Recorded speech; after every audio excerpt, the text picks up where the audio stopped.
So I have covered a bunch of budget microphones on this channel and even covered expensive ones like the SM7B. And so a lot of companies have been sending me microphones lately to test, and one came a little early. This, the Maono PD400X. And Maono sent this out for me to take a look at. And what you might notice looking at that microphone is it looks shape-wise kind of like the Rode Pod mic. $100, $150. Today we're going to be taking an in-depth look and we're going to do an unboxing. You're going to hear the sound test both from USB-C and XLR on this microphone, all for the price of $150. And there's a dedicated app. So we're going to have to get all that installed, and you're going to come along for this process with me and see exactly what this mic is all about. You know what else we can get into? The word from our sponsor. This video is brought to you by Lightstream. Lightstream is a cloud-based streaming service where you can stream directly from your console to Lightstream, and then they will re-encode your stream with professional overlays, things like Stream Elements, Rainmaker.gg, a whole bunch of things like videos and graphics you can put onto your stream and never have to use a streaming PC to do these things. Right now, you can get 25% off your first 3 months by using my coupon code Darkened Cyrus. So make sure you go ahead and visit the link in the description to go ahead and order this. And thank you to Lightstream for sponsoring this video.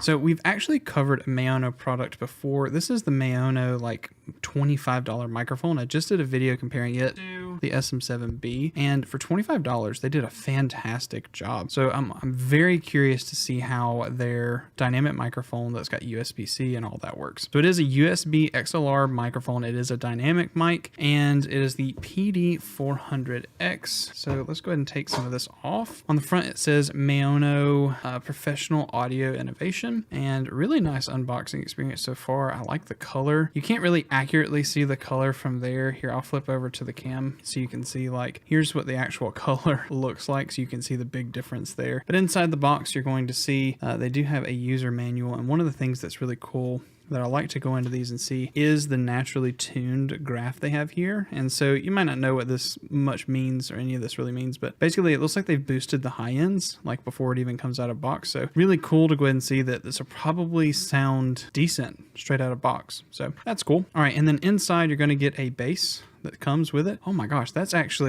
almost as heavy as the pod mic. And if you know anything about this thing's a tank. Good solid bass stand. That's awesome. They do give you a windscreen to go ahead and put on. Pretty nice. It does not feels kind of cheap, if I'm going to be honest. And if you put your face against that, like I just did that, if I put your face against it, which why does that matter? But if you did, this is not like the best feeling thing in the world. So just whatever the case, we'll see how much this impacts it when we do a sound test. We'll do the microphone last. They do include an XLR cable. It actually doesn't look like the cheapest XLR cable in the world. This actually looks pretty decent. And they included a USB-C.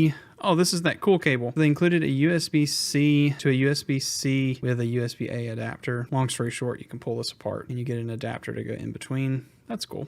So if you're using like a MacBook or something like that. And I think that's pretty much it. So the last thing is microphone. So here is this microphone. This is the Maono PD400X. They got a little bit of detail on the side right here. So if that's a turn off, I'm sure you can put just something over the top of that. But honestly, the all black design. Oh, and it feels really good pivoting through this. Wow. Okay, so go ahead and take a look at the bottom right here. That's not going to focus very well, but USB-C, XLR, and then also the headphone jack right here. Really cool thing is on the bottom, they actually have a toggle switch. I don't think if I switch to the cam, you're not gonna be able to see it over there either, but they have a toggle switch right here that it looks like you can have flat EQ, a roll off, and then a presence boost, and you can toggle in between them with this.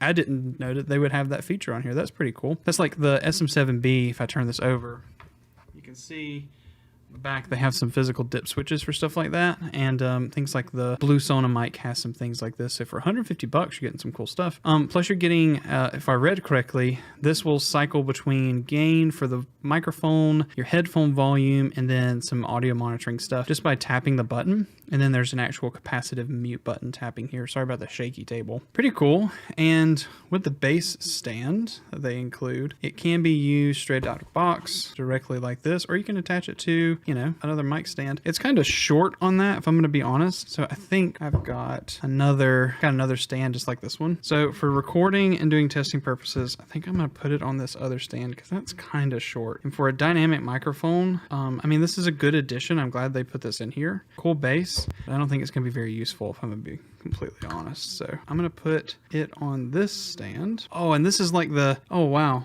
So it spins here almost just like the Rode Pod mic, how it pivots on its point right here. It pivots on that bottom point right here, and you can tighten and loosen it. So cool microphone.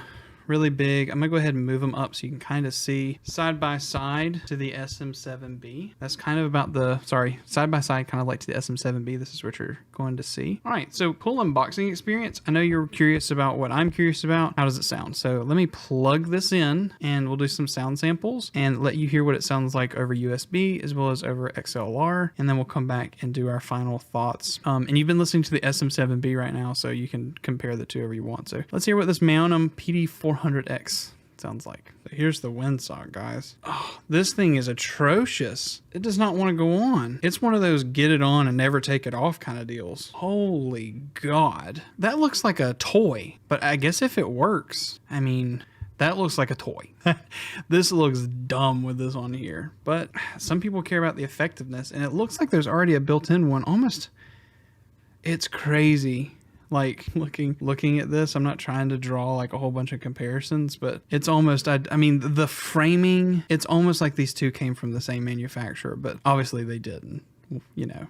The size of the diaphragm, holy crap, literally from end to end, it's crazy how like similar these are. Let's see if it sounds better. This is a sound test of the PD400X. I'm about 3 inches away from the end of the capsule. This is about where I would be if I was using the SM7B or any other dynamic microphone like the Rode Pod mic or even the K688, which lives on my station. But this is what it sounds like just speaking at a normal volume, almost like I was having a conversation with you. This is me getting a little bit louder and kind of almost peeking out the microphone. And this is me speaking softer, and these are with no adjustments. This is raw audio, just sound level matched to make sure that you can hear the comparison. And here we are. This is the SM7B and a sound test of it, almost the exact same distance, 3 inches away. They're both sitting here hearing the exact same audio that I'm going through. And now I'm going to have my editor kind of toggle in between the two, and I'm going to talk between the two microphones here, and you're going to be able to hear what it sounds like from the Maono and what it sounds like from the SM7B. What I do want to say is thank you so much for supporting this channel and allowing these unboxings to happen. I'm really excited with what's happening, and this is the XLR sound test of these microphones. So I just plugged in the USB-C. I've adjusted nothing. This is out of box. I've literally done nothing, and I'm still recording on the SM7B and PD400X on USB-C. But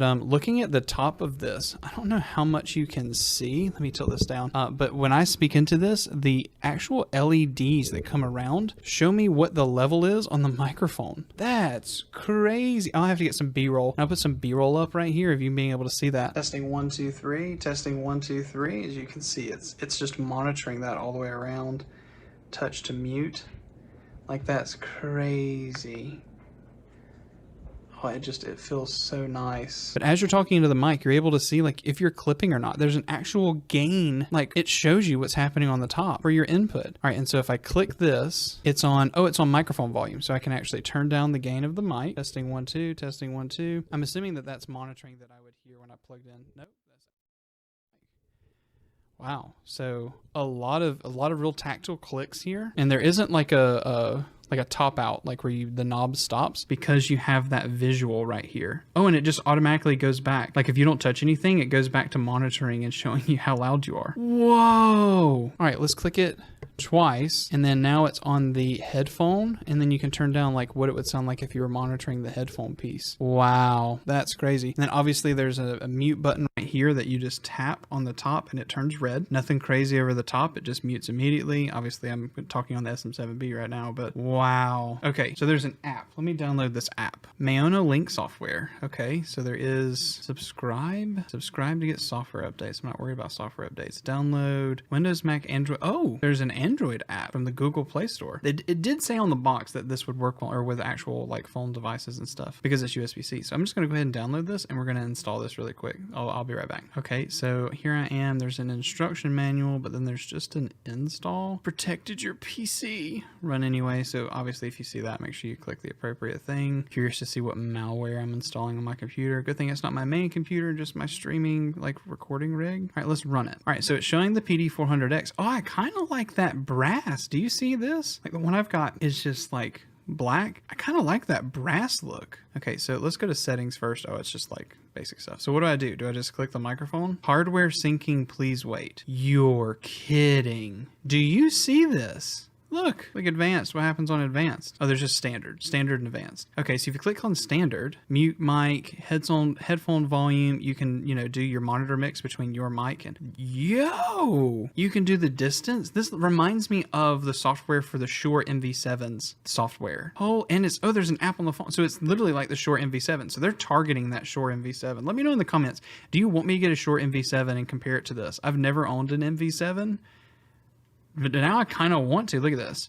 They have a legacy thing. You can do deep. I'm going to change these. I'm not listening. Actually, let me put my headphones on. Let me listen to what's happening because I have no clue what's happening. So let me actually make it to where I can't hear. Okay, so if I do natural. Oh, okay. And then bright. Wow. So what's the buttons on the back? Oh, I think that's the EQ stuff over here. Okay, so there's deep. Oh, wow. I think that's what it's on naturally. Oh, that sounds really nice. And then here is natural. It obviously brings those mids up. And then bright, I'm assuming is like a high or like a low boost in the top. Wow. And then distance. So this is where I'm near. Mid, testing 1, 2. And then far. Oh, wow. I mean, you can still hear like background. Like if you hear, listen close.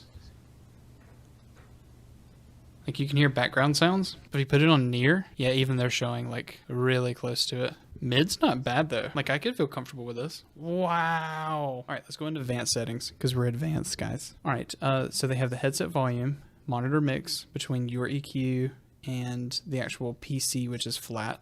That's cool. So obviously that's plugging in a headset to the back of the mic so you can hear it. They have a gain. Oh, they have a limiter all built in. Look, they have a compressor built in. Whoa. All right, I'm pretty stoked. It sounds good. Let's just be honest. Okay, we're still listening to it for clarity. Okay, I'm going to turn off. I'm going to switch back. This is what it sounds like on XLR. So this is what it is on XLR. And this is what it sounds like on USB.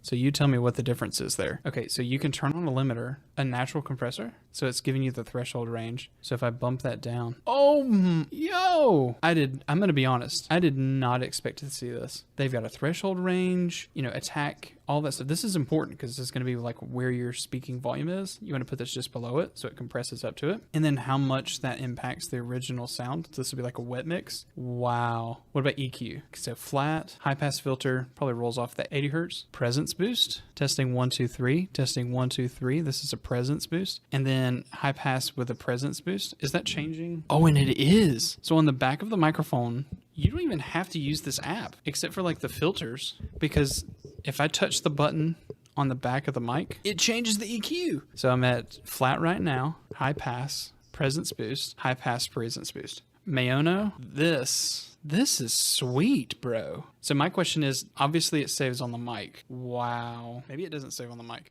Oh, whoa. Okay, so I just jumped to standard and it sounds so much different. If I go to advanced, it's got the high pass and all that's on it. If I go to neutral, let's go back to standard. It sounds about the same, right? But that high pass, well, listen to this. I think I'm really loud. Oh, you're hearing an echo. So this whole time you've been hearing an echo. That's not from the mic. It's because my headset's bleeding into this, or it might be coming from the SM7. I don't know. So you might be hearing an echo. It's not that. It's because of my headset. Sorry, guys. Regardless of that, if you heard that like doubled audio, I'm so sorry. Holy crap. And I can change that EQ on the fly on the bottom of the mic. This is a $150 microphone, guys. Honestly, like looking at this is a $150 mic that I think, holy crap. Final thoughts. Again, I've got both of them on. I've got the USB going on here, and we've got the SM7B still going. Final thoughts. Is the Maono PD400X a good buy? I just listened to it. Not only is it feature rich, this up here is so cool. Having the active piece. Again, I'll do some B-roll of this in a moment and pop it up. Oh, and that's the mix between volumes. Going in between the two. Wow. And obviously just like mic volume, mic gain. That's just nuts. And then on the bottom here, it's where you actually have this EQ piece. Press this button, switch in between the EQs and engage the high pass and the presence and all that. Wow. Oh my God, guys. This is honestly nuts. And that's where you would plug in your headphones. Wow. And then this is with it just flat. That's crazy.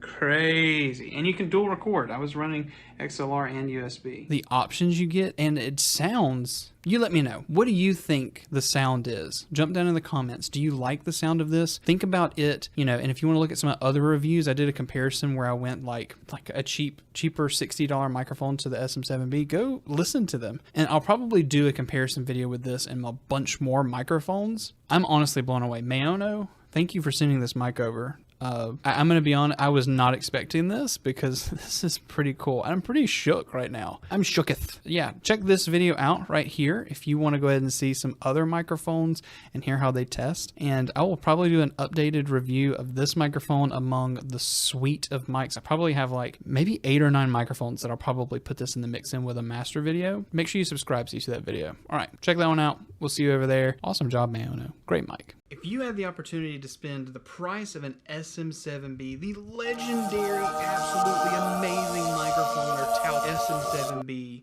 and buy this microphone or buy an entire streaming setup, camera, lighting, microphone, and a streaming PC with an Elgato capture card and have NVENC, which one would you get? The $399 SM7B, which you can't use without something like a Wave XLR, which I have off camera, or the whole streaming setup. In this video, I'm going to show you that entire setup for less than the price of a Shure SM7B, and you can be the judge. Is this the upgrade that you should be making for your channel, or should you be making your content easier and better? Do you like this over this? Oh, and by the way, here's a word from our sponsor, Lightstream. This video is brought to you by Lightstream. Lightstream is a cloud-based streaming service where you can stream directly from your console to Lightstream, and then they will re-encode your stream with professional overlays. Things like Stream Elements, Rainmaker.gg, a whole bunch of things like videos and graphics you can put onto your stream and never have to use a streaming PC to do these things. Right now, you can get 25% off your first 3 months by using my coupon code Darkened Cyrus. So make sure you go ahead and visit the link in the description to go ahead and order this, and thank you to Lightstream for sponsoring this video.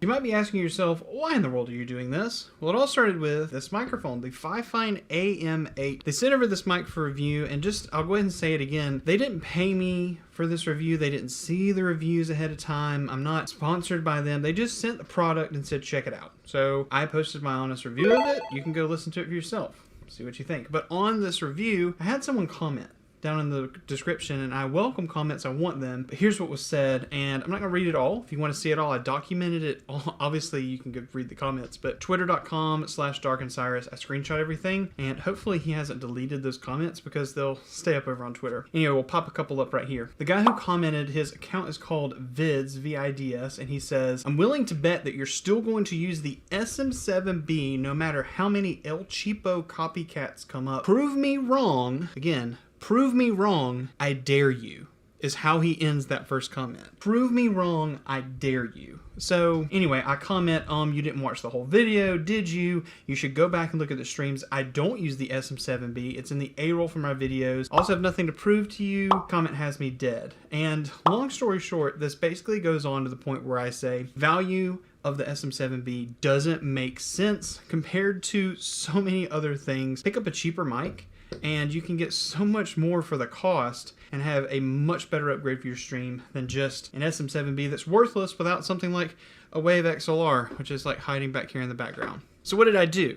We actually compiled an entire list of stuff. We're going to put them right here on the screen. Everything that we're going to talk about today, and we'll talk about the prices as I pull them up. And let's just say that for the price of the SM7B, it's $399 right now on Amazon. Oh, that's a lot of damage! And sometimes goes on sale, but all of the parts you're going to see right here, you can pick up either on eBay often or brand new. So let's go ahead and put this parts list up so you can see them. Look at everything you're getting, and let's break it down. All right, I'm gonna go ahead and pull everything up on the table so that we can see it. To start off with, we're gonna start off with the microphone that was mentioned. This is the FIFINE AM8, and I've already reviewed this microphone, and again, I'll leave those links in the description. This mic right now goes for $54 on Amazon if you pick it up, and there's affiliate links in the description. If you do go pick this stuff up, it does support the channel, but you don't have to. That's up to you. But if you do, thank you. Anyway, so this is a FIFINE AM8. It is an XLR as well as a USB-C microphone. What is that important for? This microphone will upgrade with you. You can use it for USB-C now, plug in your headphones, or you can do an XLR setup with a Wave XLR in the future and get better quality, okay? But you should go listen to it. The XLR to USB, it's not that big of a difference, and it sounds great on USB. For the microphone. Now, let's get into kind of everything else we have. Next, we're going to start with a computer. And you might be thinking, yeah, no wonder you can get this all for 400 bucks, because look at that computer. This thing is a little mini tower, right? That's all it is. Well, yes, this is a Lenovo ThinkCentre M81. You don't need anything special.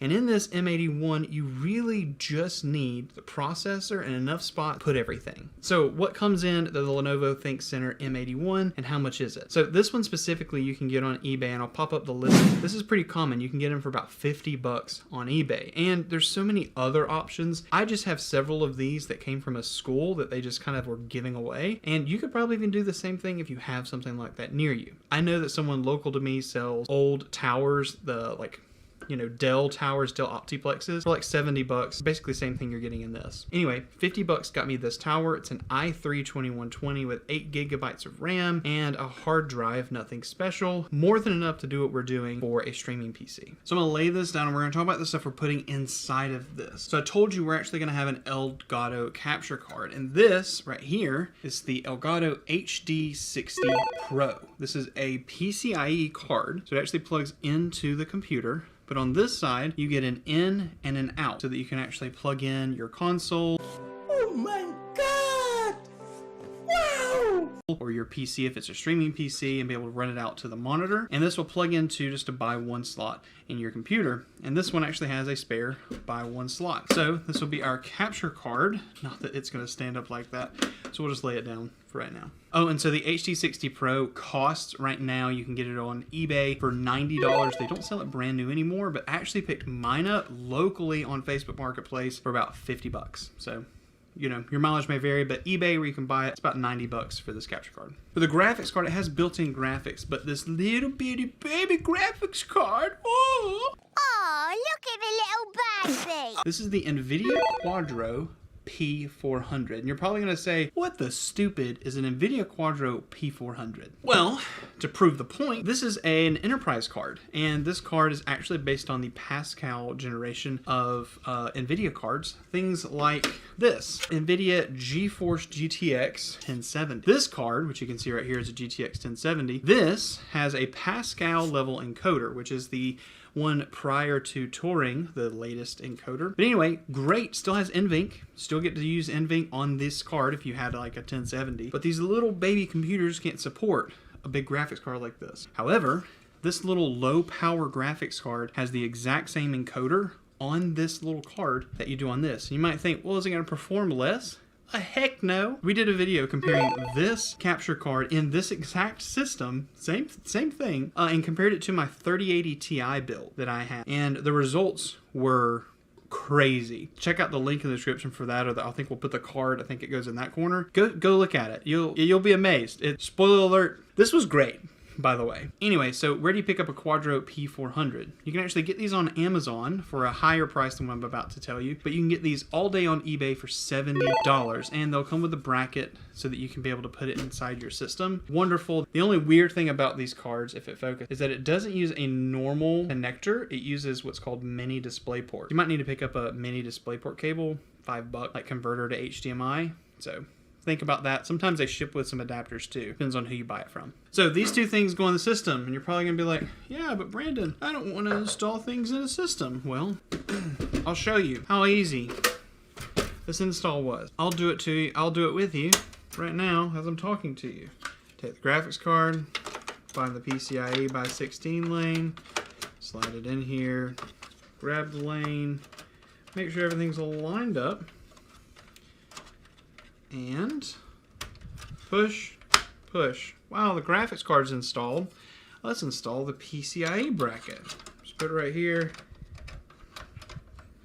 line this in, and look, HD60 Pro is installed. I now have a system that has NVENC on it and a capture card built in. You can see that right there. There's the capture card, and there's that wonderful P400. This thing's crazy. You gotta go watch that video. It's stupid crazy. So all in all, capture card, graphics card, and this PC, you're in at about like $210 for this system. You can get some mini PCs. I did the the Kurumi, oh my gosh, mini PC review. It also performs wonderful and does 1080p 60. This can do 4K 30, by the way, just whatever. But you can pick up those for like $170 and pick up a cheap capture card if you wanted to do something that's new and not go used market. There are other options. I show you that in the video where I did the mini PC one. I feel like I'm just promoting all my stuff on my channel, but I've covered all of the budget options already. All for the price of this microphone. I'm not done yet. Let's keep going. All right, next you have a ring light. Now, I don't have the exact model that I'm recommending. I did, and then I gave it to someone who was starting up their stream who's local to me. It's a 10-inch ring light. This is actually, I believe, a 14-inch ring light. And don't mind the base, it's just on a Joby base, but they give you all of the mounting stuff to where you can actually put the webcam inside. It's like a $12 ring light. Nothing crazy. It gives you the same controller that you have right here. You're gonna get the same controller where you can do volume up, or excuse me, brightness up or down, and change if you want it to be cool or warm. And so what you can do is actually put your webcam in the middle right here, point it at yourself, and you get a really good shot. And you'll see that here in $12. Maybe not this specific one, but it's the only thing I have here, and I wasn't gonna buy that cheap thing just to show you. All right, you're also gonna need a keyboard because you have a computer now. So this is a wonderful keyboard, mouse, trackpad kind of duo thing. This is $26, I believe. Yeah, $26 on Amazon. It's great. It's literally like one little wireless plug that you plug in, and you get keyboard as well as touchpad. I use this for like PC builds all the time, or my like couch gaming PC. Yeah, that one's cool. Video coming on that. That's a nuts one. 4K, less than $500 PC build, and it's like doing 4K 60 on Hogwarts. It's getting crazy up here. All right, and then the very legendary, and probably at this point it's like there's so many other options, but Logitech C920, and not that this, oh, it did focus, look at that. The Logitech C920, this is the C920E. This is the updated model. I don't have the little shutter protector on the top, but anyway, you can see it's had a lot of stuff touching it. My son loves to pull it up and down on my overhead cam. This thing's seen some time, by the way. Anyway, great entry level. This is $59 on Amazon right now, brand new, and you can find these used all day. But if you have a little bit more to spend, let me just go ahead and recommend the Razer Kiyo Pro. It's $99, 1080p 60. It has HDR on it as well. Really good mic, and if you want an example of what it looks like, Afterburn85, who's actually my community manager, check him out on Twitch. He has just switched to it, and he's loving it. His streams look wonderful with this thing. And for headphones, we have these. These are in-ear monitors for musicians, and these things are absolutely awesome. The soundscape, footsteps, everything you can imagine, just wonderful. $22, $23 or something like that for these. They come with several ear tips and stuff like that, and they just plug in like normal. This is a TRS cable, but you can get them with the microphone built in. So we're going to use this for monitoring direct out of the FIFINE. All right, so I'm about to do the recording, and this key light, compared to my big softbox, like, God, this thing is bright. Oh my God, this is like a one from Joby. Oh, this thing's crazy. All right, let's go ahead and let me show you this recording. All right, we're actually inside. I have everything capturing in multiple capture cards so you can kind of see everything. But right now, I'm just gonna go ahead and hit cancel, and I want to set all of this up myself. Wrong cursor. Close. And what we're going to do is basically just go ahead and add our game cap, which is going to be a video capture source. And we're going to just type in HD60 Pro. And this should pop up right there. Cool. It says no signal. Yay! There's a Nintendo Switch. Here's the controllers. Beep. Let me turn them on. Alright, so there's the Nintendo Switch. I'm on Breath of the Wild right now, so that's connected. Alright, so cool. This is all done. We can go ahead and click OK. And then we're also going to go ahead and add a webcam. And just so that you can see the quality of that, we're going to add and click OK. We're just going to add a new scene and make it something called a nested scene. And so what we're going to do is actually add this as a source in here. We're going to call this video capture device C920. And then we're going to choose the C920 that's right here. We're going to click OK. And right now, one of the things you're going to see is it actually shows it in a really small box. Because device default, it's actually not going to show it in full 1080p. So make sure you change it to custom and put it on the 1920 out of 1080p. Here we go. So it's a 1080p. I've got a whole bunch of lights on. I'll turn them off in a second so you can see the difference. But the reason we made a nested scene is I can make adjustments here on this. And I can put them over here. So I'm actually going to add a new scene. We're going to call this cam. Or not a scene, excuse me. A new source. We're going to choose a scene. We're going to choose scene 2, which is where our cam is. Boom. Myself down here in the little bitty baby corner. And then we'll do a test recording from this in just a moment. I'm going to turn off all of these lights. I'm going to show you what the microphone and everything sounds like from that perspective. Lights off, etc. So let me show you how to set up all this bitrate stuff and how to use this P400. I've already installed GeForce Experience and it just grabs a driver just like it would for any other graphics card. So GeForce Experience, get the driver for it. Then you're going to go to output and change output mode to advanced. And then for the encoder, you're going to see that we do have NVIDIA NVENC. Look at that. CBR, we're going to do 6,000. Your bitrate depends on what you have internet-wise when you stream. But for us, we're going to leave it as 6,000 just because that's what people see. We can do P1 through 7. I'm going to do P6 because it's only going to do one little pass kind of thing. Long story short, just go with P6. If you want to do P7, you can probably have some really good results as well. Tuning, I'm going to leave it on high quality. Multipass mode, I am going to do 2-pass quarter. And look ahead off, cycle visual on, B-frames 2. And then for video, so that you guys can see this in 1080p 60, I am not going to downscale to 720. I am going to leave this at 60, but I'm going to do 59.94, which is the standard 60 frame, etc. Don't trust the 60 here. Daddy, chill. Okay, so all of that's done. I can click apply, but I'm actually going to go back and set this up for recording as well. I'm going to do the exact same settings. It's going to say use stream encoder, so it's going to do the exact same quality. So we're going to see what it looks like on stream as a recording. Cool. We're going to click OK, and I'm going to hit start recording, and then we're going to switch over to that video so you can see it. I'm going to turn off all these lights and get what this really looks like. Oh, and here's the lighting, by the way. We forgot to go ahead and set up the mic, but it actually went ahead and grabbed it. So make sure you go into settings in OBS, go over to audio, and for mic auxiliary, choose the FIFINE microphone so that you know that you've got that coming through. And then now your microphone's coming through. Now let's do the test recording. Yeah, so we're just kind of running around in Hyrule, doing nothing crazy. Oh, almost ran into some water. So anyway, this is kind of the capture that you would get from this capture card. There's nothing like absolutely... Oh man, there's people to fight. Oh no. Oh no. Ah! Holy one! I did not anticipate that I would actually be playing. Climb up, climb up, climb up, climb up. Ugh. Alright, but anyway, you can hook up to anything. Obviously, it's just a capture card. So you can hook up a PC, you could hook up an Xbox, a PlayStation. It doesn't really... Ooh, let's see. Oh, that was not fun. That was not funny. Okay. This is just this key light. So let me go ahead and do this. Let me turn this off. Look how much different. I mean, this thing's pretty awesome. And the C920 does a really good job. Like I switched it to like more of an amber color and it's adjusting the white balance. This is more of a medium white, and then this is a solid white. And again, it's adjusting the white balance. So really good webcam. This is the microphone. Again, this is a test of the FIFINE AM8. And then if you wanted to see things full screen, here's what this camera looks full screen. Obviously, I've got rings. If I didn't wear glasses, this is a test of the FIFINE AM8 microphone. This $54 microphone. It's crazy what you can get. All of this recording, the webcam, the light, capture card, graphics card, the PC, the keyboard for less than an SM7B. All right, so yeah, so I'm gonna go ahead and stop that recording. This feels like darkness. Darkness. Hello, darkness, my old friend.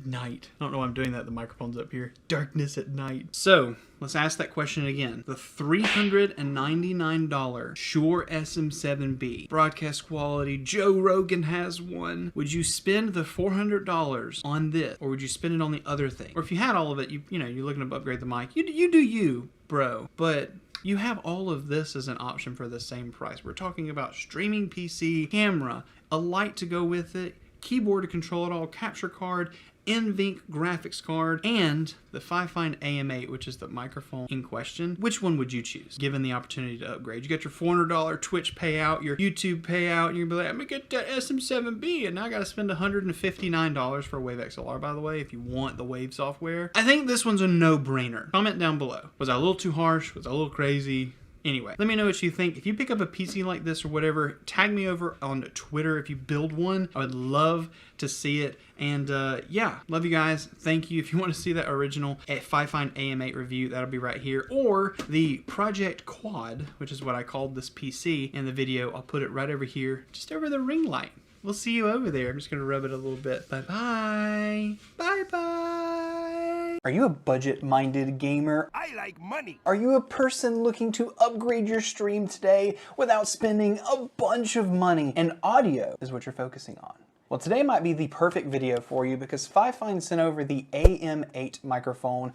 I believe this has the same capsule as the K688, which I replaced my Shure SM7B on my stream with that microphone. So, can this $50 mic replace a $400 mic? Let's find out after a word from our sponsors. This video is brought to you by Lightstream. Lightstream is a cloud-based streaming service where you can stream directly from your console to Lightstream, and then they will re-encode your stream with professional overlays. Things like Stream Elements, Rainmaker.gg, a whole bunch of things like videos and graphics you can put onto your stream and never have to use a streaming PC to do these things. Right now, you can get 25% off your first 3 months by using my coupon code Darkened Cyrus. So make sure you go ahead and visit the link in the description to go ahead and order this, and thank you to Lightstream for sponsoring this video. The AM8. If you don't know about what I do, I've covered a bunch of budget microphones, especially targeting them towards replacing or getting a sound similar to the SM7B, and things like the K688, which I absolutely love from FIFINE, the Fiducie SL40, and yes, the Fiducie. Are you trying to romance me? And then the Maono mic, which is the most recent review on my channel. It's about $150, not necessarily budget, but comes with an app and is absolutely astonishing. So with that being said, just know that we have looked at several microphones. I feel like I have a space to be able to tell you whether or not this mic is going to live up to the hype. But let's unbox it, let's plug it in, let's do some sound samples. We'll do a couple of these mics that are around the same price range. We'll put all of that on the screen so you can see it, and then compare the sound of the AM8 from FIFINE, which I haven't listened to yet. This is raw, to all of those, maybe throw in the SM7B just so you have it. So let's get into the unboxing.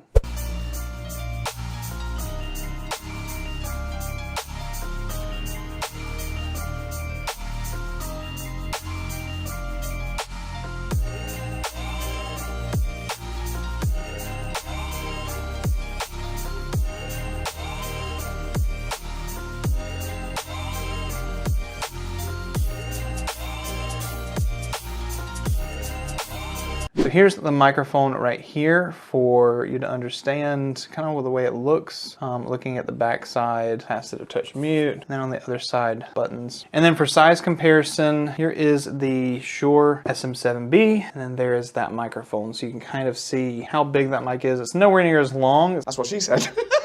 It's maybe like 4/5, 3/4 the length of a Shure's SM7B, but most people know this mic. That's why I always compare to it. And then looking at the capsule, let's go ahead and pull that off. It's all the way at the top. That's absolutely crazy. Let me see if I can actually get it. Can you see that actually focus? That capsule is all the way at the very top. That means that if you put your mouth right on the end of this, you're probably going to get some popping and weird stuff. So That's what she said. we'll see how it goes. So why don't we plug it in? Let's start off with XLR, and then we'll switch to USB, and then we'll be able to see the RGB at that time. But let's start off with XLR. Let's do some sound comparisons of the FIFINE AM8 with a few mics on XLR. I forgot something really important. What else came in the box? There is a USB-A to USB-C cable, fairly good length, honestly. Nothing special here. There's not like a USB-C to A adapter in here, so you get what you get. Now let's do some sound comparisons. This is the FIFINE AM8, and I'm about 3 inches away from the end of the capsule, which is the end of the microphone in this case, and this microphone installed really easily onto the stand. You don't get RGB with the XLR setup unless you have it plugged into USB, but for now we're just going to run it like this. And just a side note, if you're just curious, phantom power will not turn on the RGBs. Yes, I tested it. I'm sure somebody's going to ask it in the comments. Let's go into another budget microphone around this price range and let you hear what it sounds like on XLR.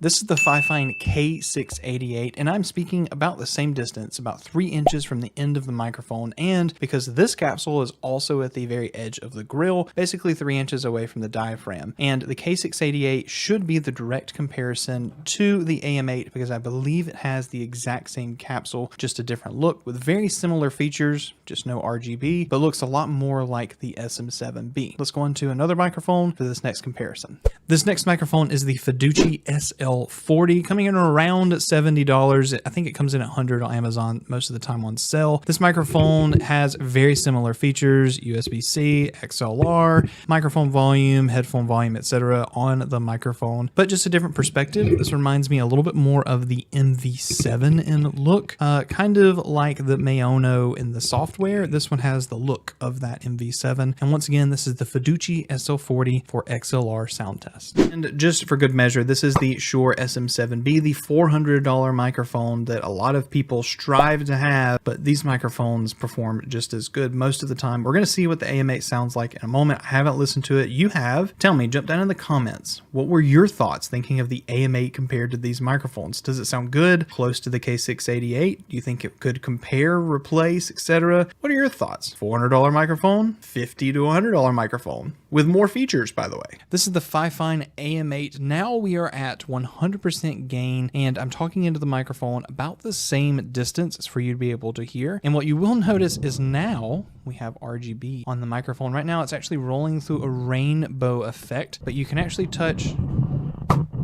right here on the back side of the microphone. There's an RGB button and you can cycle in between them. There's like red, orange, yellow, greens, blues, violets, indigos. There's a white and then that RGB kind of rolling piece. I feel like it's tasteful. Let me turn to the side. I feel like that's really tasteful. I don't think it's over the top. It's not too much. And then you do get, as you can see on the top, there's a green light right here. If you touch it, obviously it's going to mute, by the way. I'll have my editor switch over to the actual headset mic that I'm wearing, the lavalier, but as you can see, it does mute. Now we're going to switch back. And now we're live. You can see that we're actually unmuted now, but you can actually change that color pretty easily. It's again all capacitive touch, and I'm really liking the RGB flow. You don't get much control of it. You just get the presets that you have here. It is really easy to kind of miss it. And one thing that I don't like FIFINE is that as I touch this, I bet you there's a bunch of handling noise. I haven't listened to the sound samples yet. Let me know if there's sound like handling of the microphone as I touch all of this. Anyway, everything looks like it's performing well. I do feel like the microphone needs some extra gain, and maybe I can give that in Windows, but right now it actually looks pretty awesome. So let me know what your thoughts are for this. Just for comparison, we'll throw the Fiduci for USB on as well as the K688 so you can have a comparison. So here's the Fiduci SL40 on USB, no flashing lights or anything, but you still get a gain knob, a mute button that's not capacitive. You actually click it and you do get some handling noise with that, and then a volume up or down button either for the headset or for the actual microphone. So again, this is the Fiduci SL40 on USB-C for you to have a comparison to not only the XLR, but to the USB-C of the AM8. And this is the FIFINE K688. Once again on USB-C. This one has a mute button. It also has the volume and gain knobs of the headset as well as the microphone on the bottom that the AM8 has, as well as most of these microphones that have similar features. So this again is the K688. This should sound almost identical to the AM8. I don't know. I'm about to hear and then give you my thoughts and opinions, etc. Also, I just realized while I have this mic out, my light over here keeps turning on and off. So sorry for the continuity continuity problem, yeah, it'll be what it is. No purple light coming over here on the side. Let's get back. I'm going to go ahead and tell you and listen to all of this stuff and let you know what my thoughts are of the FIFINE AM8 and how well it stacks up to the competitors. So Spartacus Titus, this guy, is actually my brother, but he was a part of the original K688. So I told him to come in here at the video where we actually talked about this. I want him to do it because he had an opinion about this, and I want to see what he thinks of the AM8 and what his thoughts are. So what did you think of the K688 originally? So when it came to the K688, I was very blown away at the fact that you could have a phone or have a microphone that was half the price, fraction of the price you had paid for that Shure SM7B. I'd heard nothing all about it. I know you had told me all about the Shure SM7B was, oh, it was the king of the crop. It was the King Arthur of all microphones. And I've never been a microphone guy. Okay. But listening to it, I mean, that really blew me away at the quality that you got for the price. I mean, for somebody that's just trying to get into streaming but doesn't want to spend $400. Yeah, it's $400, yeah. Yeah, I mean, $400, I mean, they can get you a graphics card in this economy right now. Yeah. I mean, but you can get this one right here for $70 and it's still going to give you the same exact quality. Well, with that being said, I ranked it actually above the SM7B in my original mic comparison, but I actually haven't listened to the AM8. I have the headset and I want you to hear the sound, and then after you hear both, then I want you to react to it and kind of hear what it sounds like. Okay, so I'm going to scrub through some sounds. We're going to leave all this in there just in case you get some reactions, but I want you to listen to it. Spoiler alert, if it sounds good, I'm probably taking it with me back in my room. Alright, so here we go. Hopefully I don't break something trying to play these. Is it the same? They're very similar, although with this one, I don't know if it's been EQ'd like the K688 has. Yeah. This one tends to have a background similar to almost talking into a theater hall, kind of. There's a reverb in there. There's not so much as a reverb as much as a phantom space that sounds like it's just out. It's very wide. It's like there's still just a little bit white noise or ambient noise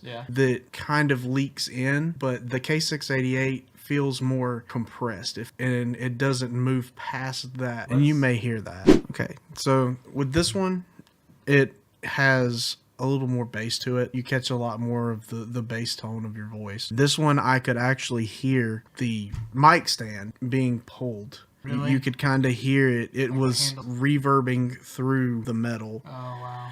Into it, and you could kind of hear the Oh, wow. and So you'll kind of hear it. okay. This one, it kind of had that. This did not. So the Shure SM7B, your high ends they sound like you're talking into a tin can almost at the top end. The K688, very dialed in. I'm not getting that vibe that you get from the top end of your Shure SM7B. And with this one, but it's very small, but it is slightly there. Overall, I would still go with the K688, followed by the AM8. AM8. You most certainly have beat out the $400 crowned king of microphones. I would rather spend my money for the AM8 or the K688. I'm actually using the Ampler Rocket right now. I love these microphones. I think we still have like USB to listen to, but you have no audio experience. I mean, nothing at all. You played instrument in school, but that's all you really have. And I did some mild tuning on car audio, but I mean, it was nothing that... Yeah, it's not a microphone. All right, let's listen to USB really quick. All right, USB. All right, so outside of hearing the dragging, there was some mild dragging with this while you were trying to show the RGB, but audio-wise, this was very close to this one. You can tell that this one's kind of been, kind of messed with. But straight out of the box, like you can tell, this right here could easily reach that. This picks up a lot more. This seems to have a little bit more range to it. But there again, this one did too when we first unboxed it. It had a lot to go on. This one is kind of middle of the road. For USB, it was the SL40. Or yes, the SL40. Yeah. Which was also another thing I used on the 24-hour stream. I personally like that mic. I just felt like I had to be right next to it, like I was having a battle buddy while I was talking. And that was one thing I noticed when I was doing the recording. This was maxed out 100% on Windows, 100% in the recording, on the microphone too, and I was on it, and it still was quiet. The K688, it's still a beautiful microphone. I 100%, as a man that doesn't know anything about audio, just your regular consumer buyer, go with either the K688 or the AM. I would 100% guarantee you will not be let down with that. All right, let me listen to it real quick. Let me see what happens. Definitely want him to add in there when I do the chef's kiss. I want him to do the wow. That's my only request. Okay. All right. Here's what I'll say. Number one, you're right. Something weird. Okay, so the AM8, the AM8 on XLR has this like, it's not reverb. It just feels like there's an echo. Like a presence in the background. Like it's almost bouncing around in the back of the capsule, kind of like what the SM7B is designed to do, where you've got that long snout in the back to kind of allow that sound to bounce around and do its thing. But it feels like they tried to do it here, but because it's plastic, it just added a kind of a toy sound. I'm not saying that it sounds like a toy, but if you listen really close, put some earbuds in and listen, it has like a wide presence in the back. Not that it's bad, it's just, it's different. It's a choice. And I think for certain streamers, this could be a really good option, but compared to the K688, it sounds almost identical. I do think it's the exact same capsule. But I do think that, I think maybe it's because it's a plastic body or the way it's secured in here. I think it adds a little bit of just extra. It almost kind of feels like empty space. Like there's something that it's trying to fill, but it's not quite there, or you don't have enough auditory vocalization to cover that area. That's a big word. Okay, so I think my problem with it is I'm used to listening to the K688, and so compared to the K688, it has the same capsule. You're getting this almost the same exact EQ. It sounds very similar, but like the SL40, too much bass, and on XLR you get plenty of control, good gain, good volume, just too much bass. And then the SM7B, I don't know if it's just my voice, but I just don't like my voice on this microphone. And even in this comparison, what we just listened to, there's too much, like, I don't know, it's tinny. It's tinny in the upper end. It feels like there is for a lack of a better reference, there's a piece of sheet metal up above you, and the echo is causing this ever so slight ring to it. And it's noticeable. And when once it finally hit my ear and I realized that that's what it was, I literally almost completely stopped listening to the other audio parts, because it just it amplified the more and more and more I heard it. I think USB wise, the AM8 I think sounded great. I don't think there was anything wrong with it. I actually felt like it was EQ'd a little bit more than the K688 out of box. I feel like there was just a little bit more presence and a little bit more bass out of box. And again, all this stuff is subjective. You can EQ all of these microphones, and you can EQ this AM8. You can probably get that depth piece out as well. So final verdict, what's your thoughts on the AM8? On the AM8, I say that is probably one of the best options for a USB. For $50, I think it's 50 or 60 bucks. I mean, you're getting an amazing quality microphone, and honestly, the USB variant, I didn't get the dance hall present that I did out of the XLR. That's almost kind of what it made me think of, almost like I was talking in a hardwood floor room, but yet this is carpet. Like this room's not treated, but there's plenty of treatment in here already because the stuff that's here. So it's weird that this is the only microphone that had that kind of depth. Let me know, what did you hear it? Drop down in the comments. But my perspective is, for $50 or $60 compared to the K688, if you have the extra 20 bucks or so to spend and you don't care about RGB, I think I still would recommend the K688. I think that it's objectively a better sounding microphone. I think there was a little bit less handling noise just because it is in a like shock mount here, and I felt like there was just less handling noise. When you tapped the RGB or the mute, there was some handling noise. Hopefully you heard that while I was talking about it. So for that price range, I do think this is a great microphone. If I find, if you keep putting out microphones that sound like this for this budget price, you're going to make the other manufacturers have to rethink how they price their mics. They're just pricing it for the name and for the reputation. Because I hate to say it, SM7B lives in my setup, but I don't need it. For these microphones, I think this is great. So I think in the end of the day, not to interrupt you, I think at the end of the day, if you've got 50 or 60 bucks, you are not going to go wrong. USB, plugging this directly into your setup is a budget option, and then having the opportunity to do an XLR for a better soundscape. It is a better sound for XLR. All four of the mics were better on XLR than on USB, except for the SM7B. It's only XLR, guys. All right, you got any last bits? As somebody that doesn't review microphones, I would lean towards this as somebody that was just looking for a microphone that's going to go out there. You want to just game. You want something that's going to sound good. I personally would love to have that one. I have always loved FIFINE mic. I went from a Blue Yeti Snowball to a FIFINE, and it literally was like night and day. So And it does look really nice hanging upside down with the RGB. So just a thought. All right, this will end this video. If you want to go see a comparison of the FIFINE K688 against a bunch of other microphones, check out the video over Spartacus's head. And if you want to see the dedicated review of the K688, it'll be right here-ish. So, you know, go check out that video. Thank you so much for watching. We'll see you over in those videos. And This is mine now. okay, bye. Bye.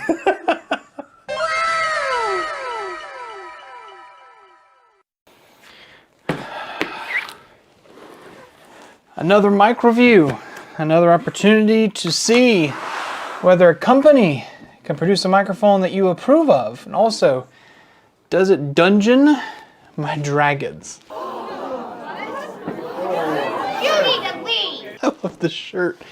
All right, Comica sent over a microphone. Let's see what it's all about. And I think they sent me a white one, but this is a black one. We're gonna see what exactly is in this box after a word from our sponsor. This video is brought to you by Lightstream. Lightstream is a cloud-based streaming service where you can stream directly from your console to Lightstream, and then they will re-encode your stream with professional overlays. Things like Stream Elements, Rainmaker.gg, a whole bunch of things like videos and graphics you can put onto your stream and never have to use a streaming PC to do these things. Right now, you can get 25% off your first 3 months by using my coupon code Darkened Cyrus.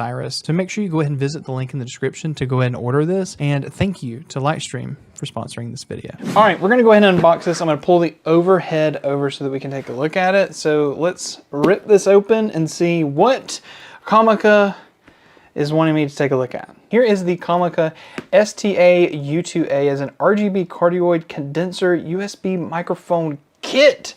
It says it can be used with a smartphone, a tablet, or a computer, and I bet that's just because it is obviously USB-C, which means it probably also can be used with a PlayStation. Right here on the side, we'll go ahead and turn this over here so you can see. It's got this like stuff on the side. It basically says, not that it's gonna focus, it's a stepless game, real-time monitoring, like 3 kilograms of capacity, effectively filter airflow, stable, durable. A lot of marketing on here. Is a 16 millimeter cardioid condenser capsule that's actually the same as like the K683A. We've reviewed several of those on this channel. You should maybe do a comparison to one of those if you want to pull it out. But today we're just looking at this one. 48 kilohertz for computer, phone, RGB light, sound effects. It says SFX, so does that mean it has like an app to it? That would be pretty cool if it did. All right, let's go ahead and rip it open. I haven't opened this yet. Oh, this is gonna be a struggle. Hold on. Sharpie pen.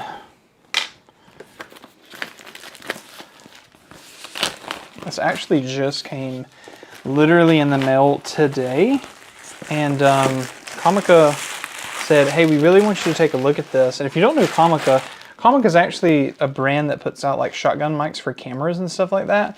And I don't believe this is their first foray into like podcast microphone streaming mics. But I couldn't find anything immediately available. I might be wrong, and if I am, tell me in the comments. All right, so let's go ahead and take a look. Interesting packaging. It just opens up right here. Oh, we didn't take a look at the back. Let me show you what this says. It says, for podcasting or for streaming, sorry, you're gonna have to deal with the autofocus. But it comes in black and white, and I think I asked for a white one. Because I just wanted something different. And honestly, I kind of want to get my wife into doing more podcasting with me, and I figure if I have a really cute microphone, that she'll jump in here with me. She's done one with me. I started a podcast called Breakfast with Brandon, and it's pretty good. I was supposed to do a podcast today. It's not going so hot. Oh, let's go back here.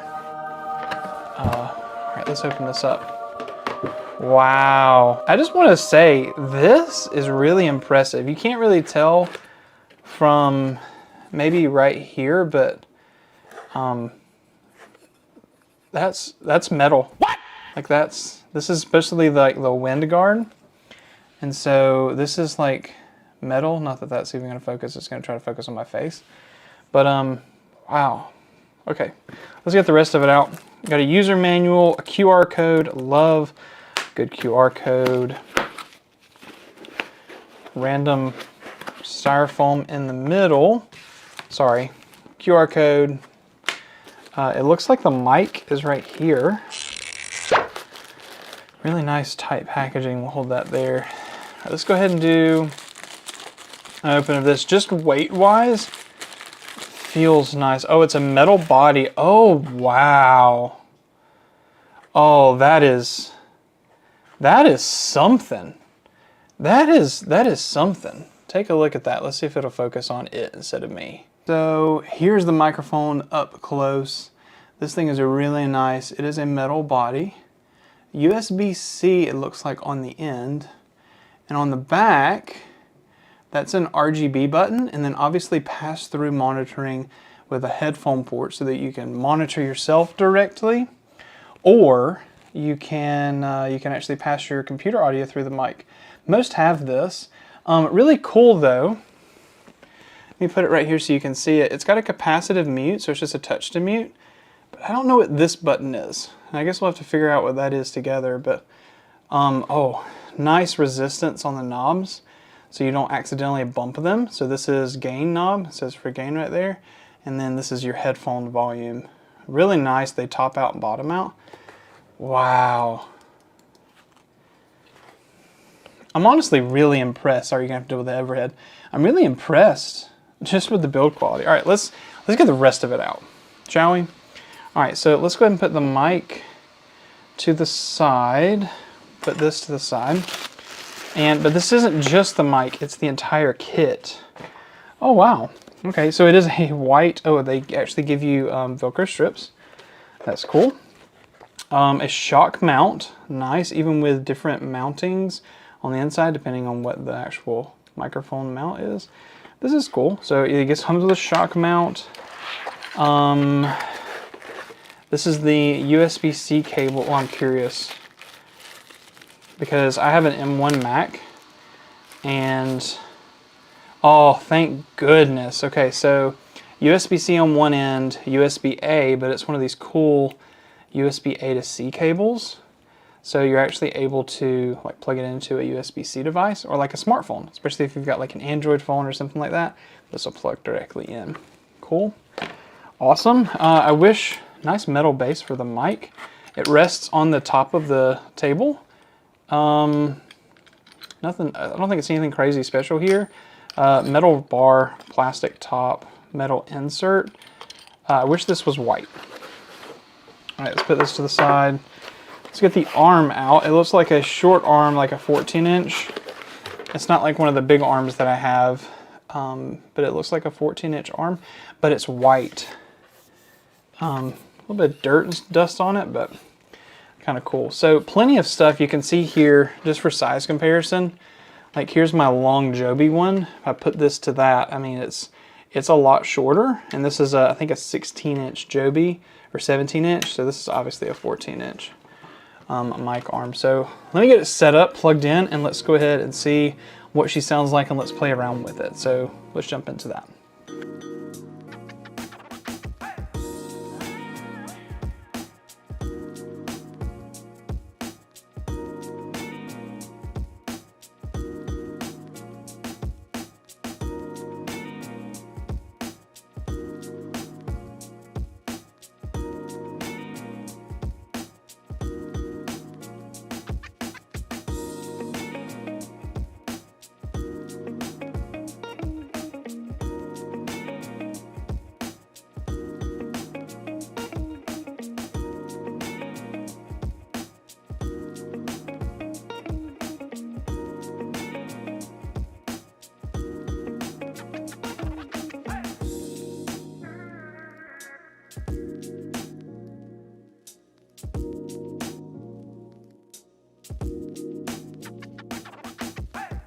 The arm is really not tall enough for it to hang well.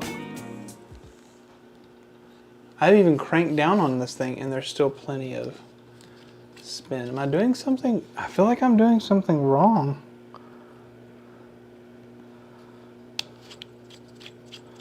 Or maybe I'm...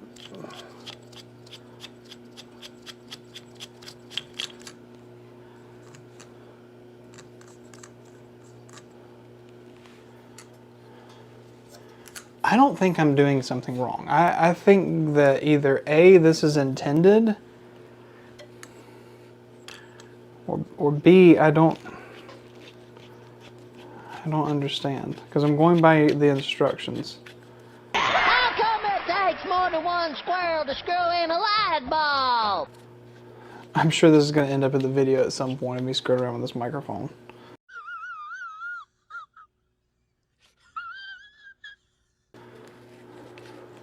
All right. Let's just stick it on there. And let's just like, I'm sorry, but this looks inappropriate. Bruh. Like,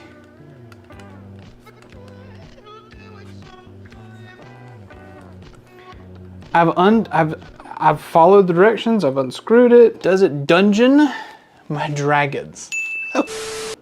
Oh.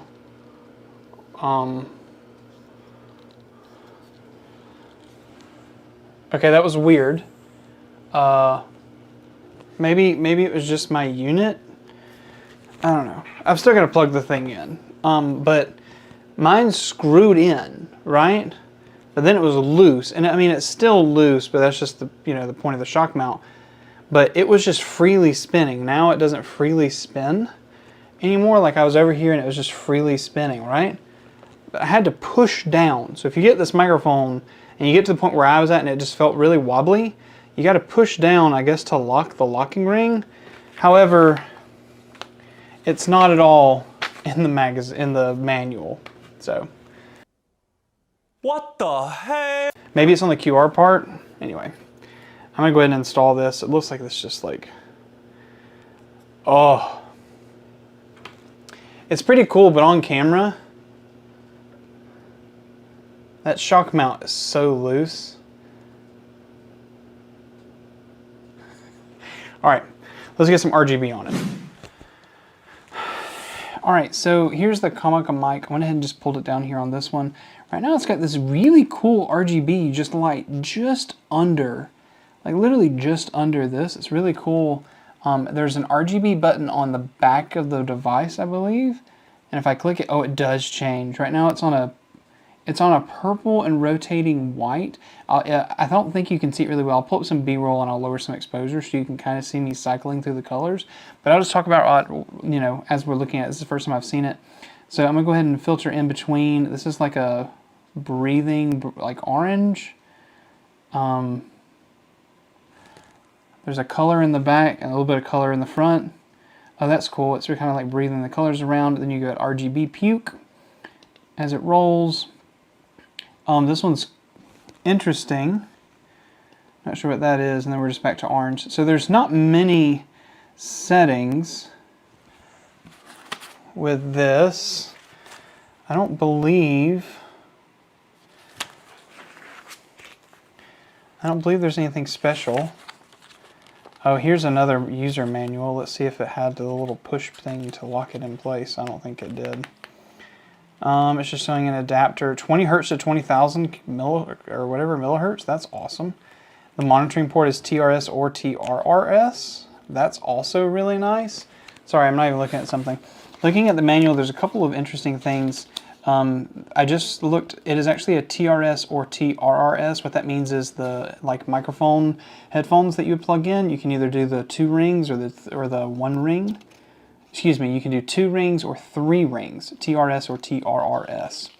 So you can have either one, it'll actually work just fine.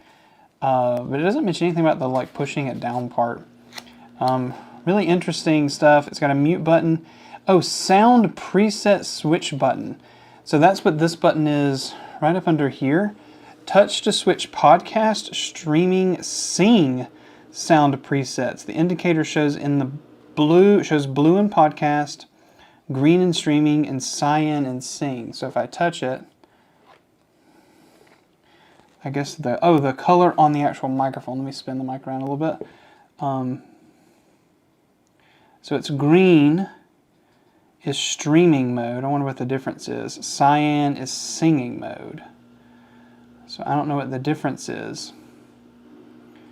I guess I can attempt to do some singing. It's not like I didn't teach chorus for so many years, but... No! God, please, no! No! No! Really cool, and then the mute turns red when it's muted. And I guess there's an off setting, so you can actually just turn it off and not have to worry about it. But you have different presets. I bet they're just EQs. Cool. All right, let's do some sound tests. Future Brandon here. Yeah, the audio was scuffed for the sound recordings. Here's an example of what actually was in the previous recording. Preset on the microphone. This is the podcasting mode. It sounds like it boosted some of the basses and maybe leveled off some of the mids and highs. And it is kind of like an open air capsule. So I definitely would consider that you need to be like that. And this is unidirectional, so I am going to go ahead and move. So yeah, audio was scuffed. So this time I'm actually going to record it on a separate device where I don't have to use a USB hub and get better results, hopefully. So you can have a true sound of what it's supposed to be. This is a sound test of the Comica STA U2A. I'm about 3 to 4, maybe 5 inches away from the sensor, and this is on the default preset. I don't have any of the other EQs on right now. It sounds clean. It does sound flat, not a lot of bass, not a lot of highs. And so let's go ahead and switch over to the next one, which is the blue color. Now it's podcast. Now you can hear that it's added in some of the bass. And again, I'm not adjusting any of the EQ in post. My editor's not adjusting things. This is purely what's happening on the mic by pressing this button. Right now it's on the blue preset. You see that there's boosted some basses and the highs have been pulled just a little bit to give it that more dynamic feel, kind of like what you get from a dynamic microphone like the Shure SM7B. And so what we're going to do is now switch it over to the streaming EQ preset. This is green. You can hear that it's actually pulled some of the mids and definitely pushed a lot of the highs, 1K to like 5K, 6K, 7K. You've got a little bit of presence boost there, which is where you hear that S, hard S's. So I would be very careful doing this. You might actually have to EQ some of these S's out. If you use this, even the further away SSS, maybe if you had some distance on this microphone, it might be a little bit better, but definitely distance does play a thing. Some people are going to have it kind of far away, and you're going to get that distance feel. So I would still say you need to be 6 inches or so. I would say at the maximum. Some people are going to say different, just my opinion in the audio world. All right, so this is the singing preset, and as you can hear, it's added some delay as well as a few other things, kind of effect-wise to make it sound kind of wider. So I'm going to sing the beginning of the Bach Gounod, the AVerMedia version. Anyway, it's the only thing I'm not going to get copyrighted for. So I'll just go ahead and do that so you can have some kind of a sample if you're maybe an artist, right? Ave Maria.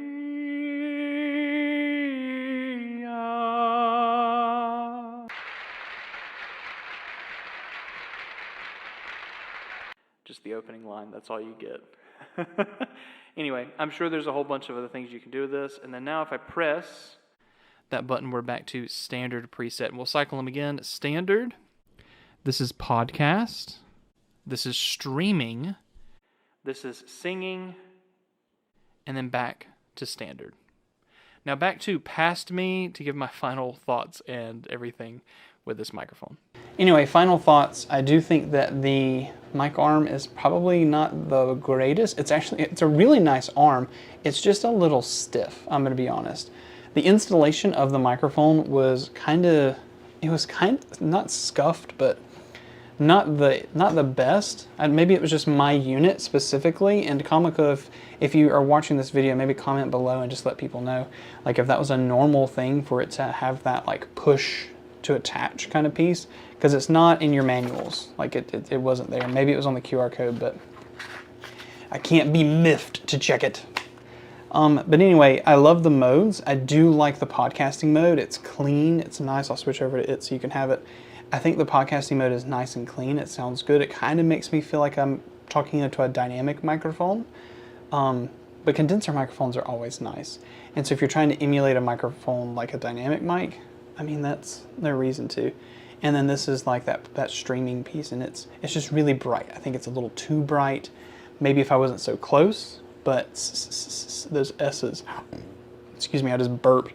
Those S's are brutal. All right, check a link in the description. That's where we'll actually have the link to this product And yeah, let me know what your thoughts are on the Comica STA U2. I think it's gorgeous. Probably put it on a different mic arm, but I'm pretty impressed. I'm impressed with the way it sounds, and I think the offering that you have there is pretty awesome. So yeah, thanks. If you want to check out some other microphone reviews, I've got some in a playlist that I'll put on this side of the screen. We've covered a bunch of microphones. I'm sure that at whatever price point you're looking at, you're going to find something over there that you either enjoy or what not to buy. We'll see you over there. Joby, a person who makes the Gorilla Pod, someone you've probably seen with Casey Neistat, if you know who that is. Joby actually put out a condenser microphone, which is called the Wavo Pod. And this microphone is geared towards podcasting. They actually sell this as a set to where you can actually get some attachments that go on it and basically connect it to your phone and do a podcast with just the microphone. But I'm not worried about that. I'm worried about, is it a good microphone? Does it sound good? And should you buy into the marketing of that you need this for a podcasting mic, or can it live in your setup? So we're going to do a sound test review. We're going to do a quick unboxing and see what you think of the Wavo Pod mic after a word from our sponsor. This video is brought to you by Lightstream. Lightstream is a cloud-based streaming service where you can stream directly from your console to Lightstream, and then they will re-encode your stream with professional overlays. Things like Stream Elements, Rainmaker.gg, a whole bunch of things like videos and graphics you can put onto your stream and never have to use a streaming PC to do these things. Right now, you can get 25% off your first 3 months by using my coupon code Darkened Cyrus. So make sure you go ahead and visit the link in the description to go ahead and order this, and thank you to Lightstream for sponsoring this video. Your pure transparency, this is actually the second time we've recorded this video because the first time had scuffed audio, and here's a sample of that so you can hear it. I have covered a bunch of microphones on this channel, and today we're going to be covering another one. So anyway, I'm going to go ahead and unbox this one so that you can see what's inside, and we'll do the sound samples. They're actually ones I recorded in the previous video, but they still are the same, so hopefully you can get something out of that. All right, so we're going to go to this overhead right here, and we're going to go ahead and unbox. Really nice situation here. They've done a great job branding it with their colors, but the question is, does it sound good? Seeing as I've already recorded it, I know the answer, but let's just go ahead and wait for that. It comes with a manual.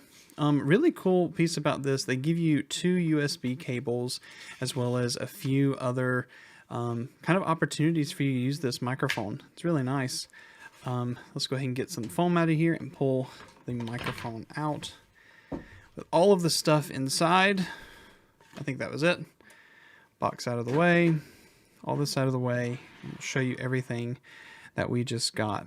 So what we've got right here is the Joby. This is the Wavo Pod microphone. So we can go ahead and see right here on the top, we do have a push button. This is a push to mute, as well as a volume dial and a headphone dial so that you can adjust the volume of the headphones that you plug in. You do have 2 different polar patterns, and to kind of explain this when it comes to polar patterns, this microphone has something called a cardioid polar pattern, which means that when you talk into the front of it, it rejects the sound behind it and allows you to pick up just the stuff that you really want, especially if you're just using it for a solo mic. But let's say you have people all around the table, you can press the button that is right here. You can press this button, and it'll change the polar pattern to omnidirectional. And by going omnidirectional, you can actually have it pick up sound all the way around the microphone.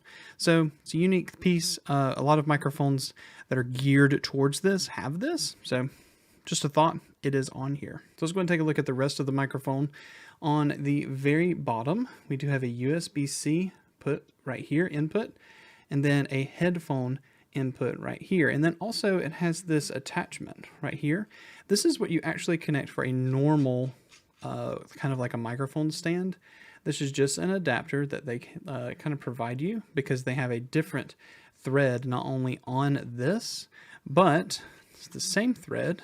If you remove the base, you can use this like in your setup as a drop-down mic because it has the exact same threading there. So you could move this attachment here to the bottom, attach it to something like a mic arm like this. You can have it stick off just like that. Sorry, I just bumped the mic. Anyway, so this microphone has all of this stuff included. Let's go ahead and get everything back where it was. And like I mentioned earlier, it comes with a USB-C to USB-C cable in the box, as you can see right here, and then a USB-C to USB-A cable, also included in the box. And then the last piece, let me put this back on this base. The base is nice and heavy. I don't feel like you're going to have to worry about it kind of moving around, but we'll hear some sound tests of it. Spoiler alert, it's got some handle and noise problems. Just saying. All right, but we also have this kind of like wind guard piece right here. So you can kind of put it on the front, this little windscreen, and they provide you the screw that screws into the back to attach it. Now, if you buy the kit that they have, which is like their specific podcasting kit, and we'll go ahead and put a picture of it up right here so you can see it. You actually get these two attachments that go on the side. They come with a couple of attachments, things like these that can screw in on the side, and then you can attach a phone. Really cool. You can screw this up, whatever the case. No, sorry. You can screw these up and attach like a phone case onto the side so that you can actually just have this as a one situation of recording for podcasts. All right. That's about that. Let's get into some sound tests of the Joby Wavo Pod. All right. Yeah, so this is the Wavo Pod. I'm like 3 feet, not even 3 feet. I'm like 2 feet away from this thing on the table. Okay. If you check the overheads, it's literally in the middle of the table. The windscreen, I've taken it off because it's not going to help. I'm nowhere even close to it. This is 100% volume on this thing. 100% volume in my recorder. I'm recording an Adobe Audition over on the MacBook, so you can kind of see what I'm doing. But you can't tell if 100% is too much. So if you're in a, like, how are you going to, this is blown out. Like, I've had to turn down the volume. Obviously, this is peaking. Because if I pick this up and I go to my voice, I mean... I mean, that's... Disgusting! Okay, let me lower the gain on the microphone. I don't know if it's actually going down. Testing 1, 2, 3. I'm just kind of going by the peaks in... I don't even know to tell you if this is like 50% volume. I still feel like I'm peaking. I can't tell if it's like 50% volume, like 100% volume, 30% volume, whatever the case. So we're just going to leave it right here, and I'm just going to... I mean, this thing's still 2 feet, so even if I pulled it closer to me, I mean, is this peaking? I don't think it's peaking. So, all right, I've got it about a foot away from me on the table, kind of where it would be. I mean, I'm like, if I had it on a tripod up here, I would blow it out, obviously. So I'm going to have it down here, and let's just go ahead and do some sound tests. I still feel like it's a little loud, so I'm going to get my editor. I'm going to turn it down just a little bit more. Ooh, the mute button works, by the way. It turns red. I'll turn this up so the upper camera can see what I'm doing. Yeah, we'll turn this down just a little bit. All right, let's do a sound recording. This is a sound test of the Wavo Pod. I'm about 1.5 feet away from the sensor. I don't know what volume setting or how much gain I'm giving from the mic to the PC, but in Audition, it's recording at 100% volume to make sure that I am having full control, letting the mic do everything on its end. Again, I can't tell what it sounds like just yet. I'm hearing the monitoring from my ears. It sounds clear. It sounds like a condenser microphone would. I do have a lot more room echo, and it sounds like there's a lot more noise floor. I'm going to be quiet for just a moment and allow you to hear that noise floor.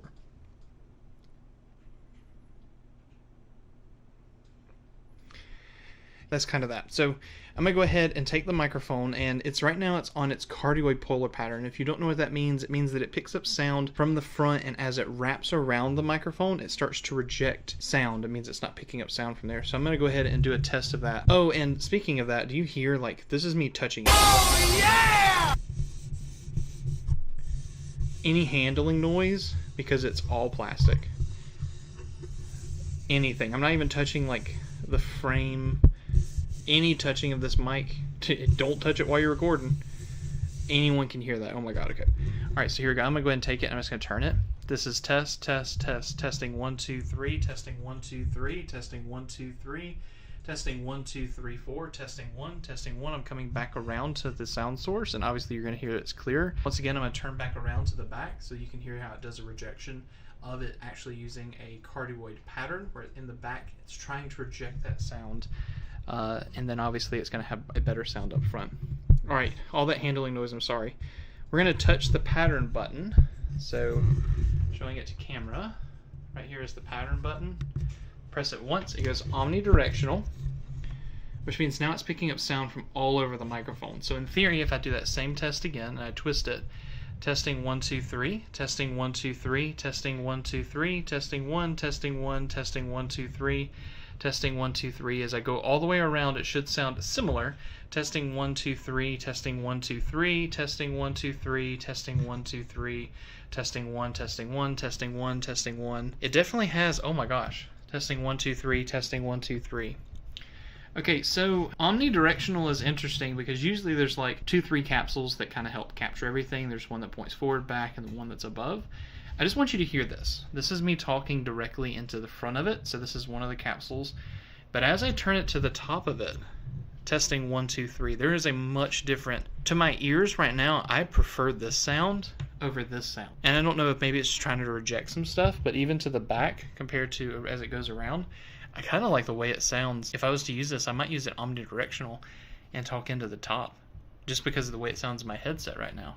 Testing 1 2 3. Alright.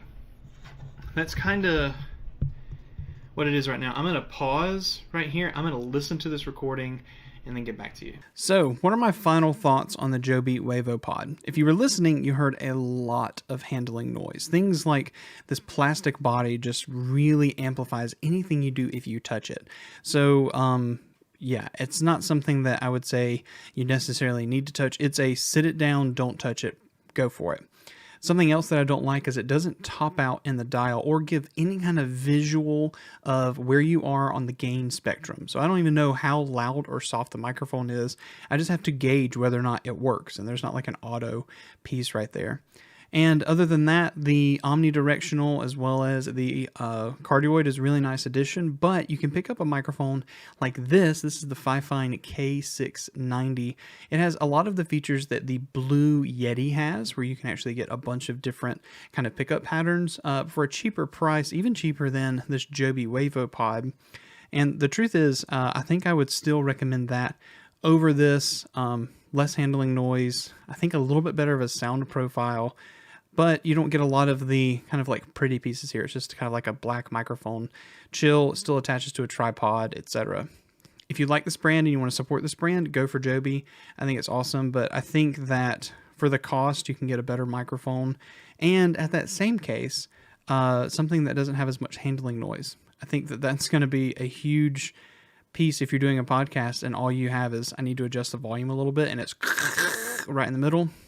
Not attractive. If you want to see that video where I actually talk about the K690, you can check it out right here, and I compare it to other microphones in the price range, also from FIFINE and others.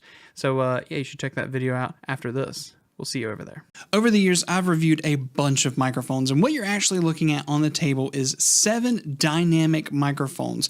The Shure SM7B being the most expensive on the table, all the way to the FIFINE AM8. And I just did a review of this video and said that this microphone could be the choice for you to have instead of looking at something like the Shure SM7B. People have asked me to compare a bunch of microphones. Well, today I'm going to compare all 7 of the dynamic microphones I have in my kit, and then in another video I'm going to do all of my condenser microphones so that you can hear the difference between all the way down at $50 to $400. We're all going to be using the Wave XLR. There is absolutely zero modification to these tracks. No compression, nothing like that. I will only make sure to match the gain so that it can be easy for you to be able to hear it on YouTube side. I'm also not going to be using a cloud lifter or a FET head or anything like that. So this is just if you picked up a Wave XLR and you grabbed any of these microphones, this is what would work. Except for one. This one specifically is the AmpliRocket from FIFINE. It's a USB only, but it's dynamic. I just want to throw it in here so you can see what maybe just a USB only would cost. This thing comes with like a mic arm and everything for $50. We'll see what it sounds like. Let's get into sound tests, and I'll give you every bit of information you want on the screen, decibels that I've actually put through each microphone, price that you want to be able to have, and I'll put all the links for the microphones in the description if you want to pick one up. Obviously, they're Amazon affiliate links. Help support the channel. Let's get into some sound tests. But before we do that, let's get in a word from our sponsor. This video is brought to you by Lightstream. Lightstream is a cloud-based streaming service where you can stream directly from your console to Lightstream, and then they will re-encode your stream with professional overlays. Things like Stream Elements, Rainmaker.gg, a whole bunch of things like videos and graphics you can put onto your stream and never have to use a streaming PC to do these things. Right now, you can get 25% off your first first 3 months by using my coupon code Darkened Cyrus. So make sure you go ahead and visit the link in the description to go ahead and order this. And thank you to Lightstream for sponsoring this video. This is the FIFINE AM8, and I'm currently at 50 decibels of volume, and I'm about 3 inches away from the sensor, talking over the top of it and not directly into the sensor. This microphone has a lot of handling noise because it has a plastic body, but in this case, I have it on a boom arm to try to reduce all of that so you can hear the true sound of this microphone on XLR. Again, through the Wave XLR, no cloud lifter. This is completely raw audio, no filters. I'm only going to gain match. Next up is the FIFINE Ampli-Rocket, and this microphone is completely USB only, and you can actually plug in another USB to get RGB on this. I'll show some B-roll of it. This is at 100% volume for Windows, and there's not a gain knob on this microphone, but it is a dynamic mic, and I felt like I should include it just for you to have it if you've ever seen this kind of funky rocket one. It comes with a boom arm and everything for like 50-something bucks, so that's this microphone. Let's go to the next one. This mic is the Fiduci SL40, and I'm at 51 decibels of gain on this microphone, and I'm again about 3 inches away from the end of the microphone and the end of the actual capsule because it is so close to the top. And this microphone is about, I think it was about $100, but on sale for around 70 most of the time. Still has USB, and again, this sound is completely raw from the Fiduci SL40. Let's go on to the next microphone. This is a sound test of the FIFINE K688. We're at 50 decibels, and I'm about 3 inches away from the capsule because it is towards the end of the actual microphone. And so this is what you would hear if you're using the FIFINE K688. And I do believe it has the exact same sensor as the AM8, but you can be the judge of that and tell me what you think. Once again, completely raw, 50 decibels, FIFINE K688. Next up is the infamous Rode Pod mic, and this thing is a chunk. It is heavy. However, this microphone has been seen in a lot of budget setups for audio. However, let's see what you think of it. This is at 55 decibels of volume from the Wave XLR, and again, no filters applied. I'm going to keep repeating that because every video people say, you've added so much stuff. No, I mean, YouTube compresses stuff, let's be honest, but this is at 55 decibels of gain, and I'm about 3 inches away from the end of this microphone, but the capsule does sit a little further down inside this, so you do have to go a little closer if you want to get that presence feel and that proximity feel. So once again, this is the Rode Pod mic. Let's go on to the next microphone. Next up is the Maono PD400X, and this microphone looks like the Rode Pod mic and the SM7B had a baby and then added USB to it, and that's what you got here. This microphone is unique because it does have software that comes with it on the USB side for EQ and a whole bunch of stuff. You should go check out that review if you want, but we're currently running at 53 decibels on XLR for this microphone, and you tell me, does this sound any better than the ones that you've heard before or what's coming next, which is the SM7B. So once again, 53 decibels. And now let's go on to the last microphone on our list, the Shure SM7B. Future Brandon here. Post editing, I realized that this microphone had the switches on the back activated for the bass cut and the presence boost. And I think that the audio kind of speaks for itself. I'll let you hear what it sounds like right now. And last on our list, the Shure SM7B, rocking 61 decibels of volume, being obviously the highest that's needed to produce this, at least with my voice and my environment and the distance that I am.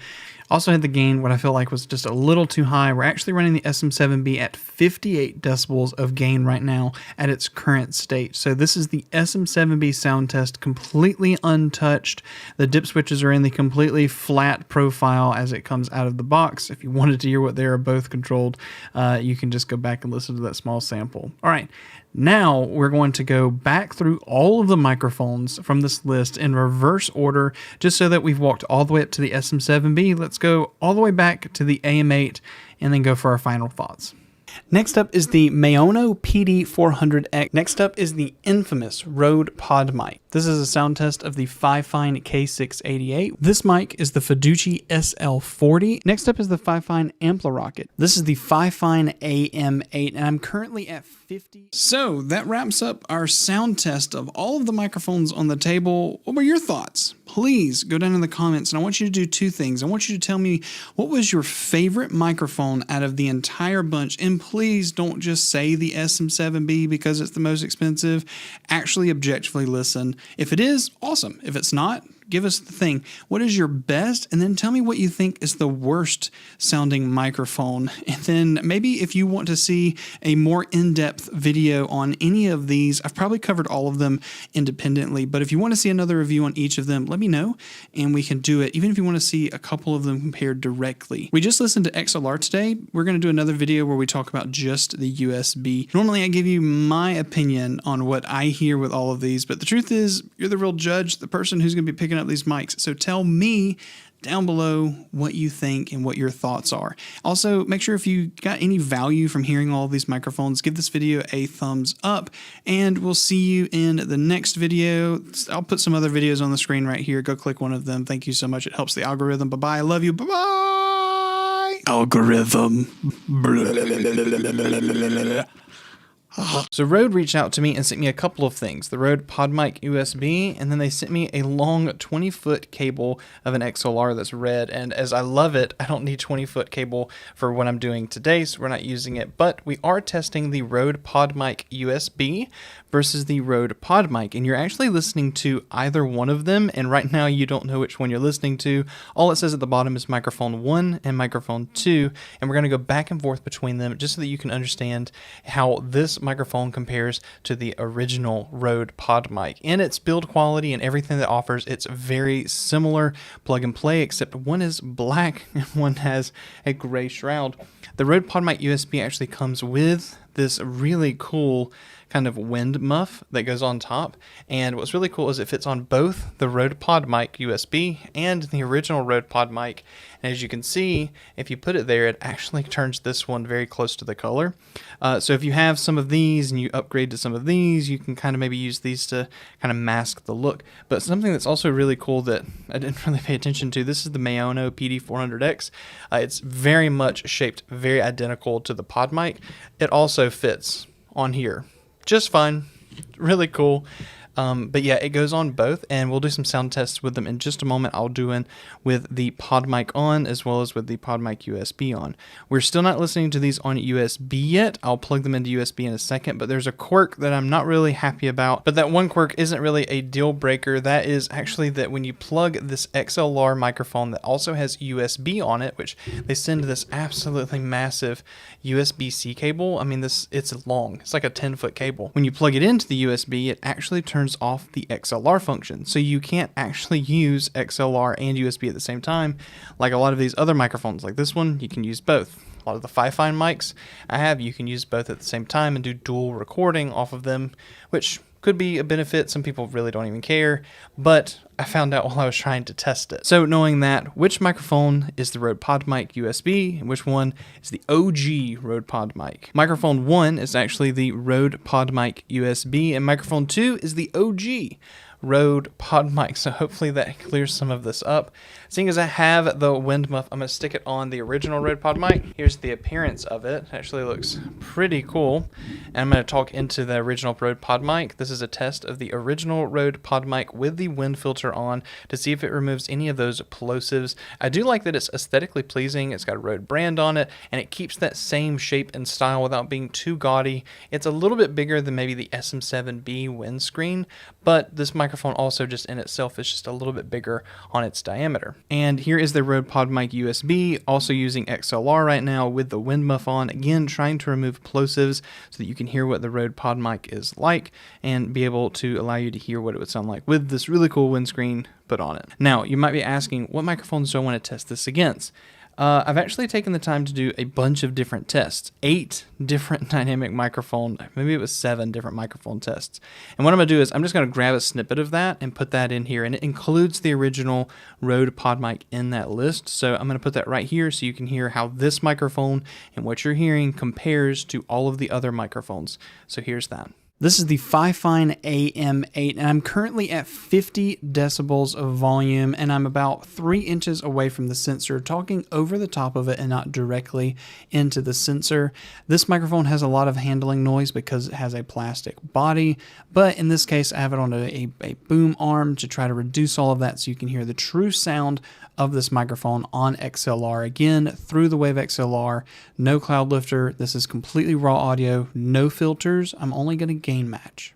Next up is the FIFINE Amplirocket, and this microphone is completely USB only, and you can actually plug in another USB to get RGB on this. I'll show some B-roll of it. This is at 100% volume for Windows, and there's not a gain knob on this microphone, but it is a dynamic mic, and I felt like I should include it just for you to have it if you've ever seen this kind of funky rocket one. It comes with a boom arm and everything for like 50 something bucks, so that's this microphone. Let's go to the next one. This mic is the Fiduci SL40, and I'm at 51 decibels of gain on this microphone, and I'm again about 3 inches away from the end of the microphone and the end of the actual capsule because it is so close to the top. And this microphone is about, I think it was about $100, but on sale for around 70 most of the time. Still has USB, and again, this sound is completely raw from the Fiduci SL40. Let's go on to the next microphone. This is a sound test of the FIFINE K688. We're at 50 decibels, and I'm about 3 inches away from the capsule because it is towards the end of the actual microphone. And so this is what you would hear if you're using the FIFINE K688. And I do believe it has the exact same sensor as the AM8, but you can be the judge of that and tell me what you think. Once again, completely raw, 50 decibels, FIFINE K688. Next up is the infamous Rode Pod mic, and this thing is a chunk. It is heavy. However, this microphone has been seen in a lot of budget setups for audio. However, let's see what you think of it. This is at 55 decibels of volume from the Wave XLR, and again, no filters applied. I'm going to keep repeating that because every video people say, you've added so much stuff. No, I mean, YouTube compresses stuff, let's be honest, but this is at 55 decibels of gain, and I'm about 3 inches away from the end of this microphone, but the capsule does sit a little further down inside this, so you do have to go a little closer if you want to get that presence feel and that proximity feel. So once again, this is the Rode Pod mic. Let's go on to the next microphone.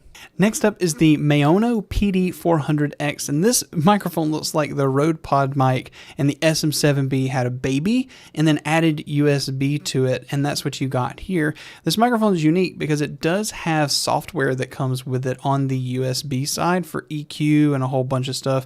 You should go check out that review if you want, but we're currently running at 53 decibels on XLR for this microphone, and you tell me, does this sound any better than the ones that you've heard before or what's coming next, which is the SM7B. So once again, 53 decibels. And now let's go on to the last microphone on our list, the Shure SM7B. Future Brandon here. Post editing, I realized that this microphone had the switches on the back activated for the bass cut and the presence boost, and I think that the audio kind of speaks for itself. I'll let you hear what it sounds like right now. And last on our list, the Shure SM7B, rocking 61 decibels of volume, being obviously the highest that's needed to produce this, at least with my voice and my environment and the distance that I am. Also had the gain, what I feel like was just a little too high. We're actually running the SM7B at 58 decibels of gain right now at its current state. So this is the SM7B sound test, completely untouched. The dip switches are in the completely flat profile as it comes out of the box. If you wanted to hear what they are both controlled, you can just go back and listen to that small sample. All right. Now we're going to go back through all of the microphones from this list in reverse order, just so that we've walked all the way up to the SM7B. Let's go all the way back to the AM8 and then go for our final thoughts. Next up is the Maono PD400X. Next up is the infamous Rode Pod mic. This is a sound test of the FIFINE K688. This mic is the Fiduci SL40. Next up is the FIFINE Amplirocket. This is the FIFINE AM8, and I'm currently at 50. What you're hearing now is actually the Rode Pod mic on USB. XLR is still plugged in, but it does not work. And again, I can go ahead and show that. Let me unplug the XLR. I'm just running on USB right now, and I'm running through my MacBook right here, recording in Adobe Audition. And there's a few things that are interesting about this that are kind of not what I expected from a microphone at this level and what you actually have on the device. So let's talk about everything that comes with the USB side. We've listened to the XLR. Now you're listening to what it sounds like on USB. First of all, for USB, this does come with a really awesome app, which is the Rode Connect app. And I plan to do an entire video just on Rode Connect because I do think it's an option, kind of like Voice Meter or any of the other ops apps that we've talked about, like Wavelength software, where you can kind of split a whole bunch of stuff out and have full granularity of your stream, kind of how it works, because it even has a stream channel, a system channel, and a like virtual channel. It's really cool. I think it's really powerful. So we're going to do a whole video on that. But what you're hearing right now is just the Rode PodMic USB plugged in. On the back of this device, there is a volume slider roll and then nothing else. It's the only button, and then you have one light that goes between green and red. Red being mute, green being live. Now, that volume slider you would think could be a gain slider, but it is not. The only thing that it controls is the volume of the headset that you plug into the actual headphone port. Nothing can be controlled on the gain on this device except for what you control through the Rode Connect program or through the Windows settings or through the Mac settings. There is no control of that on the device. And if there is, I haven't figured it out after playing with it, and there's nothing in the manual specifically telling me that this is how you do it. You can't long press it to switch, nothing like that. It just mutes the device. And even I wasn't able to get it to mute consistently either. So make sure that you actually fully push that dial all the way in and depress it to make sure it mutes. There's no indicator on the front of the device, on the top, on the bottom.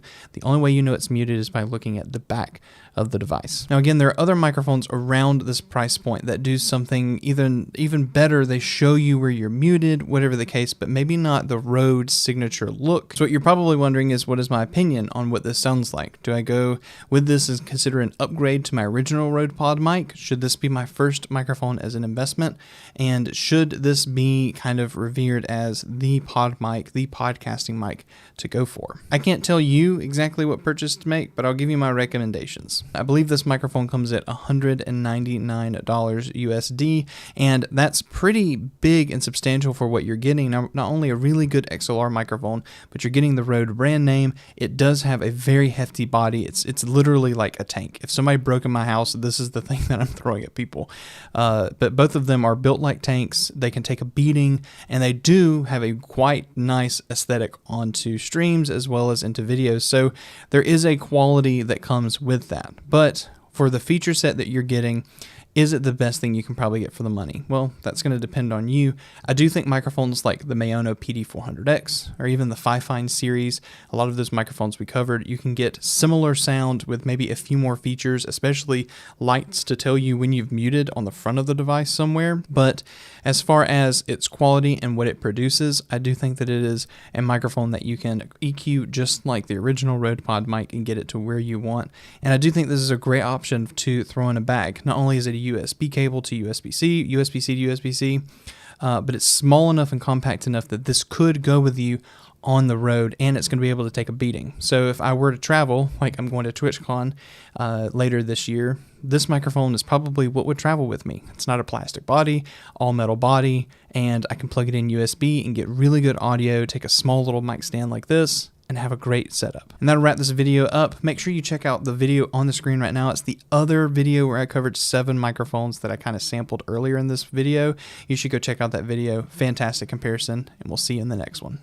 So Rode reached out to me and sent me a couple of things. The Rode PodMic USB, and then they sent me a long 20-foot cable of an XLR that's red. And as I love it, I don't need 20-foot cable for what I'm doing today, so we're not using it. But we are testing the Rode PodMic USB versus the Rode PodMic, and you're actually listening to either one of them, and right now you don't know which one you're listening to. All it says at the bottom is microphone 1 and microphone 2, and we're going to go back and forth between them just so that you can understand how this microphone compares to the original Rode PodMic. In its build quality and everything that offers, it's very similar plug and play, except one is black and one has a gray shroud.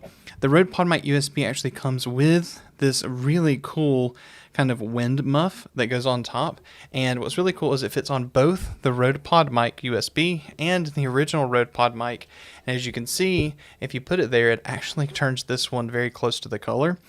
So if you have some of these and you upgrade to some of these, you can kind of maybe use these to kind of mask the look. But something that's also really cool that I didn't really pay attention to, this is the Maono PD400X. It's very much shaped very identical to the Pod mic. It also fits on here just fine. Really cool. But yeah, it goes on both, and we'll do some sound tests with them in just a moment. I'll do one with the Pod mic on as well as with the Pod mic USB on.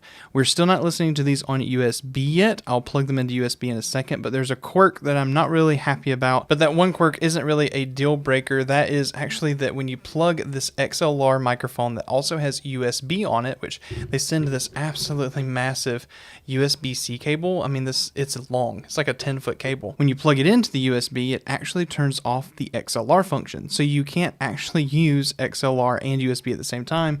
Like a lot of these other microphones, like this one, you can use both. A lot of the FIFINE mics I have, you can use both at the same time and do dual recording off of them, which could be a benefit. Some people really don't even care, but I found out while I was trying to test it. So knowing that, which microphone is the Rode Pod mic USB and which one is the OG Rode Pod mic? Microphone 1 is actually the Rode Pod mic USB, and microphone 2 is the OG Rode Pod mic. So hopefully that clears some of this up. Seeing as I have the wind muff, I'm going to stick it on the original Rode Pod mic. Here's the appearance of it. It actually looks pretty cool.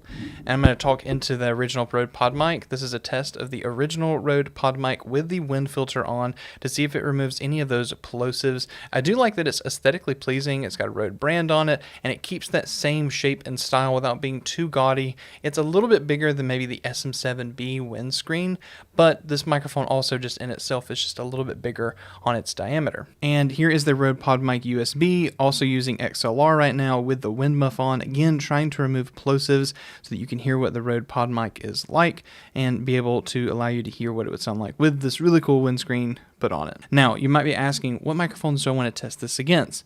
I've actually taken the time to do a bunch of different tests, 8 different dynamic microphone, maybe it was 7 different microphone tests. And what I'm going to do is I'm just going to grab a snippet of that and put that in here. And it includes the original Rode Pod mic in that list. So I'm going to put that right here so you can hear how this microphone and what you're hearing compares to all of the other microphones. So here's that. This is the FIFINE AM8, and I'm currently at 50 decibels of volume, and I'm about 3 inches away from the sensor, talking over the top of it and not directly into the sensor. This microphone has a lot of handling noise because it has a plastic body, but in this case, I have it on a boom arm to try to reduce all of that so you can hear the true sound of this microphone on XLR. Again, through the Wave XLR, no cloud lifter. This is completely raw audio, no filters. I'm only going to gain match. Next up is the FIFINE AmpliRocket, and this microphone is completely USB only, and you can actually plug in another USB to get RGB on this. I'll show some B-roll of it. This is at 100% volume for Windows, and there's not a gain knob on this microphone, but it is a dynamic mic, and I felt like I should include it just for you to have it if you've ever seen this kind of funky rocket one. It comes with a boom arm and everything for like 50-something bucks, so that's this microphone. Let's go to the next one. This mic is the Fiduci SL40, and I'm at 51 decibels of gain on this microphone, and I'm again about 3 inches away from the end of the microphone and the end of the actual capsule because it is so close to the top. And this microphone is about, I think it was about $100, but on sale for around 70 most of the time. Still has USB, and again, this sound is completely raw from the Fiduci SL40. Let's go on to the next microphone. This is a sound test of the FIFINE K688. We're at 50 decibels, and I'm about 3 inches away from the capsule because it is towards the end of the actual microphone. And so this is what you would hear if you're using the FIFINE K688. And I do believe it has the exact same sensor as the AM8, but you can be the judge of that and tell me what you think. Once again, completely raw, 50 decibels, FIFINE K688. Next up is the infamous Rode Pod mic, and this thing is a chunk. It is heavy. However, this microphone has been seen in a lot of budget setups for audio. However, let's see what you think of it. This is at 55 decibels of volume from the Wave XLR, and again, no filters applied. I'm going to keep repeating that because every video people say, you've added so much stuff. No, I mean, YouTube compresses stuff, let's be honest, but this is at 55 decibels of gain, and I'm about 3 inches away from the end of this microphone, but the capsule does sit a little further down inside this, so you do have to go a little closer if you want to get that presence feel and that proximity feel. So once again, this is the Rode Pod mic. Let's go on to the next microphone. Next up is the Maono PD400X, and this microphone looks like the Rode Pod mic and the SM7B had a baby and then added USB to it, and that's what you got here. This microphone is unique because it does have software that comes with it on the USB side for EQ and a whole bunch of stuff. You should go check out that review if you want, but we're currently running at 53 decibels on XLR for this microphone, and you tell me, does this sound any better than the ones that you've heard before or what's coming next, which is the SM7B. So once again, 53 decibels.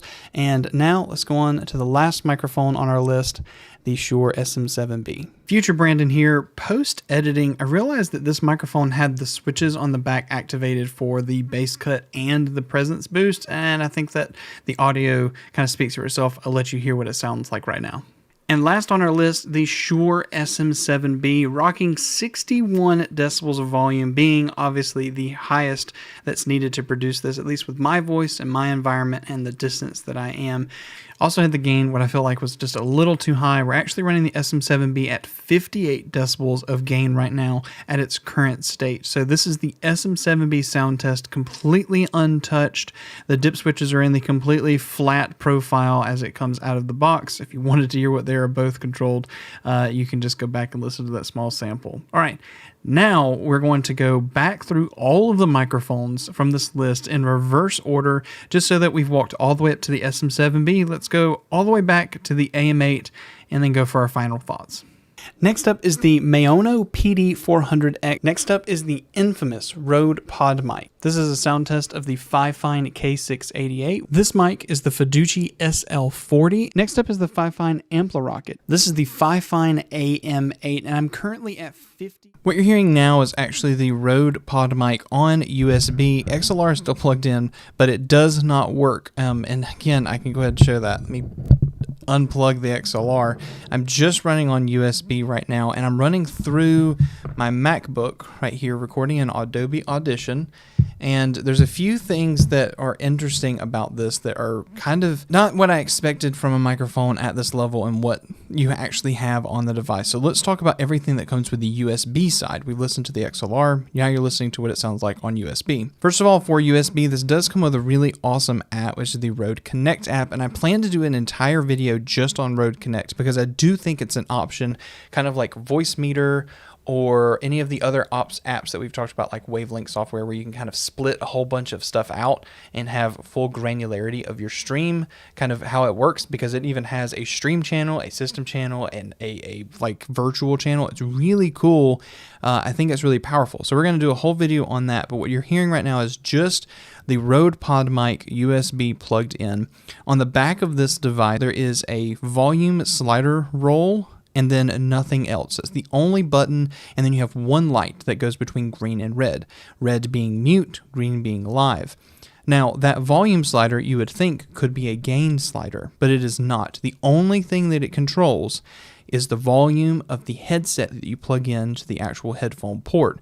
Nothing can be controlled on the gain on this device except for what you control through the Rode Connect program or through the Windows settings or through the Mac settings.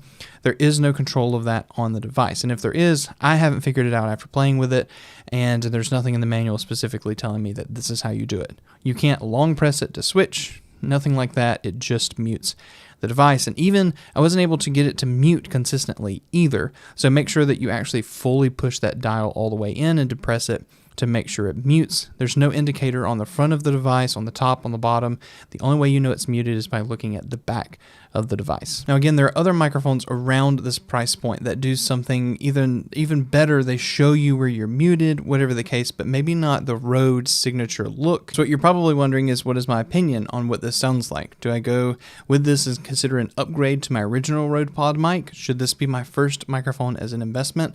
And should this be kind of revered as the pod mic, the podcasting mic to go for? I can't tell you exactly what purchase to make, but I'll give you my recommendations. I believe this microphone comes at $199 USD, and that's pretty big and substantial for what you're getting. Now, not only a really good XLR microphone, but you're getting the Rode brand name. It does have a very hefty body. It's literally like a tank. If somebody broke in my house, this is the thing that I'm throwing at people. But both of them are built like tanks. They can take a beating, and they do have a quite nice aesthetic onto streams as well as into videos. So there is a quality that comes with that. But for the feature set that you're getting, is it the best thing you can probably get for the money? Well, that's going to depend on you.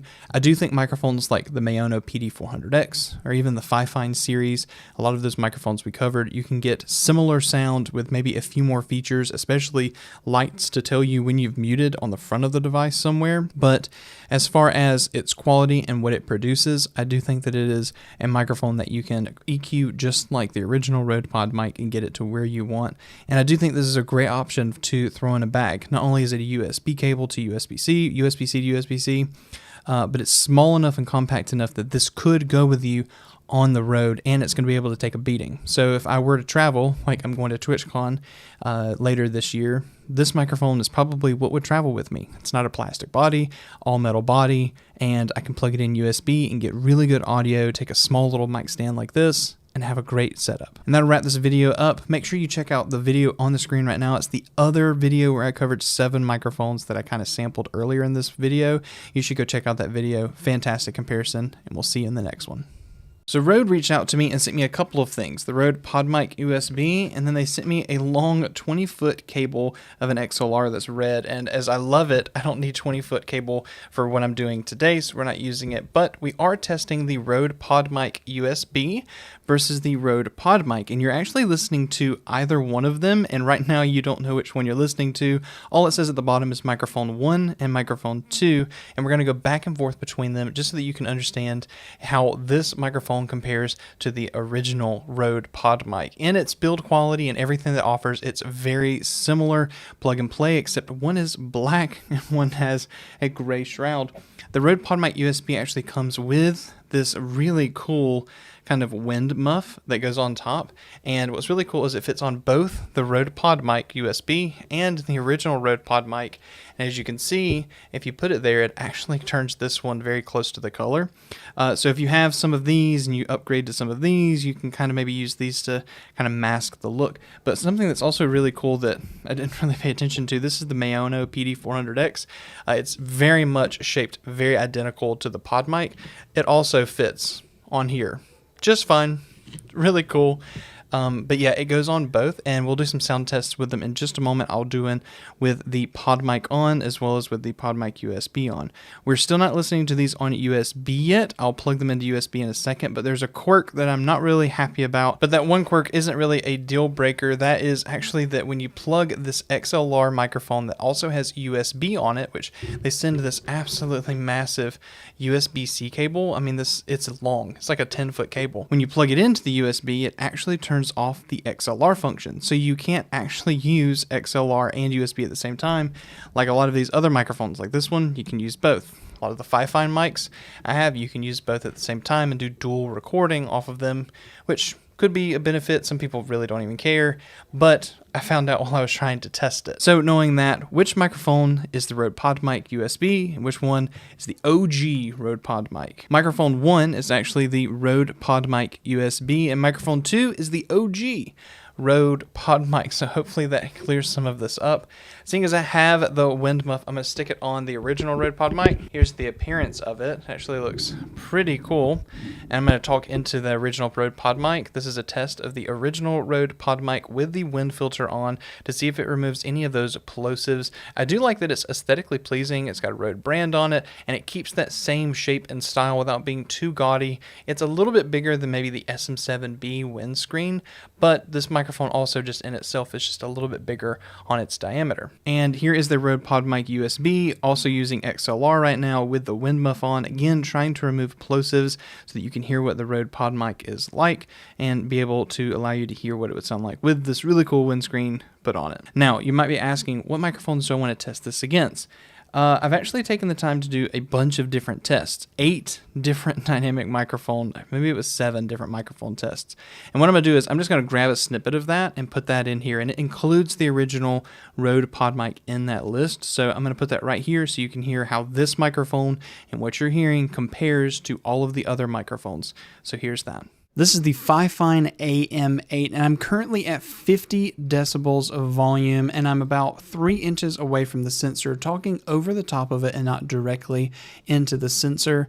This microphone has a lot of handling noise because it has a plastic body, but in this case, I have it on a boom arm to try to reduce all of that so you can hear the true sound of this microphone on XLR. Again, through the Wave XLR, no cloud lifter. This is completely raw audio, no filters. I'm only going to gain match.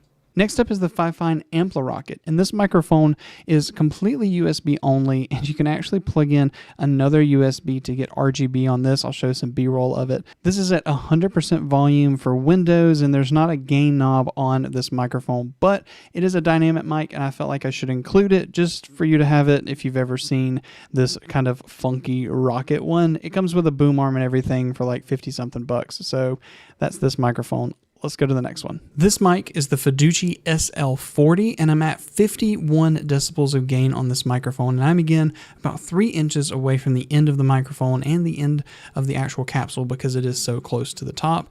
And this microphone is about, I think it was about $100, but on sale for around 70 most of the time. Still has USB, and again, this sound is completely raw from the Fiduci SL40. Let's go on to the next microphone. This is a sound test of the FIFINE K688. We're at 50 decibels, and I'm about 3 inches away from the capsule because it is towards the end of the actual microphone. And so this is what you would hear if you're using the FIFINE K688. And I do believe it has the exact same sensor as the AM8, but you can be the judge of that and tell me what you think. Once again, completely raw, 50 decibels, FIFINE K688. Next up is the infamous Rode Pod mic, and this thing is a chunk. It is heavy. However, this microphone has been seen in a lot of budget setups for audio. However, let's see what you think of it. This is at 55 decibels of volume from the Wave XLR, and again, no filters applied. I'm going to keep repeating that because every video people say, you've added so much stuff. No, I mean, YouTube compresses stuff, let's be honest, but this is at 55 decibels of gain, and I'm about 3 inches away from the end of this microphone, but the capsule does sit a little further down inside this, so you do have to go a little closer if you want to get that presence feel and that proximity feel. So once again, this is the Rode Pod mic. Let's go on to the next microphone. Next up is the Maono PD400X, and this microphone looks like the Rode Pod mic and the SM7B had a baby and then added USB to it, and that's what you got here. This microphone is unique because it does have software that comes with it on the USB side for EQ and a whole bunch of stuff. You should go check out that review if you want, but we're currently running at 53 decibels on XLR for this microphone, and you tell me, does this sound any better than the ones that you've heard before or what's coming next, which is the SM7B. So once again, 53 decibels. And now let's go on to the last microphone on our list, the Shure SM7B. Future Brandon here. Post editing, I realized that this microphone had the switches on the back activated for the bass cut and the presence boost, and I think that the audio kind of speaks for itself. I'll let you hear what it sounds like right now. And last on our list, the Shure SM7B, rocking 61 decibels of volume, being obviously the highest that's needed to produce this, at least with my voice and my environment and the distance that I am. Also had the gain, what I felt like was just a little too high. We're actually running the SM7B at 58 decibels of gain right now at its current state. So this is the SM7B sound test, completely untouched. The dip switches are in the completely flat profile as it comes out of the box. If you wanted to hear what they are both controlled, you can just go back and listen to that small sample. All right. Now we're going to go back through all of the microphones from this list in reverse order, just so that we've walked all the way up to the SM7B. Let's go all the way back to the AM8 and then go for our final thoughts. Next up is the Maono PD400X. Next up is the infamous Rode Pod mic. This is a sound test of the FIFINE K688. This mic is the Fiducie SL40. Next up is the FIFINE Amplirocket. This is the FIFINE AM8, and I'm currently at 50. What you're hearing now is actually the Rode Pod mic on USB. XLR is still plugged in, but it does not work. And again, I can go ahead and show that. Let me unplug the XLR. I'm just running on USB right now, and I'm running through my MacBook right here, recording in Adobe Audition. And there's a few things that are interesting about this that are kind of not what I expected from a microphone at this level and what you actually have on the device. So let's talk about everything that comes with the USB side. We've listened to the XLR. Now you're listening to what it sounds like on USB. First of all, for USB, this does come with a really awesome app, which is the Rode Connect app. And I plan to do an entire video just on Rode Connect because I do think it's an option, kind of like Voicemeeter or any of the other apps that we've talked about, like Wavelength software, where you can kind of split a whole bunch of stuff out and have full granularity of your stream, kind of how it works, because it even has a stream channel, a system channel, and a like virtual channel. It's really cool. I think it's really powerful. So we're going to do a whole video on that. But what you're hearing right now is just the Rode Pod mic USB plugged in. On the back of this device, there is a volume slider roll, and then nothing else. It's the only button, and then you have one light that goes between green and red. Red being mute, green being live. Now, that volume slider you would think could be a gain slider, but it is not. The only thing that it controls is the volume of the headset that you plug into the actual headphone port. Nothing can be controlled on the gain on this device except for what you control through the Rode Connect program or through the Windows settings or through the Mac settings. There is no control of that on the device. And if there is, I haven't figured it out after playing with it, and there's nothing in the manual specifically telling me that this is how you do it. You can't long press it to switch, nothing like that. It just mutes the device. And even I wasn't able to get it to mute consistently either. So make sure that you actually fully push that dial all the way in and depress it to make sure it mutes. There's no indicator on the front of the device, on the top, on the bottom. The only way you know it's muted is by looking at the back of the device. Now again, there are other microphones around this price point that do something even better. They show you where you're muted, whatever the case, but maybe not the Rode signature look. So what you're probably wondering is, what is my opinion on what this sounds like? Do I go with this and consider an upgrade to my original Rode Pod mic? Should this be my first microphone as an investment? And should this be kind of revered as the pod mic, the podcasting mic to go for? I can't tell you exactly what purchase to make, but I'll give you my recommendations. I believe this microphone comes at $199 USD, and that's pretty big and substantial for what you're getting. Now, not only a really good XLR microphone, but you're getting the Rode brand name. It does have a very hefty body. It's literally like a tank. If somebody broke in my house, this is the thing that I'm throwing at people. But both of them are built like tanks. They can take a beating, and they do have a quite nice aesthetic onto streams as well as into videos. So there is a quality that comes with that. But for the feature set that you're getting, is it the best thing you can probably get for the money? Well, that's going to depend on you. I do think microphones like the Maono PD400X or even the FIFINE series, a lot of those microphones we covered, you can get similar sound with maybe a few more features, especially lights to tell you when you've muted on the front of the device somewhere. But as far as its quality and what it produces, I do think that it is a microphone that you can EQ just like the original Rode Pod mic and get it to where you want.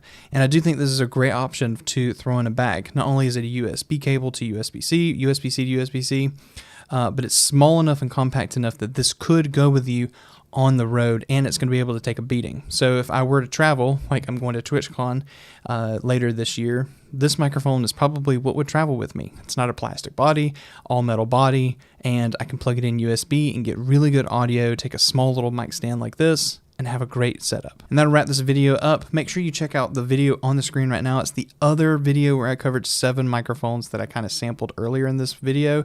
You should go check out that video. Fantastic comparison, and we'll see you in the next one. The baby one is my favorite. This one's so good. Oh my god, Becky, look at her butt. Ah!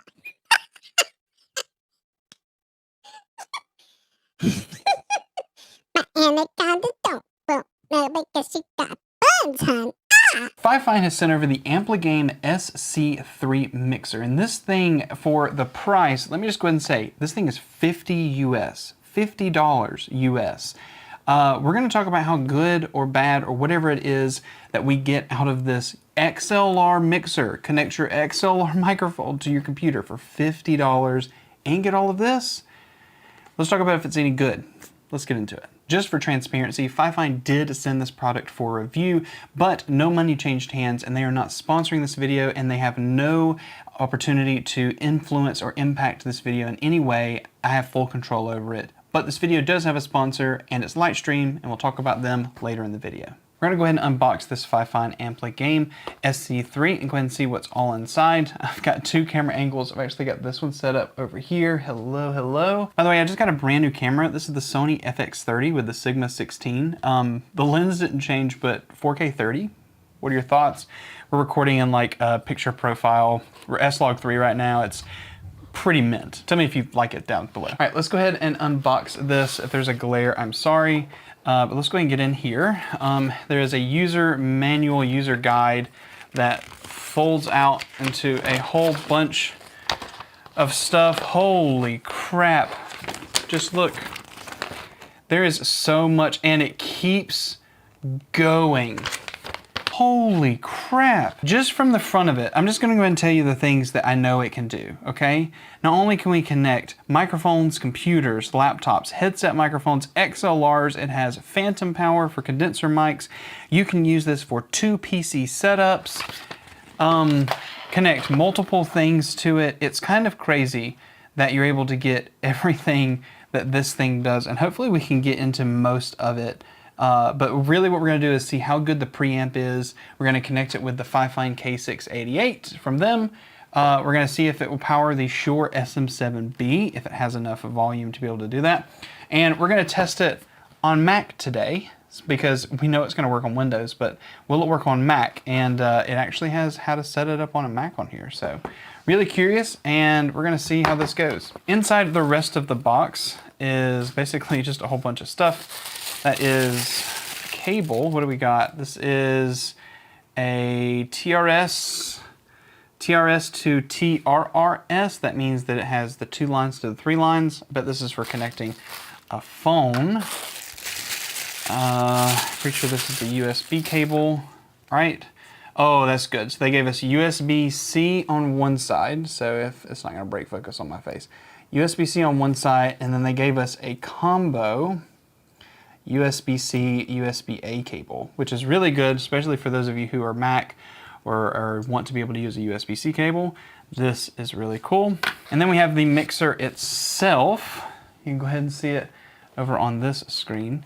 Really nice tactile movement. You can really tell. Here we go. This is the FIFINE Ampligame SC3 in all its glory.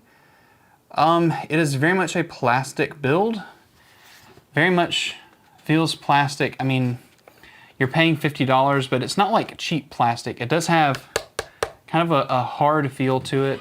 What do you need, baby? What happened? You want a chocolate Pop-Tart? You want to say hey to your friends first? Yes.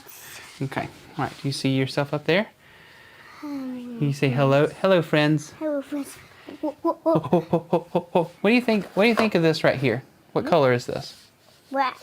It's not. Well, there's black on it. But what's its main color? White. White. Is this cool? Is that fun to play with? Do you have no response? The race cars are racing. He thinks that the faders are race cars and he's pushing them up and down. Okay. All right. Let's go get you what you need. Okay? Because you got to get back in bed. I have to get my children party. Okay. Go downstairs. Go grab one from mommy. Okay? Love you. Yeah. Shut my door and then run downstairs and let mommy get you one. Okay?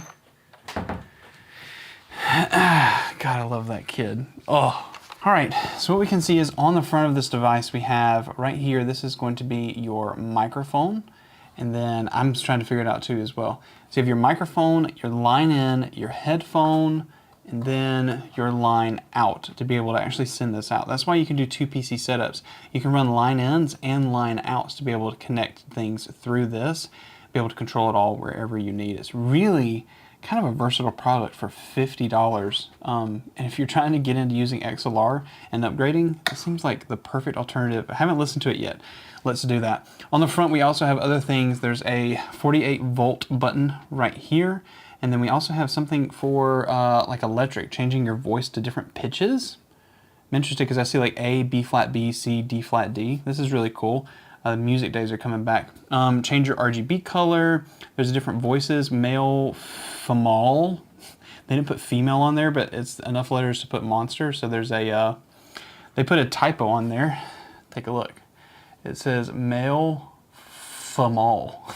FIFINE, what are you doing? Monster, baby, elder. And then there's 4 custom buttons. However, I don't think that there's any software that comes with this, so I'm curious to see what these custom buttons are. We'll figure it out. On the back, it seems like a really simple interface. There's just the combo XLR and then the 1/4-inch jack, the slider for dynamic and condenser. I'm assuming that's for 48 volt. Then it just looks like, you know, headphone plugs for everything else. And then obviously the USB on the end to be able to connect it all. So let's plug it in. I'm going to do a plug-in directly in for the FIFINE K688 for XLR into this. I'm going to run my headphone out, and I think this just controls the volume of everything, like your headphone volume, the line in, coming in and out. I'm just curious how it manages all of it into the computer. So I'm going to plug it into the MacBook. We're going to see how it goes. I want to interrupt and tell you about our sponsor for today's video, Lightstream. Lightstream is a cloud-based streaming service where you can stream directly from your console to Lightstream, and then they will re-encode your stream with professional overlays. Things like Stream Elements, Rainmaker.gg, a whole bunch of things like videos and graphics you can put onto your stream and never have to use a streaming PC to do these things. Right now, you can get 25% off your first 3 months by using my coupon code Darkened Cyrus. So make sure you go ahead and visit the link in the description to go ahead and order this. And thank you to Lightstream for sponsoring this video. Okay, we are currently screen recording the Mac. I've just connected it. This thing, look guys, I'm just gonna show the screen over there. I've got the kind of the gamma turned down. Hopefully it is focused on it so you can see it. Look at the RGB. If I press this button, it goes between like light blue, it'll fade, it'll walk up all of the colors. It's so neat. Solid red, yellow fade, greens, blues, just like a full rainbow effect, kind of just a fading. And it's not just that, there's an RGB on the bottom here. Oh, sorry. There's an RGB on the bottom too that also works and fades in between all of these. It's absolutely bonkers. Let me get back to like a rainbow. Yeah, look at this. I'm really impressed. You get that much control. Sorry, I'm focusing so you guys can see, but look at all of that control in this. The question is, how does it work and does it work well? So we're gonna go ahead and I'm gonna click allow, and it's pulling in audio from somewhere. I'm not really sure. Oh, I think it's pulling it from here. Okay. All right, cool. So hopefully we can go ahead and connect a microphone. It says we can just connect it through settings. Let's go to audio, and then it says, ooh, FIFINE SC3. We click OK. Obviously it hasn't picked up. Here's the mic button. Oh, the actual receiver there. Holy crap. Okay, so I'm gonna go ahead and increase inside of OBS, and I'm about 90% volume right now, and we're about like -6. And I love the fact that there's an indicator over here. That is so cool. All right, so I'm recording my sound right now. I can't hear it. Let me plug in my headphones. Now I can't hear anything, but if I hit mic, ooh, and I turn that up, oh, that is real time. Oh, that is real time mic monitoring. Holy crap. I mean, obviously I'm clipping sometimes. Let me turn a filter or a limiter back on this so I don't clip, just because I'm not used to this mixer just yet, and I want to make sure I'm not clipping out. All right, so this is real-time monitoring. I've cranked up the microphone or the headphones for this. If you can see, this is headphones, and it is cranked all the way. And if you just check this button for mic monitor, it turns off the mic monitoring. And it's everything that's going to your headset. Oh, this is bonkers, guys. All right, so this is the FIFINE SC3 mixer, and I've already gotten it connected and tried to play with it for a little bit. And I just want to show you the stuff that I have found. First of all, if you can go ahead and see in my little side view here, hopefully I have it in focus, so hopefully you can see that. I have everything kind of already set up here, and I just wanted to walk you through the interface. The first interface is actually the mic itself, and I actually have OBS also recording this so you can see what it is like, and the audio you're getting is actually from OBS through this XLR microphone. That's how I'm capturing it. I'm just capturing the screen. But we're through XLR right now, but you could also just plug in a headset like this HyperCloud 2's. You could just use this and actually have your headset mic plugged in and then do your your 3-ringed cable, your TRRS. You can plug it into the headset port and actually capture directly from your headset into OBS to be able to do a whole bunch of switching lines ins and outs. I'd say this is as a really cool thing we could probably use for even like an Xbox piece to be able to use the microphone as your as your mic, like a nice mic. I'm gonna have to do some testing, but anyway, I see some really good opportunities with this. Anyway, so on the back there's a line in and out. Let's be able to connect other devices like a computer or phone and be able to go out to another device. But then you have also the headphone port where you can actually turn your headphone volume up and down. That's actually what you've plugged in, and it's the headphone port if you don't want to use a microphone on your headset. So if you want to just do that. But it does have a button. You can click this and it'll turn off and on real-time mic monitoring. Real-time, not delayed. This is what's so cool. I didn't expect it to be real-time, and it's in both ears. It feels really nice. It's full. And then the rest of it is just kind of RGB stuff. So if I press this button, we can switch RGB. Let me turn that off so you can see. It'll fade between a bunch of different colors. It'll walk up all of the RGB. Look at this. How cool is that? Reds, greens. It even has an LED, like an RGB piece at the bottom. It's a lot brighter than what you're probably seeing on the screen just because I have a whole bunch of studio lights. But it's pretty cool. I'm going to turn mic monitoring back on. So there's a phantom power button here at the top. There's an electric button. I'm curious to see what this does. Let's do it. Now I'm singing at D flat, D, A flat, so apparently. Ooh. Oh, it's a pitch corrector. Oh, and it actually controls inside that key. You can auto-tune yourself. That's so stupid. The key. All right, so I think you press and hold. Yeah, it turns it off. There's a change voice button. Oh, it's apparently this is what the male voice is. And apparently this is what the female voice is. Ha ha ha. The robot voice. Monster voice. The baby voice? Oh my god, this is amazing.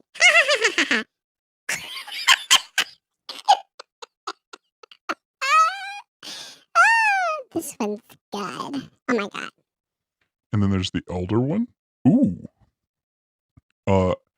Elder and male are not too much different. Female. This is the female button. Female. Robot. Monster. The baby one is my favorite. This one's so good. Oh my god, Becky, look at her butt. Ah!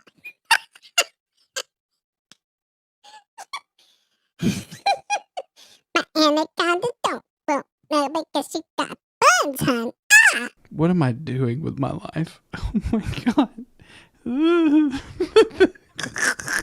All right, it has custom A, B, C, and D buttons. I'm not really sure what they do. I'm going to refer to the manual, and we're going to see what custom A, B, C, and D. Oh, so you can do this. So let me go back to the. We go back to the baby, and if I press and hold. Subscribe to Darkened Cyrus. Ew, ew, ew. If I press that button. Oh. So let me turn that off. I'm going to press that button. Subscribe to Darkened Cyrus. Ew, ew, ew. Subscribe to Dark. Oh my God, it actually saves it. So you can do, like, you can obviously play something on your computer, press and hold and record it. This is funny and bad and funny at the same time. Okay. All right. And I mean, that's pretty much it and straightforward. But the question is, can it power an SM7B? So let me pull that over. It gets up to, like, a normal speaking, like -12, -13. It doesn't tell you exactly how much gain this provides. But I'm going to guess this is around like 55 or so, or 50 decibels of gain, because I'm maxed out here and I could probably boost it in OBS, but this is me eating the microphone just to be able to get to like -9. So I don't think it's going to power the SM7B. I don't think that it has enough gain to power this. So if you're going to get this and you have an SM7B, I would make sure you have something like a cloud lifter, especially if you want that. If not, yeah, you're probably not shopping for this $50 device for, a $400 microphone. But if you're trying to upgrade something like the, K688 or the AM8 or anything like that, yeah, this really is impressive. Okay, so the FIFINE Ampligame SC3. The question is, do I think that it's worth the value? Should you pick this up? And is it good?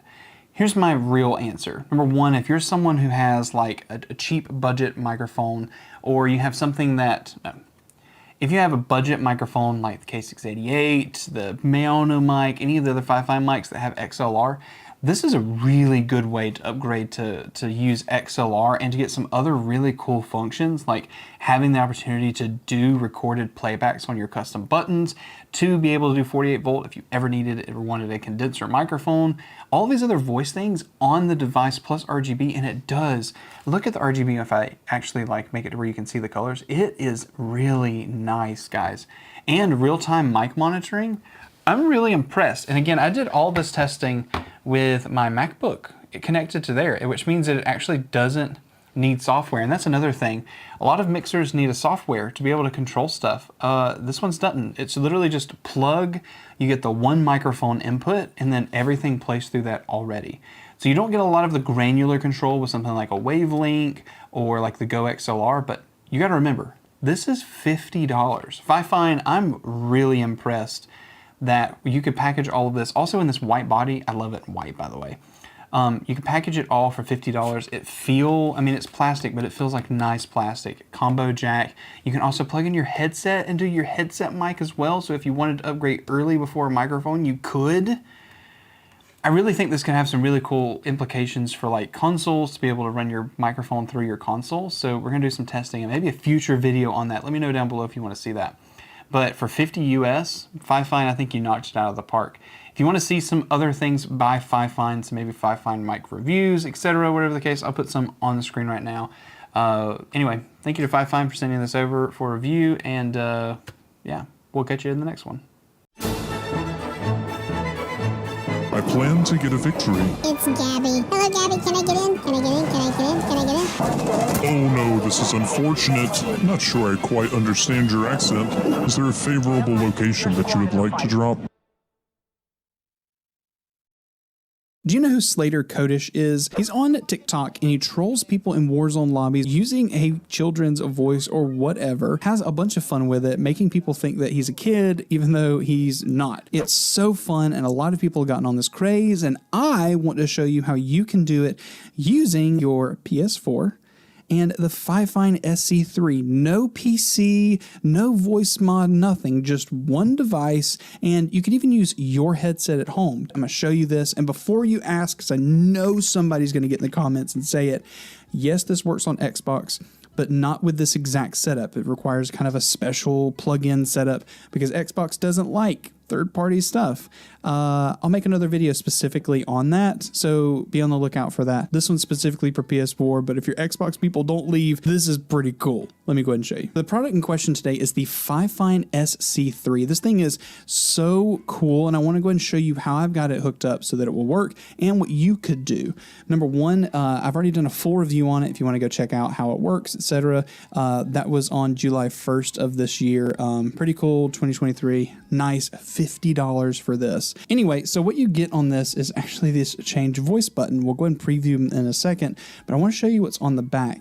Right now I have the FIFINE AM8, which is the microphone you're listening to right now, connected by XLR to this, but you don't have to have an XLR mic. This actually takes a headset port just like on the bottom of your controller. So if you wanted to plug in and get your audio as well as send your mic to this and do all of these voices, you could do that by using this headset port. It takes a TRRS or a 3-prong kind of cable, right? You also get a headphone port. So if you do use XLR and you want to just plug in headphones like I've done with the HyperCloud 2s here, that's how I'm doing it. And then I actually can control my headphone volume here. I'm using a special connector here for the line out. It's just an aux cable, but it's how you're hearing me right now so that you can hear the voices, because PlayStation people will hear them, but it was kind of hard for me to figure out how to route them back around. So yeah, this is like a big technical thing I'm doing. And then obviously I have the USB connector, which powers this and sends the data directly connected to the PS4 right here. And the PS4 sees it as a microphone. So here's the PS4, and we're actually going to go into settings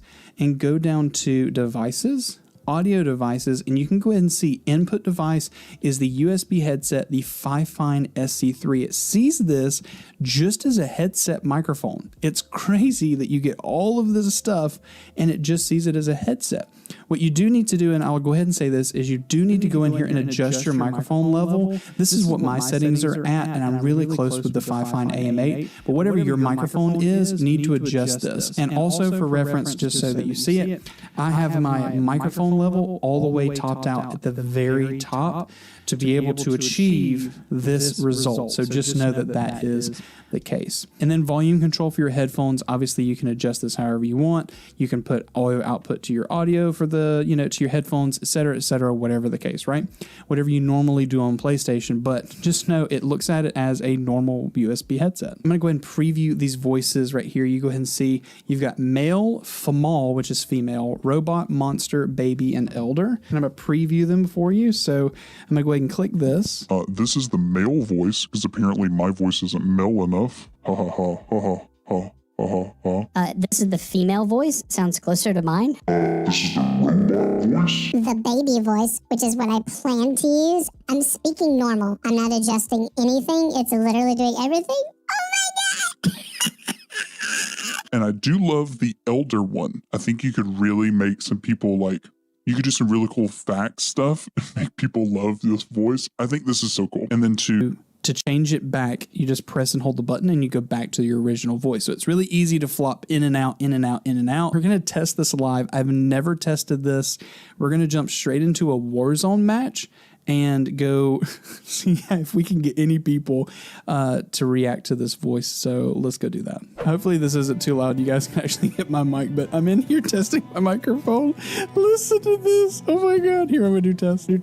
Okay, so there's gonna be an echo. This is going to be fun. Okay, so one thing I've had to do is I had to lower the master volume because I can't split out the audio the way I have it set up for the mic. So hopefully I'm not too loud and people, you can hear everything in the party chat, okay? I have never played on PS4. I haven't even used the PlayStation 4 controller before.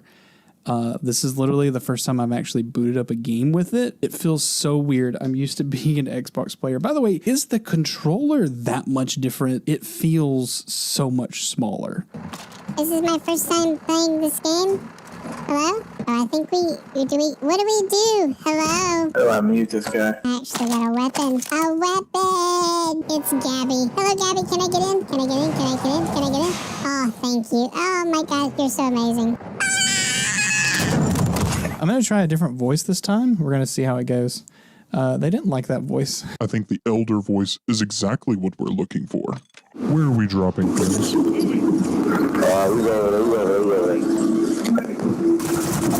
Upstairs, right here on me. Oh, I got fired. Whole team.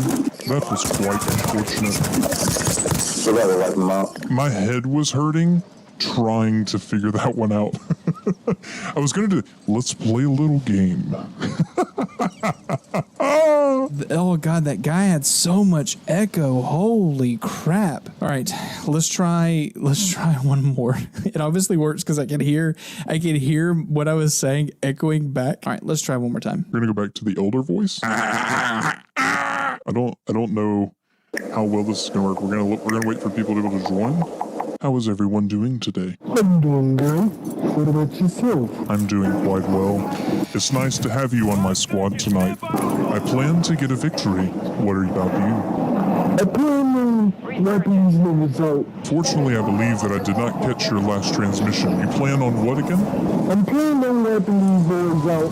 Like Squid Games.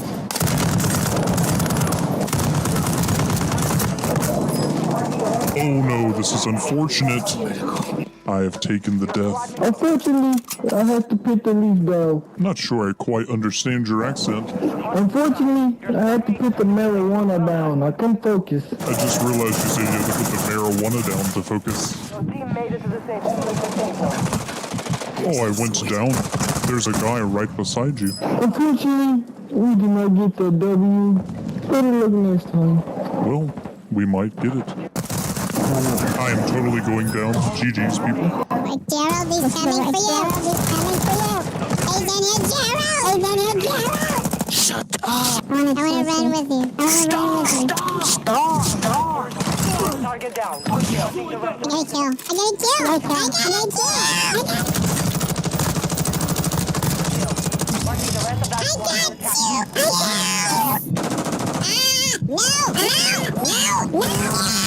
So we didn't get some fantastic clips, but we did get some cool interactions. So hopefully you can see how amazing this FIFINE mixer is and is an option for you to use as a console streamer to upgrade your audio sound, but even have soundboards and a whole bunch of other options. It's a really cool thing, especially if you're looking for something like this, or just honestly to troll people in your fire team or your party or whatever the case. Anyway, if you want to see a review for these products, I'll leave them here at the end of the video. Make sure you check out my website, darkencyrus.com, to be able to work with me, hit my contact information, reach out to me on socials. I'd love to be able to come alongside you as a creator. And yeah, it's been awesome. Check out these videos. We'll see you over in those. Amazon links for everything you've seen in the video down in the description. Affiliate, thank you so much for supporting the channel, and we'll see you next time. FIFINE sent over the K669C. It's a condenser microphone that is XLR only, and we're not doing an unboxing because it's literally two pieces, the mic and the stand, and as you can see here, XLR only, no USB. But here's the kicker, 36 US for this. The question is, as a condenser microphone that you have to have an interface with, is it worth it? And it's, let's say you have a podcast set up, could you rig out your entire podcast setup with $30 microphones if they sound good?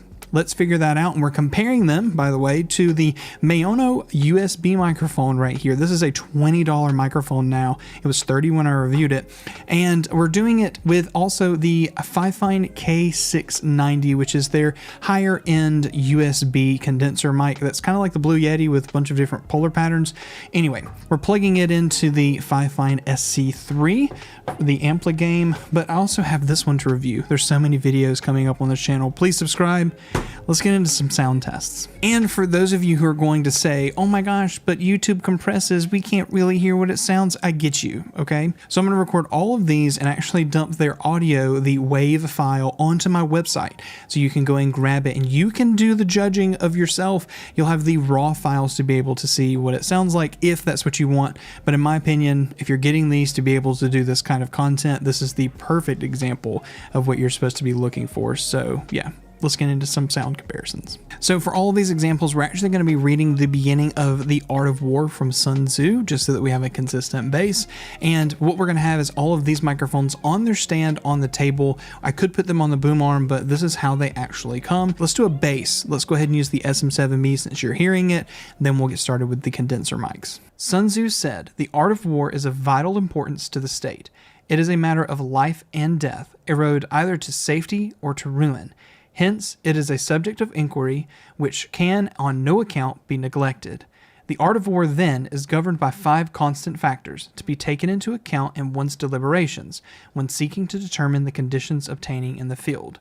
These are the moral law, heaven, earth, the commander, method, and discipline. All right, let's go ahead and jump into these condenser mics. We're going to do it from the cheapest to most expensive. We'll do the Maono mic. All of these, by the way, all of these will be linked down in the description if you want to go pick one of them up. We'll do the Maono mic, then we'll do the XLR K669C connected to the FIFINE mixer, and then we'll do the K690 last. Sun Tzu said, "The art of war is of vital importance to the state. It is a matter of life and death, a road either to safety or to ruin. Hence, it is a subject of inquiry which can on no account be neglected. The art of war then is governed by 5 constant factors, to be taken into account in one's deliberations when seeking to determine the conditions obtaining in the field. These are the moral law, heaven, earth, the commander, method, and discipline." Sun Tzu said, "The art of war is of vital importance to the state. It is a matter of life and death, a road either to safety or to ruin. Hence, it is a subject of inquiry which can on no account be neglected. The art of war then is governed by 5 constant factors, to be taken into account in one's deliberations when seeking to determine the conditions obtaining in the field. These are the moral law, heaven, earth, the commander, method, and discipline." Sun Tzu said, "The art of war is of vital importance to the state.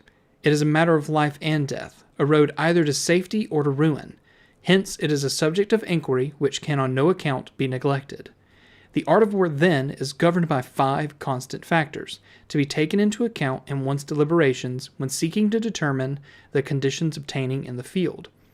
These are the moral law, heaven, earth, the commander, method, and discipline." So now all of those are recorded. I'm going to go ahead and listen to them and give you my thoughts after I hear them. We're actually going to be listening to them on the FIFINE headset that they just sent out. Actually, I have 3 of them. This is the H9. We're going to be doing a full comparison of them. We're going to use these for sound tests today. Anyway, let's listen to them. All right, so I just listened to all of the examples, and let's just go ahead and break down each one. Number 1, the SM7B is the SM7B. I think it's in a completely different class, and I don't mean by just quality. I mean that it's a dynamic microphone. So what you're hearing right now, it's just different. These are condensers, and the way dynamics and condensers treat audio is completely different. So just know that that's the case. Looking at this, I'll go ahead and, if I was going to rank them, I would say that number 3 would be the very budget $20 Maono microphone. When I first reviewed this for $20, I think it was awesome for what it was when it was like $30, and I wasn't into the microphone game as much. And honestly, I still like the sound that comes from this. It was pleasant. It was mixed well. I think the highs were a little too peaked and the bottoms were a little weird. So, but for $20, it's $20 is $20. Number 2, I would definitely say the K690, and it's just because I didn't hear much high end, and it might just be the EQ that's there. Obviously, some of this is subjective, but I did feel like the sound was just compressed, and after being someone who's messed with USB as well as XLR over the last couple of years, I can tell that this was a USB mic compared to XLR. Not that it sounded bad, but it's a very versatile mic. It actually has 3 condenser capsules in this area, so you can get all of the polar patterns. It has, bipolar, omnidirectional, cardioid, as well as stereo. So it has a lot of options, but I just don't think that it sounded anywhere near as good as the $30 K669C. I was actually really impressed that the EQ of this microphone out of box was quite impressive. There was a good amount of highs. It didn't feel like it had a lot of bass. So even if you're a deep speaker, it's not going to make your voice very boomy out of box. And again, all of this is subjective. I think you can mix all of this, but out of these 3 microphones, I do feel like this was the best of the 3. And then you can compare it to the SM7B. This is a $36 microphone that you can pick up. And if you have a Rodecaster or something and you just need some cheap mics, and even the Rode Pod mics for $100 might be out of your budget. These are some really good option for condensers. However, dynamic microphones might be something that you consider. I do have the K669D, which is the exact same price, and a dynamic mic that looks very similar to this. We'll be doing a video comparison on that, comparing it to the Rode Pod mic, this microphone, and then the other dynamic mics like this one here, like the AM8 and the K688. We'll do a comparison in that video of those, so make sure you stick around for that. Please make sure you go check out my blog post where I'll post all of the raw wave files of this so you can hear it for yourself and without the YouTube compression. And make sure you subscribe and check out those other videos. Check out these 2 videos, pick whichever one you want. They're both fantastic, and I'll see you over in those videos. Thanks, guys. What better way to test a new microphone than to do a blind listening test? FIFINE sent over the K669D. This is a dynamic microphone for only $36 US. Kind of crazy, but is it really good? Today we're gonna be able to figure that out through a blind listening test. I've got 5 other microphones here, all budget priced. I'll even throw the SM7B in there just so we have that kind of piece. So 7 microphones, blind listening test, and we'll come back for the results at the very end. We'll do mic 1 through 7. We'll talk about them, and I'll give you my final thoughts on this mic. Let's go ahead and unbox it and get into some sound tests. Interesting note, we actually have a new overhead mic. Those of you who might have watched my videos have heard that it's slightly different. This is the Samson CO2 microphone, and weirdly enough, I have the Rode Video Micro kind of wind muff on top of it just to kind of knock out some even more noise. So anyway, cool mic that's above, it's just out of frame. But let's go ahead and unbox this. So here is the FIFINE K669D, and we're gonna go ahead and open it up and see what's inside for this unboxing. They have a little bit of material right here because it'll just tell you basically what you're able to plug it in. It'll probably give you the actual tuning graph. Hopefully that's in here that they would include. No graph or anything like that to be able to know what they've EQ'd it like. But here's the microphone from them. It's really nice. It's a metal body, plastic attachment right here. And as I said earlier, it is an XLR only connector. It is top address, so you do speak into it into the top of the microphone, kind of like the Elgato Wave mic. So interesting to see how it sounds. Let me know if you want me actually to pick up a Wave, I think it's a Wave DX mic, to be able to see how it sounds. I just don't have one in my inventory. But hopefully this microphone is similar to the other mics that we're going to talk about today on this table. So let's go ahead and talk about the other mics we're comparing to, and then we can go from there. So we're also going to be using the Rode Pod mic, the Fiduci SL40, the FIFINE K688, the FIFINE AM8, the Maono PD400X, and for good measure, we'll throw in the Shure SM7B, which is on my setup over there. So we're gonna run all of the microphones through the FIFINE Amplitank, this SC1 recorder from them, just so we can have a consistent bass. And yeah, this is pretty interesting. I've already kind of messed with it and played with it. It's a great interface, would highly recommend just from what I've already tested. And for those of you who are gonna say YouTube compression, you're not gonna be able to really tell. So I'm gonna put all of the WAV files into a Google Drive folder and put them on my website on a blog so that you can go and get the original WAV files of all of these microphones, and you can be able to tell without YouTube compression which microphone you like. All that's done. Let's get into some sound tests. Sun Tzu said, "The art of war is of vital importance to the state. It is a matter of life and death, a road either to safety or to ruin. Hence, it is a subject of inquiry which can on no account be neglected. The art of war, then, is governed by 5 constant factors, to be taken into account in one's deliberations when seeking to determine the conditions obtaining in the field. These are the moral law, heaven, earth, the commander, method, and discipline." Sun Tzu said, "The art of war is of vital importance to the state. It is a matter of life and death, a road either to safety or to ruin. Hence, it is a subject of inquiry which can on no account be neglected. The art of war, then, is governed by 5 constant factors, to be taken into account in one's deliberations when seeking to determine the conditions obtaining in the field. These are the moral law, heaven, earth, the commander, method, and discipline." Sun Tzu said, "The art of war is of vital importance to the state. It is a matter of life and death, a road either to safety or to ruin. Hence, it is a subject of inquiry which can on no account be neglected. The art of war, then, is governed by 5 constant factors, to be taken into account in one's deliberations when seeking to determine the conditions obtaining in the field. These are the moral law, heaven, earth, the commander, method, and discipline." Sun Tzu said, "The art of war is of vital importance to the state. It is a matter of life and death, a road either to safety or to ruin. Hence, it is a subject of inquiry which can on no account be neglected. The art of war, then, is governed by 5 constant factors, to be taken into account in one's deliberations when seeking to determine the conditions obtaining in the field. These are the moral law, heaven, earth, the commander, method, and discipline." Sun Tzu said, "The art of war is of vital importance to the state. It is a matter of life and death, a road either to safety or to ruin. Hence, it is a subject of inquiry which can on no account be neglected. The art of war, then, is governed by 5 constant factors, to be taken into account in one's deliberations when seeking to determine the conditions obtaining in the field. These are the moral law, heaven, earth, the commander, method, and discipline. Sun Tzu said, "The art of war is of vital importance to the state. It is a matter of life and death, a road either to safety or to ruin. Hence, it is a subject of inquiry which can on no account be neglected. The art of war, then, is governed by 5 constant factors, to be taken into account in one's deliberations when seeking to determine the conditions obtaining in the field. These are the moral law, heaven, earth, the commander, method, and discipline." Sun Tzu said, "The art of war is of vital importance to the state. It is a matter of life and death, a road either to safety or to ruin. Hence, it is a subject of inquiry which can on no account be neglected. The art of war, then, is governed by 5 constant factors, to be taken into account in one's deliberations when seeking to determine the conditions obtaining in the field.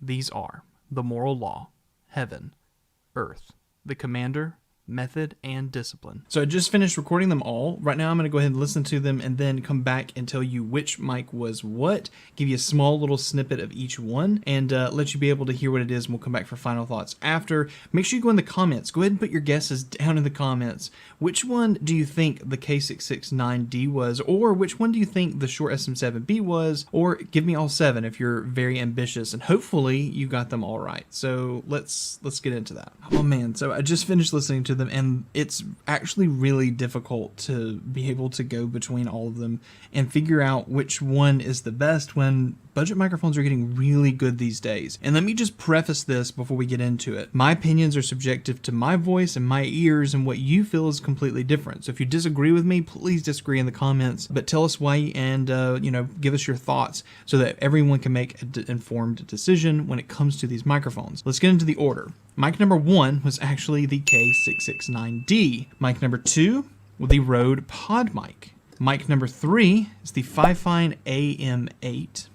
Mic number 4 is the Maono PD400X. Mic number 5 is the Fiduci SL40. Mic number 6 is the FIFINE K688. And mic number 7 is the SM7B, but I've already put it back on my stand behind me. So let me give you my thoughts on all of these. Let's start with the microphone we're reviewing, which is the K669D. I'm honestly extremely impressed. For $36 when I did the recording, the microphone I heard after this was the Rode Pod mic, and not only did it sound better than the Rode Pod mic, it had a much lower noise floor, and I think that that's probably the most consistent thing I can say about this microphone and a couple of other mics on the table. And what else I really noticed was it was EQ'd well, not boomy in the bass, not too much highs. It felt natural for my voice. I'm a tenor if you think about a singer. I'm not too low of a voice or too high, but this fit my voice really well out of box. I probably still would add a little bass onto the EQ for you to be able to hear it. But compared to the Rode Pod mic for $100, I just did the Rode Pod mic USB, and I said that both mics are great. They are literally tanks. They are built to travel. But if I'm being honest, compared to like the K669D and a couple of other mics on the table that are cheaper with more functionality for a better price, the Rode Pod mic falls behind. And it's not that it's a bad mic, because it can EQ well, and if you have one of these, don't feel like it's, me pooping on it. I'm saying that if a $36 microphone that also is XLR only can achieve a better sound with a lower noise floor, in my opinion, I think this is the go-to microphone. Now, this one also has a little bit more handling noise than this. It has a kind of like a built-in shock absorber inside. So yes, and you get the Rode warranty, etc. But FIFINE has been fantastic to work with. Let me just go ahead and tell you that. Not only is their customer service great, but their reps are awesome, so I don't think you're gonna have a problem if you have an issue with one of their mics. The FIFINE AM8 we've covered several times on this channel, and I think honestly the 669D has the exact same sensor that is inside this, the AM8, but tuned slightly different. This feels more boomy, like it's meant to be more out of box for like a podcaster or a streamer, a game streamer, that just wants to have that boomy feel without having to really mess with EQ. This feels like it. It's kind of marketed to it plastic body. Remember, this one's an all metal body just with the plastic stand, which by the way screws off, so you can put a different attachment on the bottom if you wanted, but that was this one. And then honestly, the one that surprised me this time that I've used it before was the PD400X. This mic and the 669D had a very, very similar sound. I'll play back-to-back samples right here for you. Sun Tzu said, "The art of war is of vital importance to the state. It is a matter of life and death, a road either to safety or to ruin." Sun Tzu said, "The art of war is of vital importance to the state. It is a matter of life and death, a road either to safety or to ruin. But anyway, as very similar as they were, they're a much larger difference in price. This one also is USB and comes with an app that you can do EQ and gate and a whole bunch of stuff on. Kind of similar to the Wave software and the Wave mic, but not the Wave software. It's $120 compared to $36, but a really good sound between them. So very similar noise floor as well. The Fiducie SL40 has impressed me since I've gotten it. It kind of sucks, if I'm being honest, on USB, but XLR wise, it's nice. A lot of handling noise. But I would say that this is just behind what I would say the 669D sounds like. And then you have the K688, which was a really awesome mic, and I have used it so many times. I've used it as of like last week until I put the SM7B back over there. But honestly, compared to the other mics on the table, I feel like this one fell pretty short, if I'm being honest, maybe above the Rode Pod, but really behind most of the other microphones on the table. And I used to herald this as like the best budget mic, and it is still a awesome mic, especially on USB. I do think this is probably one of the best on USB mics that you can get, especially for $70. But when the 669D from the exact same brand for $30, especially if you're using XLR, this plus this mixer, this SC1 mixer, is only going to cost you about the same price. It's going to be less than a Rode Pod mic, or even getting the white mixer, the Ampligain mixer from them. And then the SM7B, there's not much more to say about that. This mixer doesn't power the SM7B. There's not enough gain on it, so I've had to boost it in post. Just know that. But the truth is, you know, when it comes to the SM7B, it's kind of like the standard that everyone thinks about because everyone's heard that sound. So I always throw it in there. And also, they just released the SM7DB, I believe today, as I'm recording this, extra $100, and it gets a built-in cloud lifter for plus 18 or plus 28.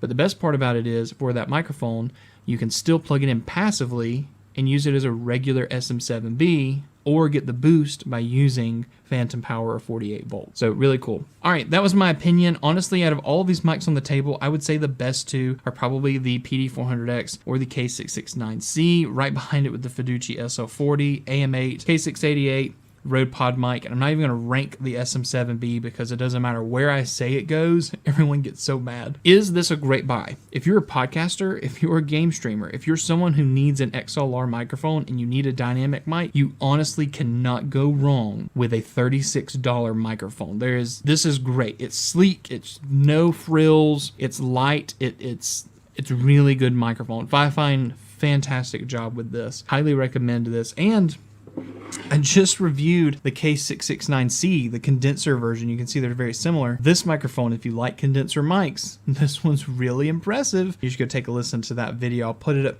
right here, and then I'll put another review with a bunch of other mics right here. Make sure you go get the raw audio files off my blog on my website and check out these videos. We'll see you over there. Thanks for watching. Rode has graciously sent over the NT1 Signature Series Studio Condenser microphone for us to take a look at. This just released. When this video releases, this is now live to be able to be purchased, and they sent one over for us to take a look at prior to launch to test out and see how it goes. So today we're going to unbox it. I'm going to show you what's inside the box. We're going to plug it in to the Rode Streamer X. We've already covered this interface before, but it is phenomenal for everything that it does. We're going to plug this into the MacBook. We're going to get some sound settings and give you my thoughts on a studio level condenser microphone and if it should be used something in your setup. Honestly, I'm curious to see if it can replace my SM7B. Let's get into it. All right, no overhead cam today, so we're just going to unbox it together. It does say that it includes an XLR cable, and I do love the branding. Anything Rode, like the Rode Pod mic, it's all very similar. A sleeve with an inner box. Here's the inner box if you want to go ahead and take a look at it. They shipped this in black, but they also are going to have in the future some other colors that you can get this mic in, especially if you're a content creator and you want to kind of have some pizzazz. You don't have to use black. So the other colors, while I'm saying that, are blue, red, pink, green, purple, and black. So all of those colors is what this microphone will be able to be purchased in. They might not be ready at launch, but again, blue, red, pink, green, purple, and black. As mentioned, we only have the black version today, which is fine because, you know, gamers are minimalist in some ways. All right, so let's go ahead and pull some of this stuff out. It's got 4 boxes inside. and we'll just get all of those out, unbox them, move this one out of the way. All right, number one, I believe this is the actual shock mount for it. It says it is the SM6. We'll go ahead and get this out and show you what we got. All right, looks like we got a pop filter right here, as well as the actual cage right here for the microphone, so you can actually have a suspended mic and not get desk noises. Also going to get this pop filter off of here, which has a really interesting screw-in piece. Really neat. Let's keep going. All right, next is a box right here. However, it feels empty, and that it is. Come on, guys, empty box. At least give me some Rode merch or something in there. All right. Next, I literally said, give me Rode merch. And in the next box is a sticker that says, I love Rode. That is amazing. There's a blue ring in here. And then they obviously sent over a nice XLR cable, guys. This is a beefy cable, probably like 20 feet. Rode branded. It just looks like a normal Rode cable, black. I have a red one, which is actually powering this this microphone that I'm currently using. Really nice cable so far. Let's keep going. I want to see the mic, the sticker, guys. The sticker. And then here is the actual mic. It says Rode mic, and it doesn't have any other labeling on there. Let's see what this mic looks like. Now, I do know that the NT1 is an infamous mic. It's been around for a long time and has gone through many iterations. They said that this is going to be the cheapest 5th generation microphone. That means that basically this is best in class for what you can get. All right, so here's the mic itself. I'll go ahead and show you. It is just a black body with a silver top. You can actually see the diaphragm in the top right there, just as it comes through with the light. And on the back, it does say Rode NT1. And this is an XLR only microphone. This does not have USB. And you can see that here in the bottom, it is an XLR only mic. I think they sell a version. Correct me if I'm wrong. My editor will say yes or no if I'm a dingus. But this one's just XLR to get the top of class, what they say is top of class condenser mic sound out of it. So, all right. And then obviously I love the little buttons here. Everything Rode has these things on it. And it's nice to see that branding be consistent in every mic.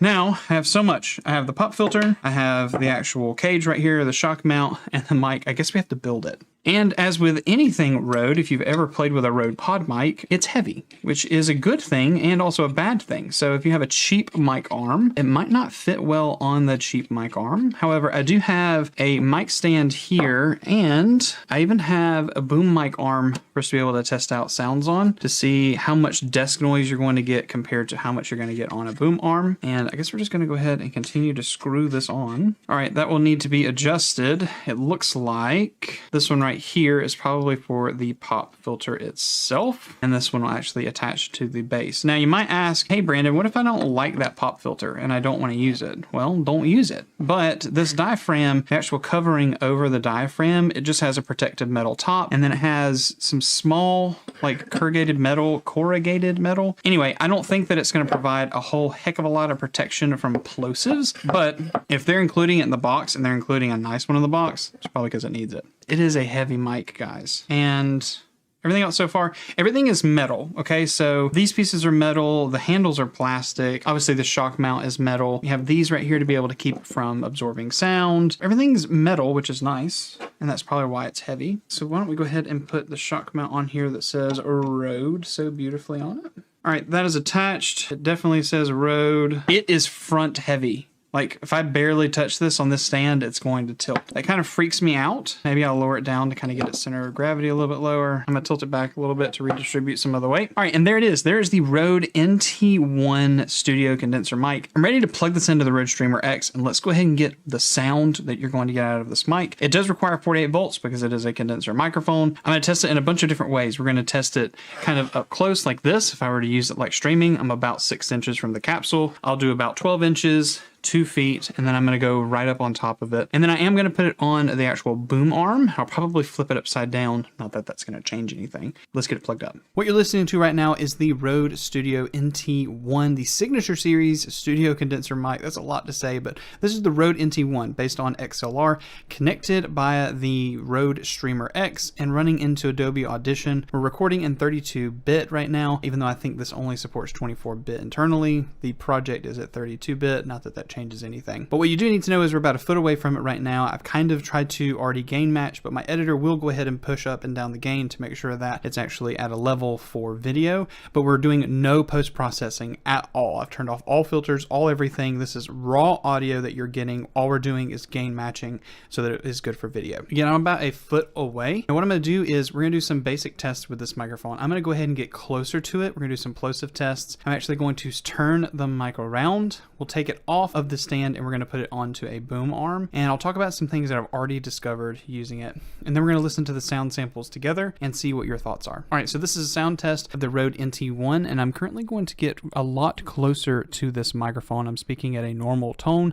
We're about 3 inches away from the front of this microphone, speaking through the actual pop filter. And I'm going to do some plosives, pop, pop, pop, pop, pop. Pop, pop, pop, pop, pop. And you can go and see whether or not that's going to come through. Poppy, pop, pop, pop, pop, pop. All right, now we're going to back up. I'm currently about 2 feet away from the microphone. This is a good solid 2 feet away, and you're going to be able to tell what this microphone sounds like if you have it a little further away from yourself or from the talent that you're working with. Again, this is the Rode NT1. All right, I'm about 3 to 4 feet away from the Rode NT1, and I'm speaking at the same volume that I was prior. All we're going to do is adjust, again, the gain matching so that you can hear what that background sound is, so you can understand if you were to use this microphone from a far distance, maybe miking instruments, this is what you might expect to hear. All right, now I'm going to go ahead and move around the microphone. This microphone does have a cardioid pickup pattern, so as I move, which is what I'm going to do, as I move around this microphone, you should start getting a little bit less and have some audio distortion.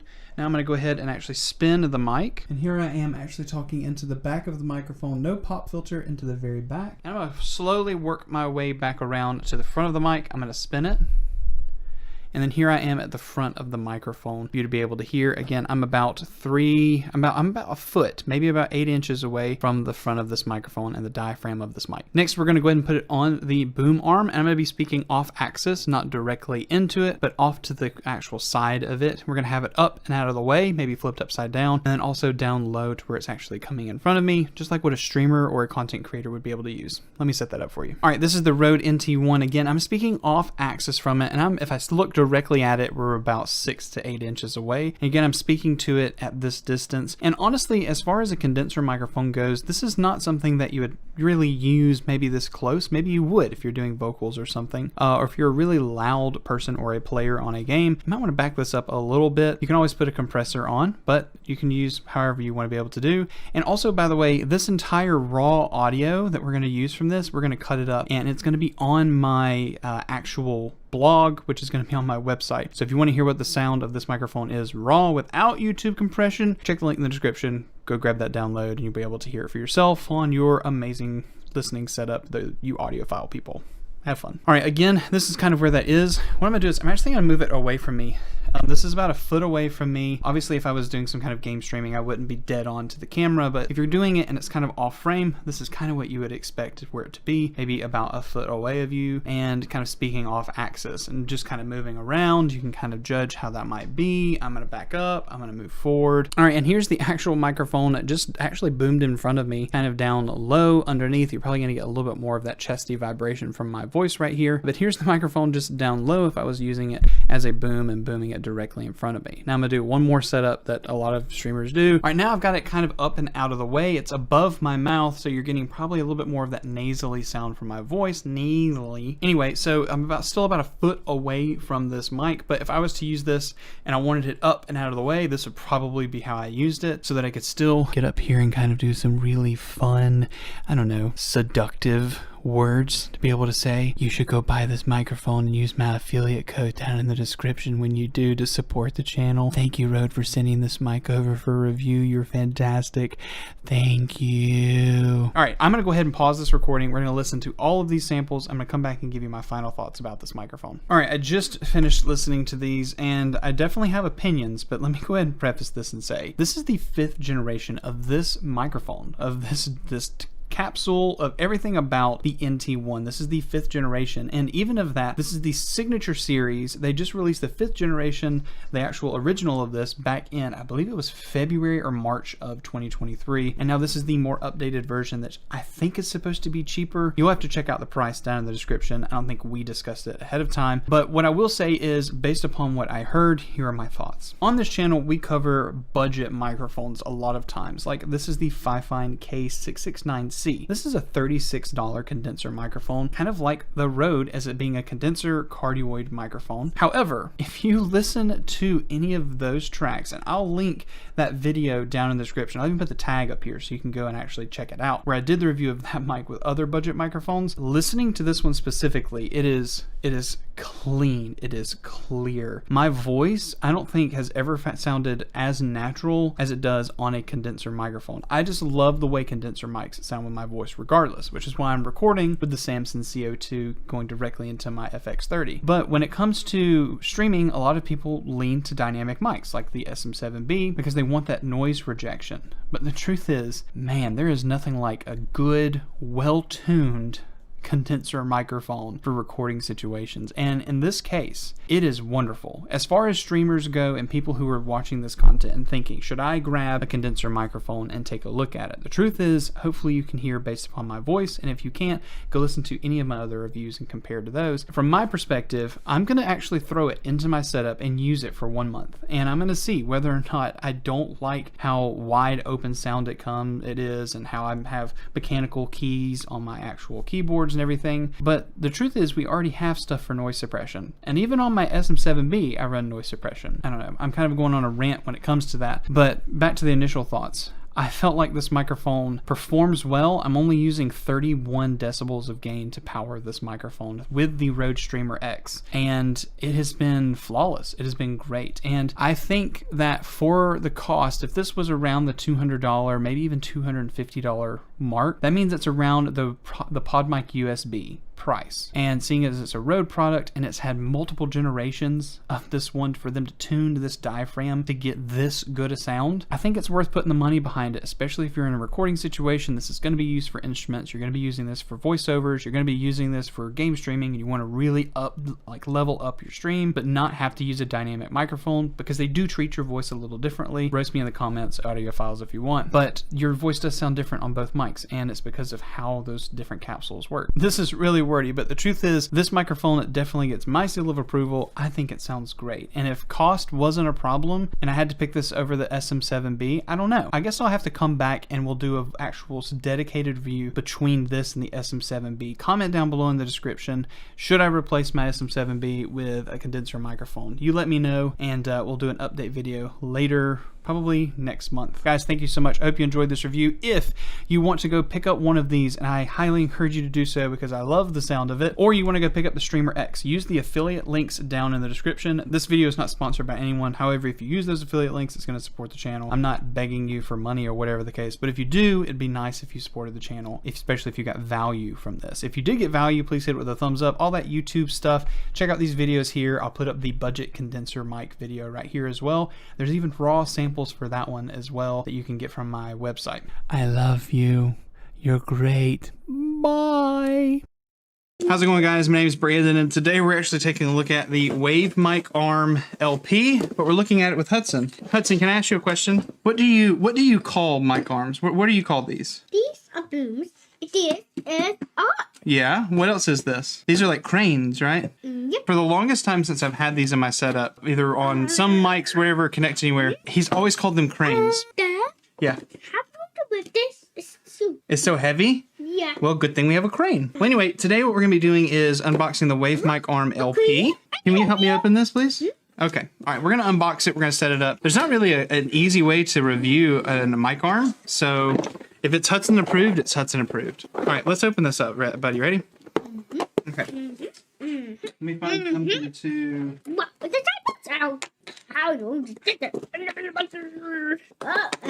I would have a knife to be able to do these things, but then again, five-year-old. I think we got it open. You ready, Hudson? Yes. All right. Hudson's going to help me unbox this. Yes. All right. Also, I want to say thank you to Elgato for sending over several products. This is only one of the few they sent. We're going to take a look at it. They sent over it in white. You want to open it up? Yeah, no, many parts. So many parts. Open the box here. What is that? Booming arm. Can you show it up to the camera so they can see it? Hold it up. There you go. And that's the boom arm. Okay. Can we take this out of here? This is our map. It is turned into the crane. Yep. All right. Let's move it out of the way. And what is this right here? It's a giant boomer. A giant boomer? I think that's what I am. All right. Can I get the box out of the way? Is that okay? Yeah. Okay. All right. Now we've got a really big. Oh wait. There's something else in here. What else is in here? We got a couple different adapter pieces here. All right.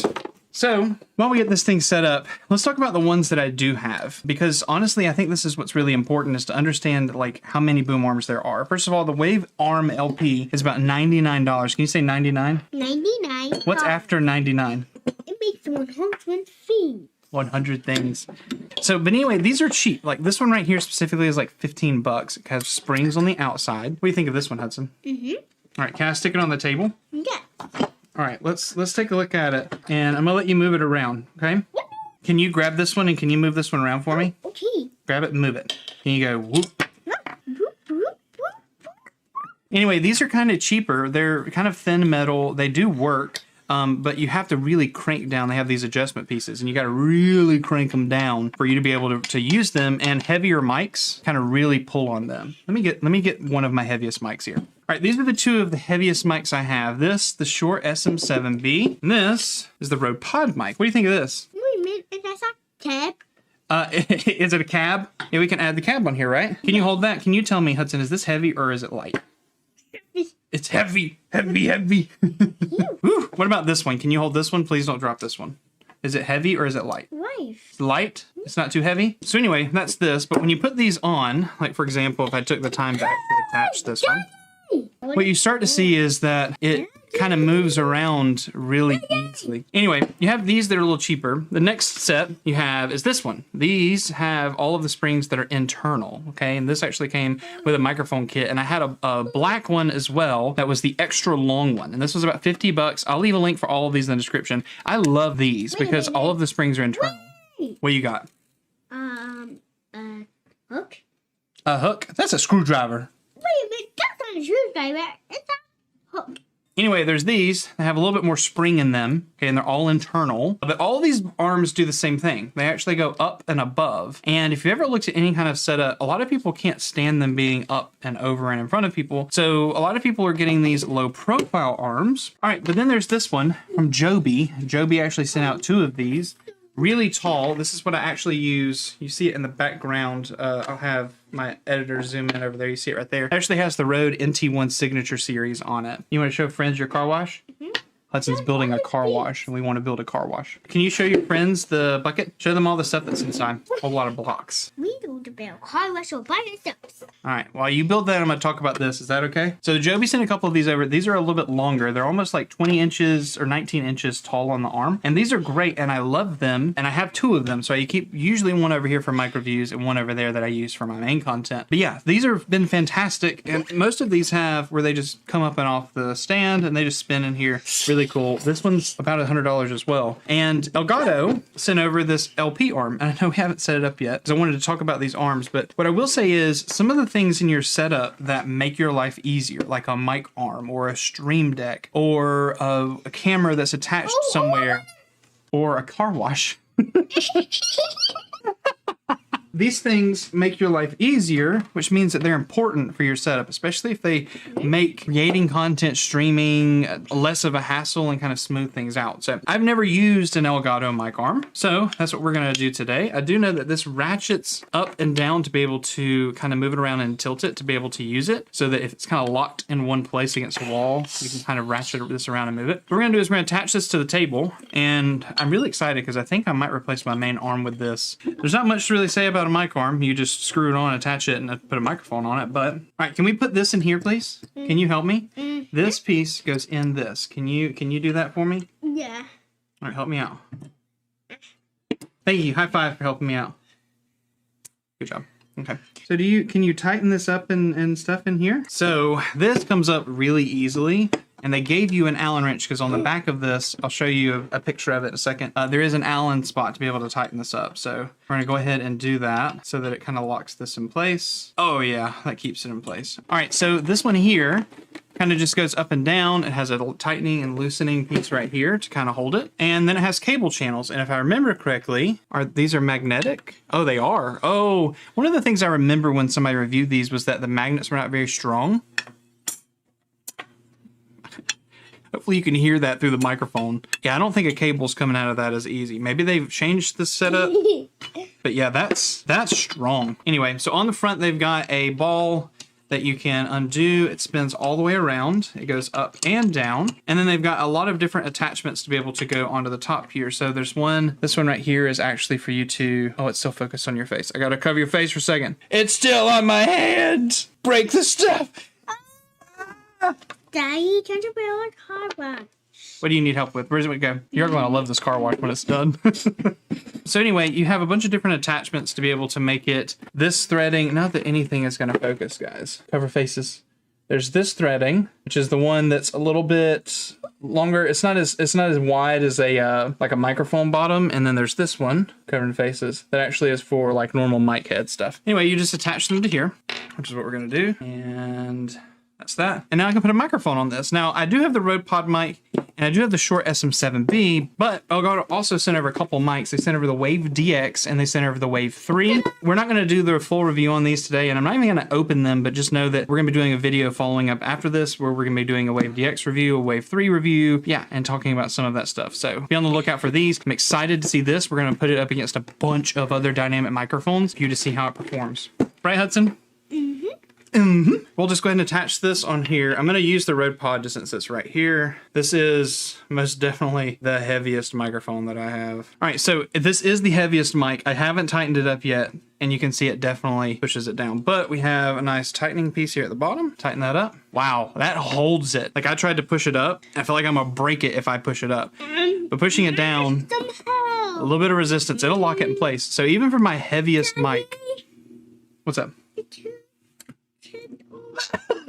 All right, I didn't tighten that up yet, guys. All right, let's fix this. You want to attach this right here? All right, so I didn't tighten this part up yet. So let's do that. Yeah, so even for the Rode Pod, there's some there's some bounce into it, but it's really secure. The reason people love these LP arms is because they you're able to get them out of the way. So even if I loosened this up, spun this around, tighten it up right here, the goal is that you can just turn it sideways and it can sit parallel with the desk. You can push it out. And it's got a pretty long reach, like to be able to go across the table. Like, let me flip over to this A-cam view overhead. Yeah, so you're gonna see the monitor and everything, but look, this is a 2-foot table, and it obviously has more than a 2-foot reach. It's almost touching the microphone. Here, I'll move this out of the way so you can see. It's almost touching the microphone stand all the way over there. Anyway, this thing is huge, guys. But I then can just take this, flatten it out, not hit my son in the head with it, and it goes really compact. So for an LP arm, I think it does its job. It kind of keeps everything nice, tight, and condensed. Yeah. What do you think about this, Hudson? I just finished building this, right? Can you tell me what did Hudson finish building? Can we show everyone your car wash? We made a car wash. We built a car wash. Can we turn it around? Can I show it to them? Is that okay? Here we go. I'm gonna turn it around. Beep boop. Can you show them? Can you see how it's backwards? Can you show them how the car goes through the car wash? Can you wash the truck? Let's try it. Hey, I said stop. What now? What? Is it done? Is the truck all clean? Yeah. Is he clean? High five! We're done. All right. Can I ask you a question, Hudson? Do you think this is cool? Yes or no? Yes. Yes. What? What color is it? White. White. Does it have any other color on it? Black. Black. That's right. And what do we do with microphones? You know what to do with microphones. What do we do with them? It looks like a key. It looks like a cab. And then obviously this thing still goes up in the air. So it goes full range up till about right here. And then obviously goes all the way flat. Okay. All right, here we go. Yay.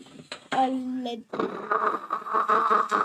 think that wraps up for this video. This is just a review of the arm itself. You're going to see it in the other videos with the wave mics, the DX as well as the 3. So you're going to see it in there, and I'm going to do it in probably my main setup. So I'll probably do a full follow-up tutorial talking about these wave products and these mic arms and stuff later, but I wanted to do an unboxing and show you this today. Elgato sent these products out for free. They didn't pay me for anything. No money exchanged hand. There's no expectation. They're not seeing these videos. I'm just reviewing them. So what a perfect way to do it with Hudson. Right, buddy? If you want to watch some other really cool videos, you got to check out this video right here. I'll put it just above Hudson's head. I'm actually going to put the NT1 Signature Series video right above his head. You've got to go watch this review. This microphone is now my main microphone out of everything. Even the Shure SM7B, it's been in a box. So thanks, guys. I hope y'all have a good day. Do you have anything to say to him? You want to say goodbye? Bye-bye! Bye-bye. See you next time.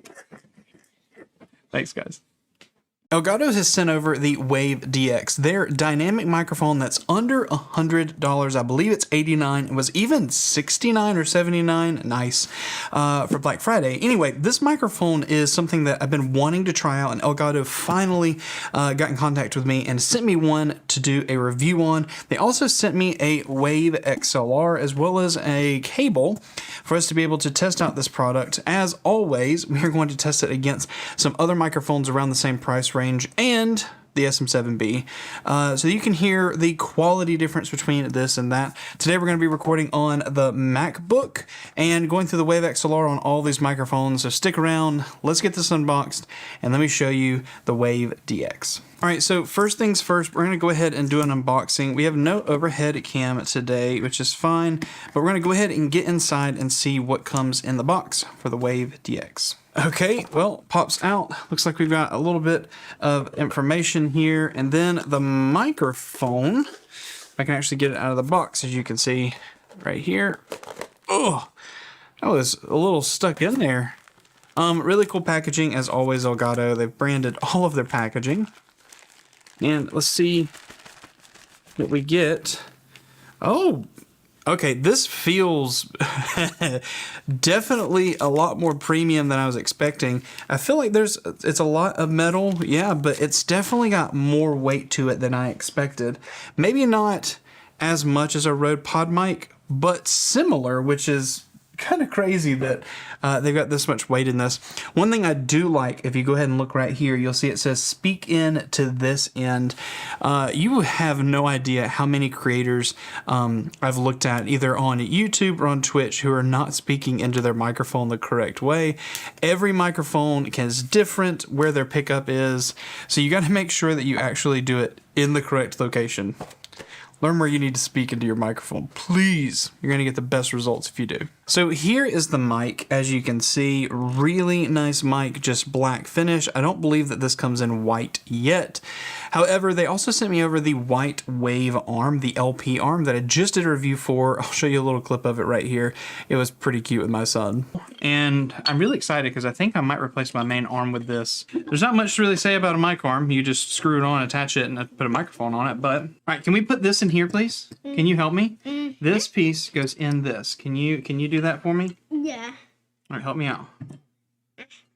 Thank you. High five for helping me out. Good job. Anyway, that is actually over in my main setup. So today we're just going to be using a mic stand for all of our reviews. But honestly, very weighty. It is definitely an XLR connection on the bottom. They do give you an 1/8 inch adapter here for the bottom for you to be able to connect it however you want. And then obviously an arm to be able to tighten and move this around. I actually think this is bigger than what I was expecting. So what we're going to do is go ahead and connect the Wave XLR and get everything connected and do some sound samples. We are going to do a dedicated review just on the Wave XLR. I've done one before on the channel, but they've done some really cool updates, and maybe just as a walkthrough so you can get set up in the Wave XLR with the best setup. Anyway, we're going to unbox this one, record on the Mac. Let's get into some sound samples. Oh, and before I forget, the microphones we're comparing against. So you have the Wave DX right here, the FIFINE K688, which is about the same price. I have the cheapest dynamic XLR mic, which is the FIFINE K669D, which I've been testing out. We obviously have the Shure SM7B and the Rode Pod mic. All of these are under $100 except for the Shure SM7B, but for some reason the entire content creation industry thinks that this is the best microphone in the world, so we'll throw it in there. Gonna open up this Wave XLR. Gonna do this review so you can hear it. Am I rickrolling people? Was that what's happening? Here's the Wave XLR unbox. Ooh, pretty. Just a side note, this is actually the XLR cable that Elgato sent over that they sell. It's a 10-foot, 3-meter cable. It's braided. It feels really nice. It's a lightweight, and it doesn't feel like it's going to kink. So yeah, if you're looking for XLR cable, here's one you need to look at. Let's get into some sound samples. So what you're hearing right now is actually the Wave DX microphone, and I'm actually having it on 53 decibels of volume. I've turned off all audio enhancements on the Wave XLR, the clip guard, the low cut, everything. This is the raw audio. I'm recording in Adobe Audition at 32-bit float, but the Wave XLR only does 24-bit, just as an FYI. Right now, I'm about 6 inches away, and it looks like it's peaking around like -10, -9 or so. So I'm actually going to get up right onto the microphone and see what this proximity effect is like. I'm really close to it. I'm going to back up about a foot away.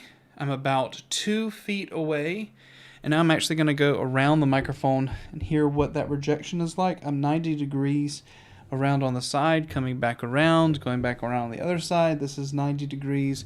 And now I'm actually going to pick up the microphone and spin it around. There might be some handling noise. This is what the actual back of the microphone, the sound like, is coming from the very back. You can tell what rejection would be like. For those of you curious, these are red switches. I'm actually going to put it behind the microphone and just start typing. So this is what the sound rejection would be like if the microphone was kind of like on a boom arm and I was typing on red switches and they're directly behind the mic. It's maybe like 6 inches away from the microphone behind. So what I'm going to do is actually read Sun Tzu's Art of War, the first little bit, and so that you can have an equal comparison between all of the mics. I'm going to try not to touch the table. This microphone stand does have a little bit of handling noise if you mess with it, so just FYI with that. Sun Tzu said, "The art of war is of vital importance to the state. It is a matter of life and death, a road either to safety or to ruin. Hence, it is a subject of inquiry which can on no account be neglected. The art of war, then, is governed by 5 constant factors, to be taken into account in one's deliberations when seeking to determine the conditions obtaining in the field.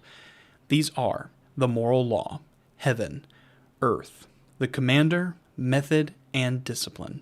Sun Tzu said, "The art of war is of vital importance to the state. It is a matter of life and death, a road either to safety or to ruin. Hence, it is a subject of inquiry which can on no account be neglected. The art of war, then, is governed by 5 constant factors, to be taken into account in one's deliberations when seeking to determine the conditions obtaining in the field. These are the moral law, heaven, earth, the commander, method, and discipline." Sun Tzu said, "The art of war is of vital importance to the state. It is a matter of life and death, a road either to safety or to ruin. Hence, it is a subject of inquiry which can on no account be neglected. The art of war, then, is governed by 5 constant factors, to be taken into account in one's deliberations when seeking to determine the conditions obtaining in the field. These are the moral law, heaven, earth, the commander, method, and discipline." Sun Tzu said, "The art of war is of vital importance to the state. It is a matter of life and death, a road either to safety or to ruin. Hence, it is a subject of inquiry which can on no account be neglected. The art of war, then, is governed by 5 constant factors, to be taken into account in one's deliberations when seeking to determine the conditions obtaining in the field. These are the moral law, heaven, earth, the commander, method, and discipline." Sun Tzu said, "The art of war is of vital importance to the state. It is a matter of life and death, a road either to safety or to ruin. Hence, it is a subject of inquiry which can on no account be neglected. The art of war, then, is governed by 5 constant factors, to be taken into account in one's deliberations when seeking to determine the conditions obtaining in the field. These are the moral law, heaven, earth, the commander, method, and discipline." All right, you're back on the overhead mic, and this is the Wave DX. I'm going to go ahead and listen to them and let you know what my thoughts are. Let me go ahead and do that.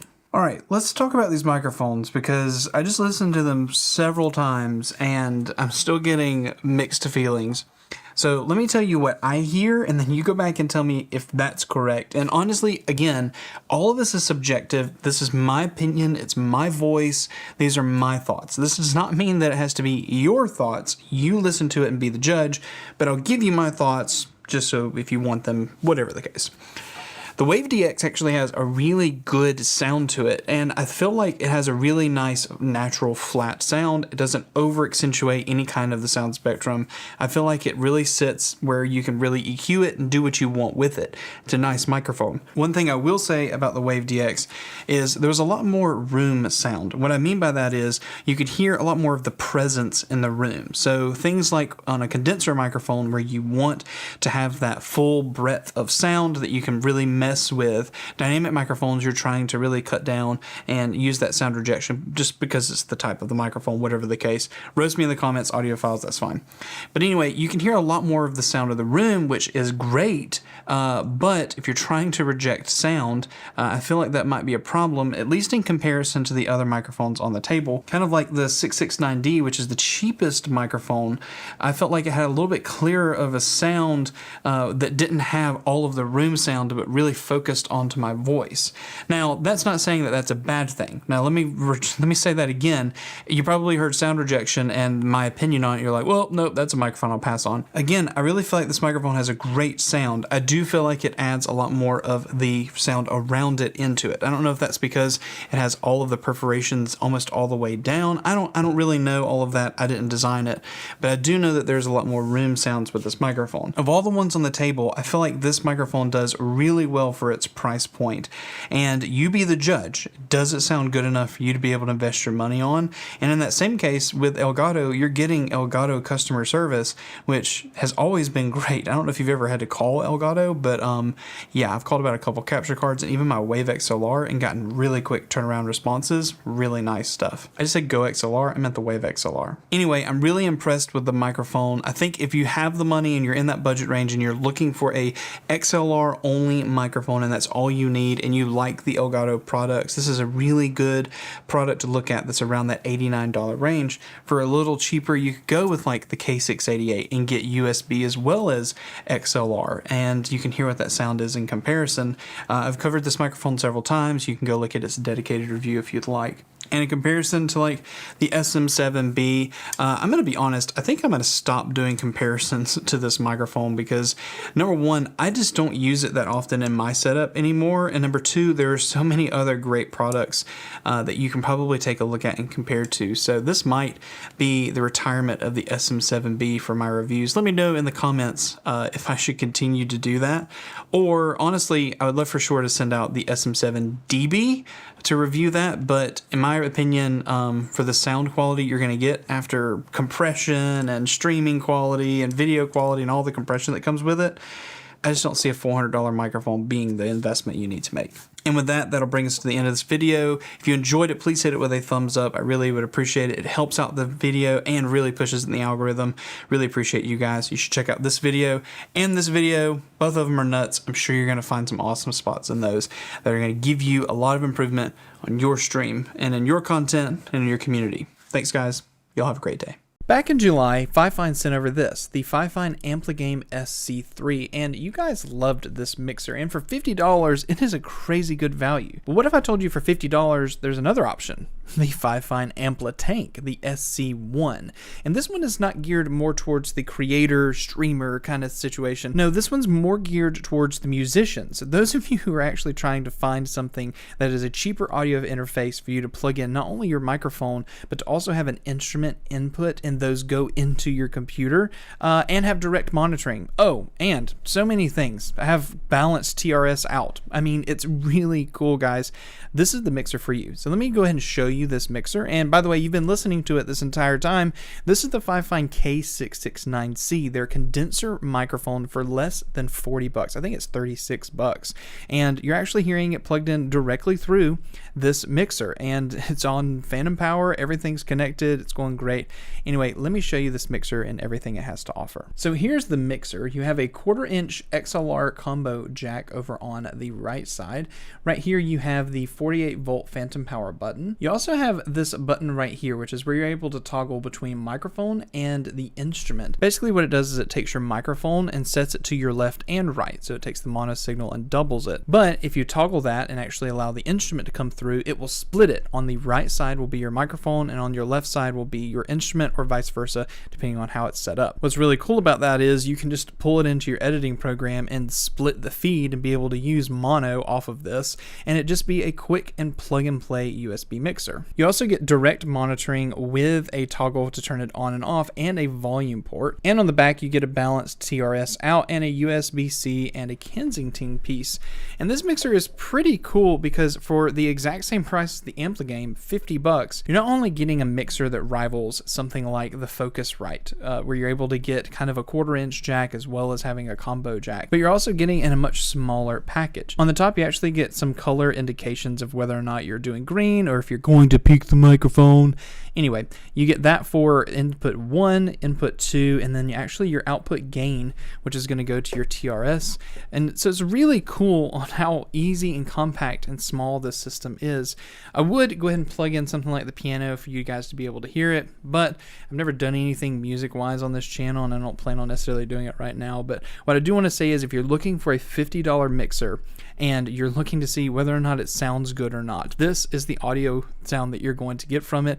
I peaked the mic because I got right on top of it earlier. That's not the mixer, that was literally me. Anyway, so if you're looking for a mixer that is $50 that is going to allow you to be able to not only plug in your microphone, but also to plug in like an instrument, a guitar, maybe a second microphone through a 1/4-inch input, or a violin, or a piano, whatever the case, $50, guys. You can't go wrong. Down in the description, go check it out. It's an affiliate link. And if you want to look at this FIFINE SC3 mixer, you should go take a look at that as well.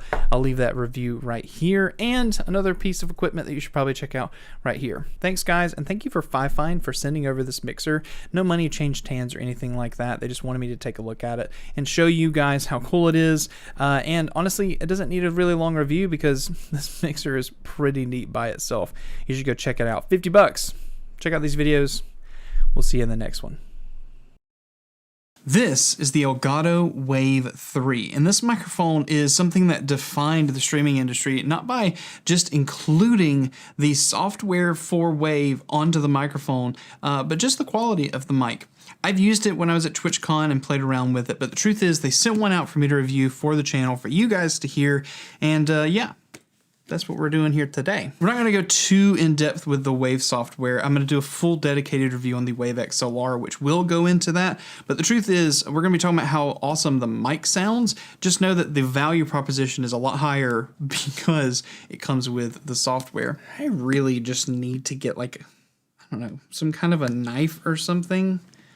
I don't know. Maybe somebody needs to sponsor me with like an unboxing knife. That was an absolute struggle. All right, let's get this unboxed so you guys can go ahead and see it.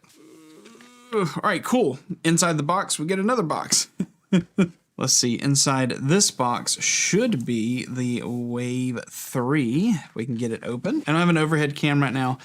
So they include some documentation about the Wave 3 and some whole bunch of like jazz for you to take a look at. Oh, this microphone is gorgeous. In typical Elgato fashion, it is 100% Elgato branded, even in the packaging. Let's go ahead and get inside. Oh man. That actually is a really nice microphone. They give you an included stand, which screws on and screws off, which is really nice. I like this color, guys. What do you think of this? This white Wave 3. It's just clean, white and black. It even says Wave 3. It's just clean. It's got this Wave 3 logo here on the side. It has a bunch of things on the front that's very similar to the Wave XLR in the fact that you can change between mic gain as well as what you hear your headset volume, and even talking about your mix between things. Very similar to that, even all of the buttons across the front. Really nice. I love it. It's got a USB connector on the back with a 3.5mm headphone jack for you to be able to monitor your audio. It looks like the base screws off, which is nice, and then it just has a 1/4-20 thread on the bottom. So as long as it's got a 1/4-20 adapter, we can put it onto any mic stand. Included in the box is a USB-C to USB-A cable. So inside the box also is this adapter that goes from 1/4-20 to a mic stand connector, which is really nice because that's what we're going to be using today. And just to kind of get it elevated. We also reviewed the Wave Arm LP. It's actually right here with the Wave DX on my setup. Love that microphone. I've did both of those reviews already. Here, I'll play a quick clip from both of those so you can see them. And I'm really excited because I think I might replace my main arm with this. There's not much to really say about a mic arm. You just screw it on, attach it, and put a microphone on it. But all right, can we put this in here, please? Can you help me? This piece goes in this. Can you do that for me? Yeah. All right, help me out. Thank you. High five for helping me out. Good job. Actually, the Wave DX microphone, and I'm actually having it on 53 decibels of volume. I've turned off all audio enhancements on the Wave XLR, the clip guard, the low cut, everything. This is the raw audio. I'm recording in Adobe Audition at 32-bit float, but the Wave XLR only does 24-bit. Alongside the Wave 3, we're going to be testing a couple different microphones. My best condenser microphone, I believe. I haven't heard this one specifically in this setup yet, but this is the Rode NT1 Signature Series. You can get this thing in a whole bunch of different colors, by the way. You should check out the review for that. Link down in the description. And the cheapest condenser microphone that's XLR, which is the FIFINE K669C. So we're going to go against these three microphones. I believe this one's like $160. This one's like 30 or 40 bucks. And this one's in like the low 100s. So let's go ahead and compare these three microphones so you can hear them. We're going to be using the Wave software, obviously, to record these. And I'm currently testing an XLR mixer from FIFINE called the SC1, which is what we're going to record the other two through. It'll be able to power these just fine with phantom power. Anyway, dedicated review coming on this very soon. Some of you also ask about what mic stand I'm using. That's been a pretty popular comment. This is actually a new one. This one is from Rode, the DS2 Desktop Studio Arm. Normally I use this cheap $14 Billion one. So Rode sent over this really nice mic arm for us to do some testing. It is very weighty. It definitely has some weight to it. But anyway, we're doing all the mic reviews on this today. I love the fact that it has so much adjustment that you can kind of do whatever you want with it. So feels nice. It's Rode. It's going to be great quality. Now, sound samples. So what you're listening to right now is the Elgato Wave 3. I have it running through my MacBook into Adobe Audition, recording at 32-bit float, but obviously it's only going through at 24 through this. But anyway, that doesn't matter. What you need to know is this is what the audio sounds like compressed even on YouTube, right? So this microphone is unique because it includes the software for Wave, which allows you to split out all of your audio sources across your device, do a dedicated output for your actual stream, as well as for what you hear as the creator or the streamer or the podcast or whatever the case.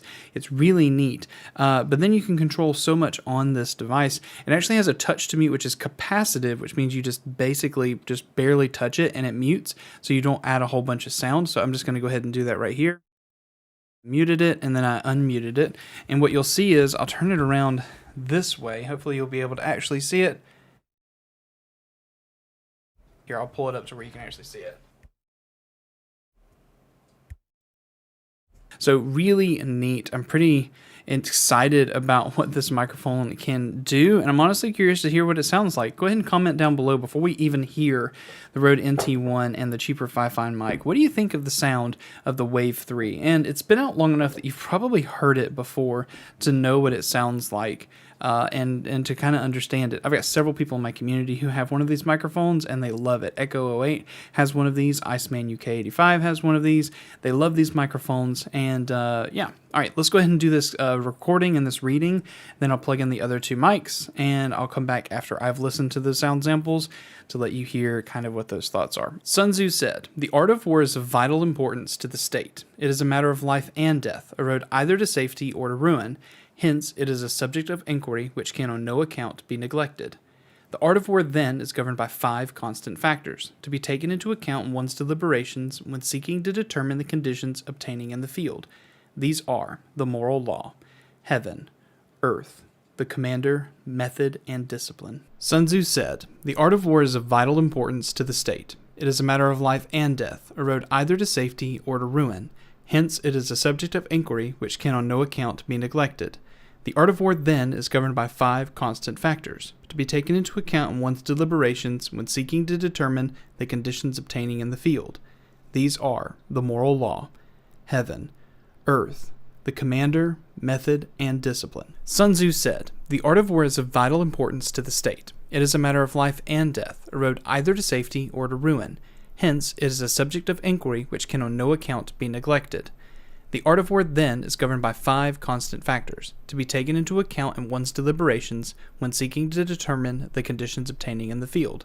These are the moral law, heaven, earth, the commander, method, and discipline." Go ahead and comment down below what are your thoughts between those 3 microphones. And honestly, there's so many microphones I could compare this against other dynamic microphones on the market. But being a condenser microphone, it's just a completely different sound than what you get from dynamics. Comment below. Do you want me to do this against kind of like the streaming popular microphones in the industry, even if they're dynamic or condenser, so you can hear that? Or maybe even a video comparing dynamic and condenser. I don't know. Let me know down below.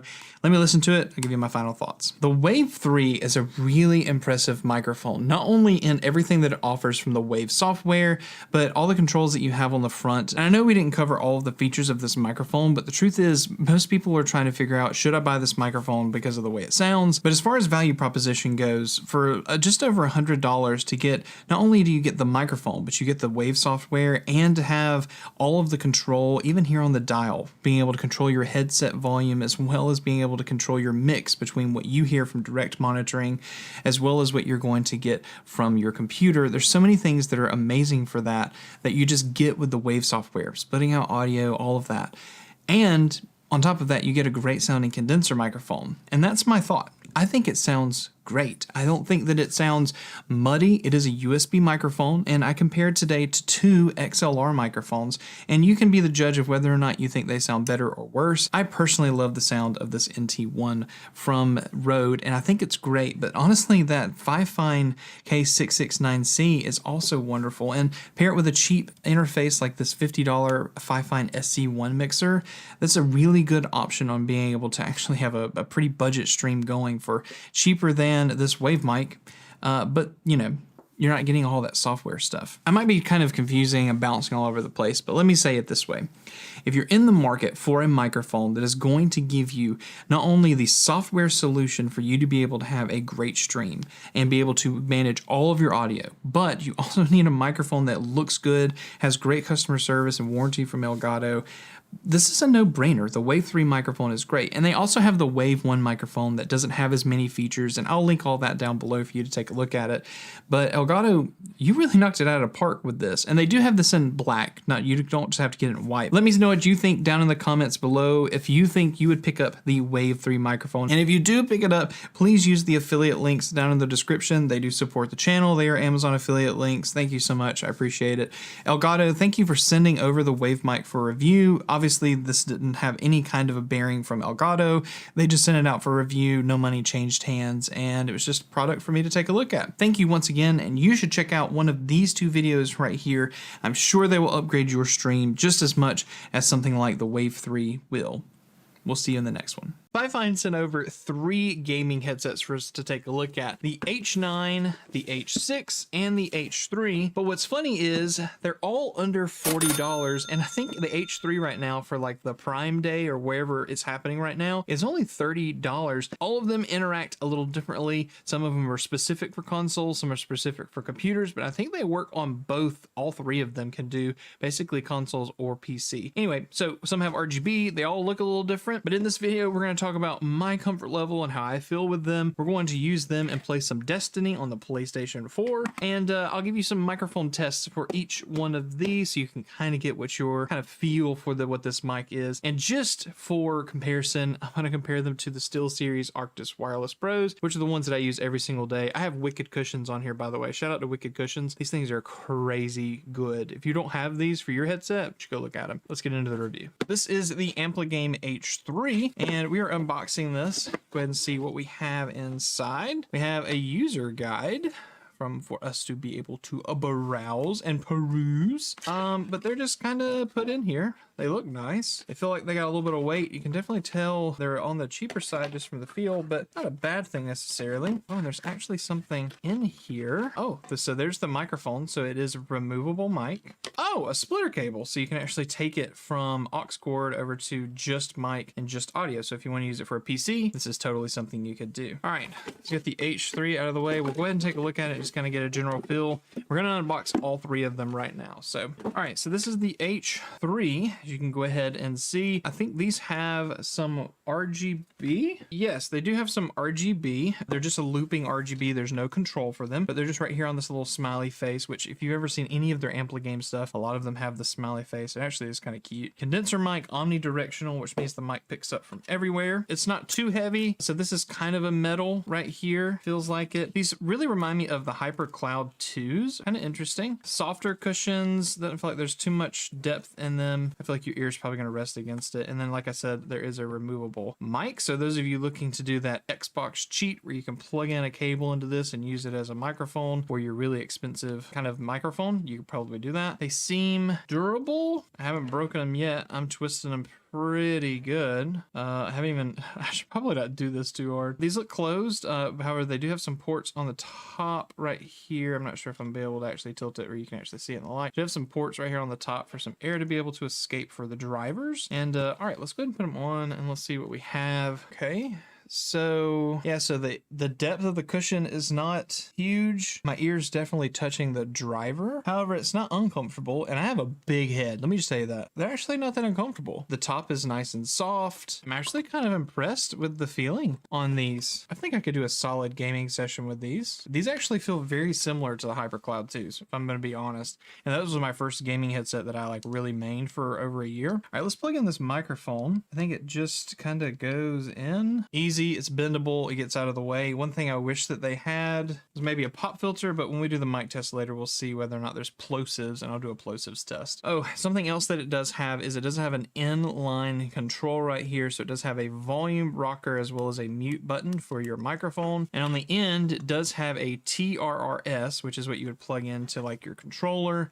or to a cell phone, something like that, and then it does have a USB, so from what I've read, this will actually just plug into your computer just like a USB source. I'm going to test it and do USB just straight into the PS4 and see how it works, as well as using this onto my controller and just kind of judge how that works between those two. Obviously, plugging in with just the TRRS is not going to give you the RGB. You'll actually have to power off the USB. So just make sure you understand that. You can't power RGB through a headphone cable.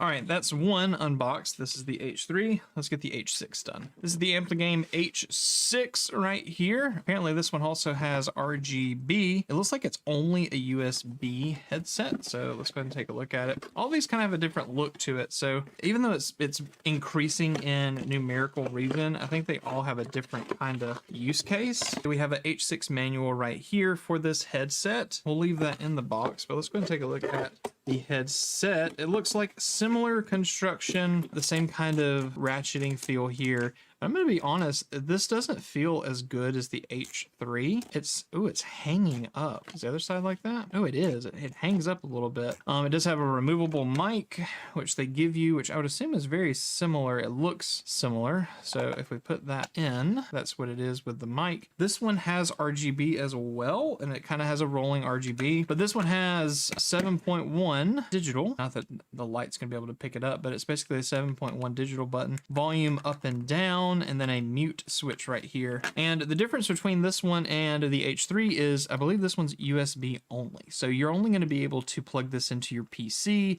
or even maybe your PS4. We'll test that in a second. But you're not going to be able to use this on Xbox because they don't support USB headsets. But that means that you're always going to have RGB when you use this. Now let's go ahead and take a look at the fit. I don't like this, how it ratchets. If I'm going to be honest, it doesn't feel... The H3 felt nice. This one, it might just be this model, but it's kind of weirdly clicky. All right, the cable's nice. Both of these have been braided cables, and they feel nice, like they're actually premium. All right, let's put this one on. The microphone's shorter. I can go ahead and sell that. As far as fit, my ears are touching the driver again. Sometimes that doesn't bother people. It doesn't necessarily bother me that much, but as far as how it feels, it's very similar to the H3 in the fact that it is a soft top. It's not pinching my head or my glasses. Those of you who have glasses, you'll know that you know, wearing headsets or struggle sometimes. And it feels like it seals all the way around. I would definitely do a test when I plug in and actually, you know, play a game with them. But for right now, they feel pretty good. We'll say this one maybe feels a little firmer. That might be the wrong word to say, but the headrest and the ear cups feel a little firmer than the H3. I found it to be a little bit more comfortable. Durability wise, obviously, you know, I'm giving it a good torque,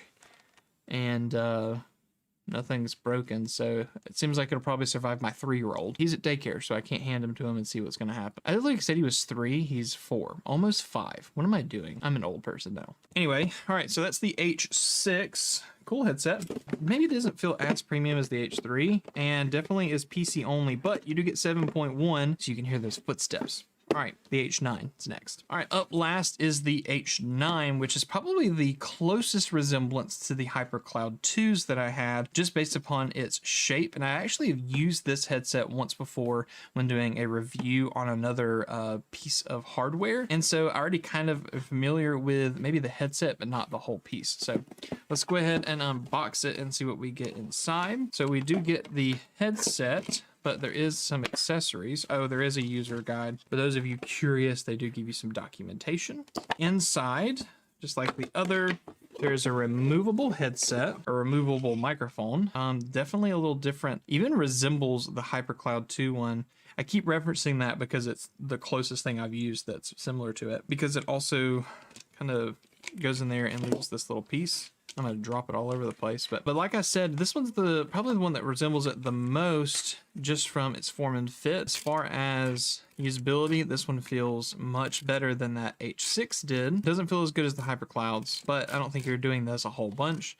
But it does feel nice. It grabs a spot and holds onto it. Nice soft pad at the top. The ear cushions are nice. And honestly, this is something that I really appreciate. They put L and R on the inside of the ear cup, which is not on the other ones. No, it's only on the H9s. I don't know how many times, if you have a headset, once you learn where everything goes, it's not that big of a deal. But the first few times you use a headset, you kind of think, man, which side does it go on?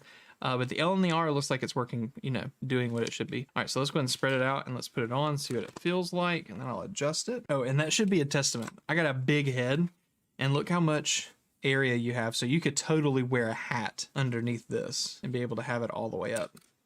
As far as fit, again, my ears are touching the drivers. Comfort-wise, this is probably on par with the H6. I feel like the H3 was the most comfortable. I feel like there's not as much cushion on these pads, and it might just be, it's not the way I'm wearing it because this is normal. And it also feels like these drivers are just a little smaller, the openings. And I got big ears as well, and it's not like it's pinching or anything, but it definitely is a unique feel, if I will say that much. But this one's interesting because it also comes with a TRRS connector. Not that that's going to be able to focus. Maybe if I do that. It's a TRRS, which is a tip ring sleeve. So this has got the microphone piece on it. But it also comes with this, which also the HyperCloud 2s, I keep referencing them, guys, but they're like $100 headset, just FYI. These are less than 40. But it also has the exact same thing that you can get here, where you can actually adjust your headset volume and your microphone volume on this, a push button 7.1 surround sound, and then a mic mute. And this is how you can connect it by USB to be able to get that. But you can also just plug this directly into the controller or wherever. So this is kind of a universal thing. And then also little clippy piece here, so you can clip it to you, so you can always have this around and near. I'll be honest, I've clipped these before on me, and almost every time I've clipped one of these on a previous headset, they've broken. So let that be what it is. So as I mentioned, I've got PS4 connected. And as you can see, I actually got Destiny 2 loaded up. So we're going to go ahead and connect a headset, and I'll just kind of give you my thoughts live as I'm doing it.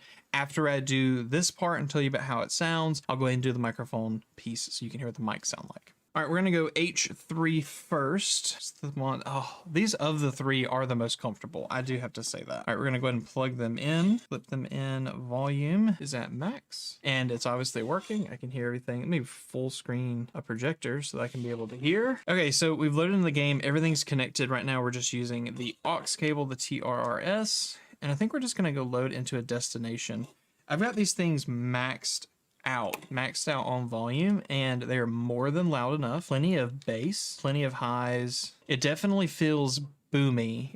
What I mean by that is it's got a lot of presence in the bass. So I would definitely say when it comes to, you know, bass heavy stuff, it sounds boomy. Let me get landed. Let's shoot a gun. Let's see what happens. All right, we have just landed. This is the Cosmodrome. If you've ever played Destiny 2, you'll know where I am right now. This is like old Destiny 1 area. Anyway, so we've got the H3s on right now. We're connected by TRRS directly to the controller.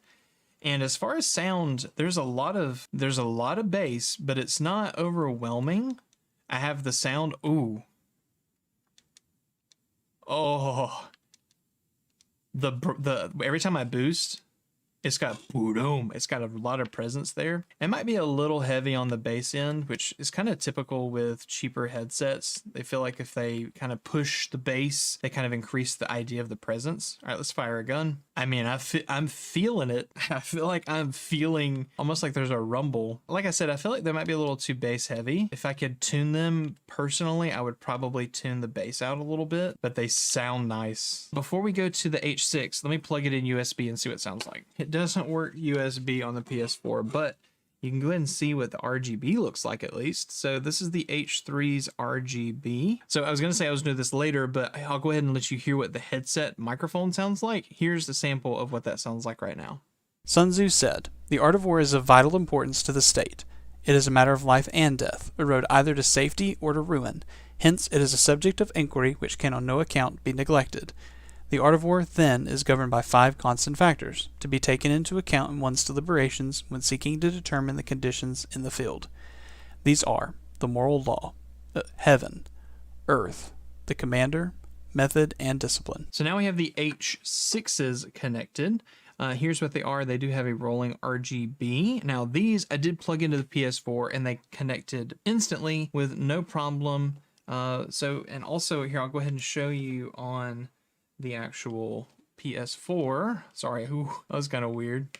We'll go to settings and then we'll go to devices, audio devices, and it should say USB headset FIFINE. Yeah, so the H3s did not show that. It said TV or amplifier. These connected perfectly, no problem. So these will obviously connect on the PS4, which means they'll obviously work on a PC. We'll go and do an audio test with these. These are the H6s. Now I said these were less comfortable than the H3s, and I agree that they still are less comfortable than the H3s. Completely different tuning, nowhere near as boomy. This is actually really pleasant. I'm gonna be honest. This feels, that feels so nice. So I could definitely, there's a lot more mids and some highs on this one. Nowhere near as boomy as the H3s. I actually find this to be a really pleasant listening experience, I'm gonna be honest. And the RGB kind of looks nice. It's subtle. It's not too much. I like the smiley face, honestly. I think it's adorable.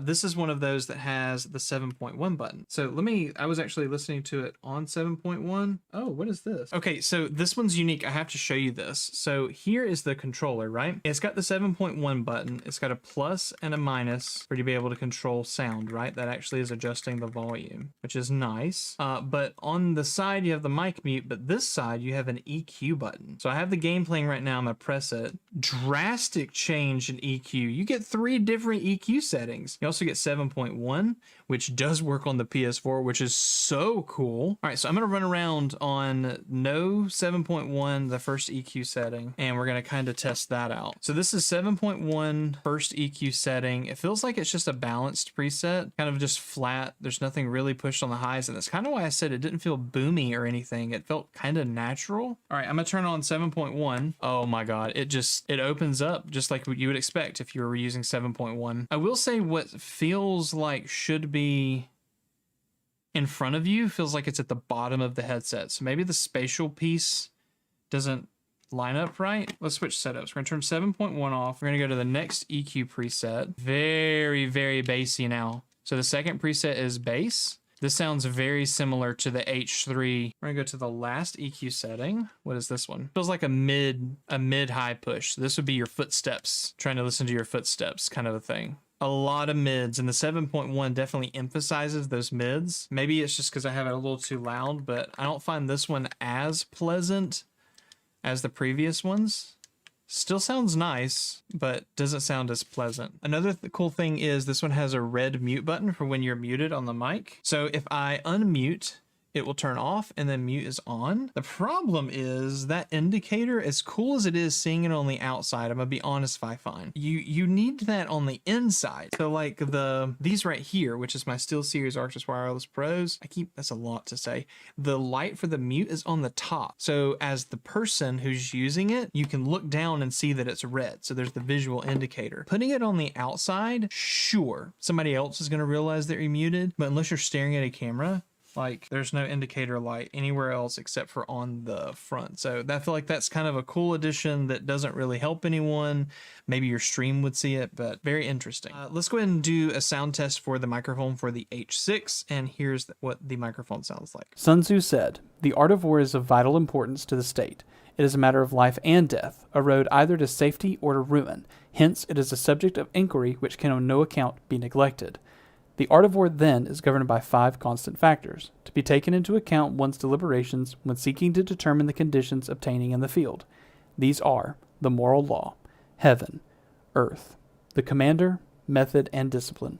All right, let's switch to the H9s. So the H9s are plugged in. Microphone switch to headset, connect to a controller. Okay. All right, so there's no inline toggle for this one. This is just the headset connected. So this is the H9. Oh, this doesn't have 7.1 because there's no controller attached to this, like a piece like this. Okay. But so far, this is my favorite sound yet. If I'm being honest, it's not boomy, it's not negative, it doesn't sound like the mids are pushed too much, it doesn't sound like the basses are pushed too much. This feels like it's a balanced but nice, and proximity is right. So like that beacon right there is in front of me, right? As I turn around, it sounds like it's behind me, where the H6s, I felt like the proximity, the 360 feel was kind of weird. Yeah, I mean, that feels right. Now this one, if I'll pop over to the overhead so you can see, and all it has is the mute. It doesn't have those EQ options like we did in the other ones. There is no mute light like the H6. The 7.1 adds a lot more highs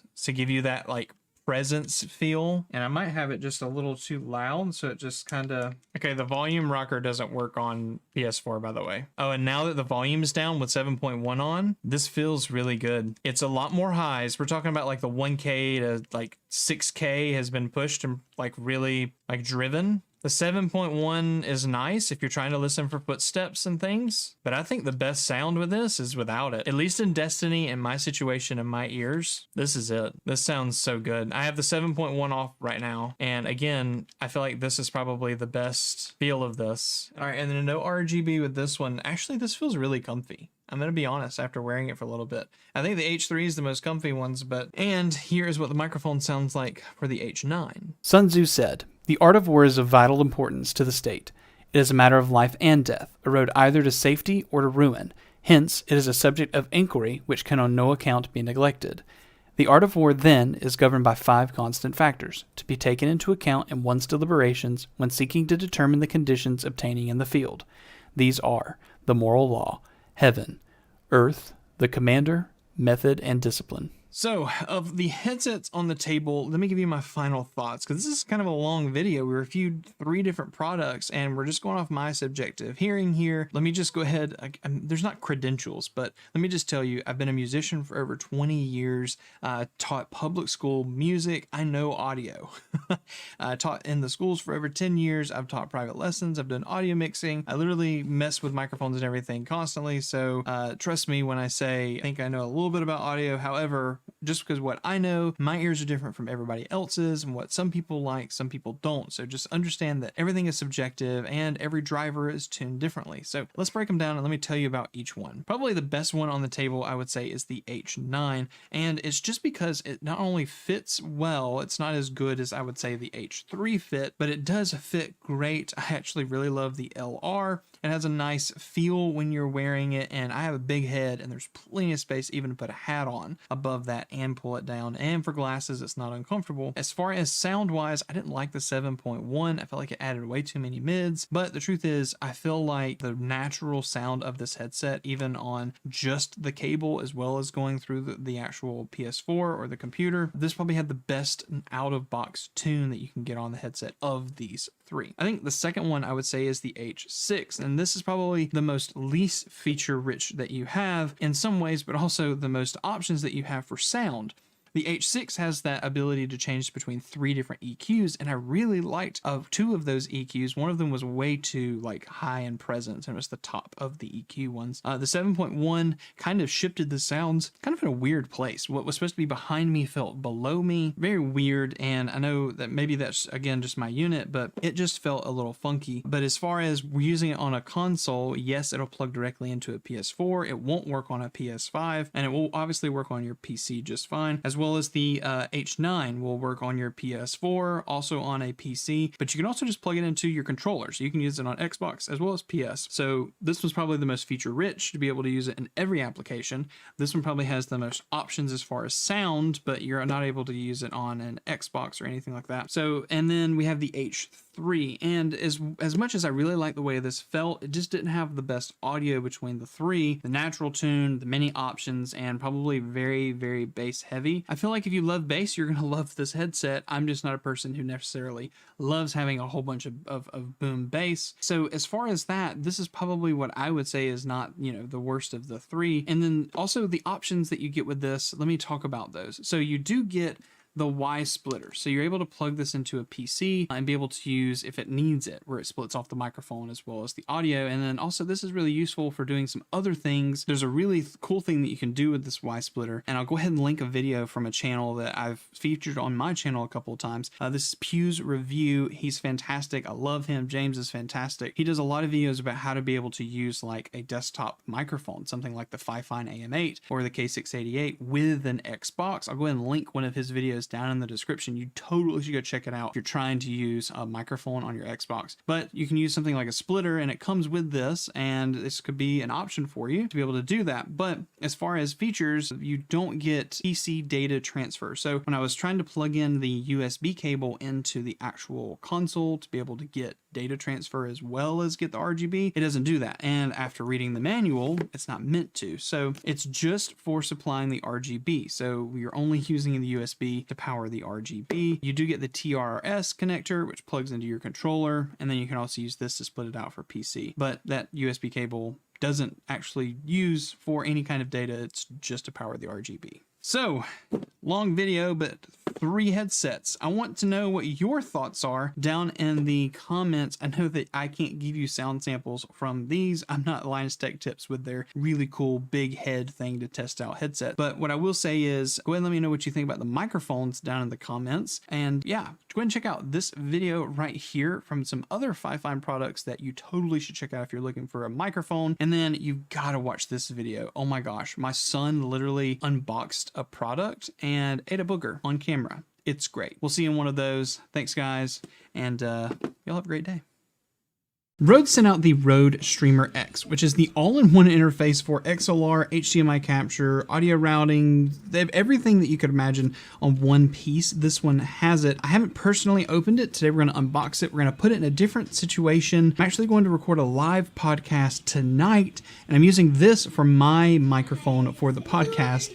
And Hudson is hanging out with me while I do this unboxing. Maybe he can come over and help me unbox it. We're going to do that. We're going to talk about some budget gear that you can use as an alternative to this. Let's see what we get with the Rode Streamer X. By the way, Rode sent this to me for review. No money changed hands, and in that same case, they have no bearing on the final product of this video. So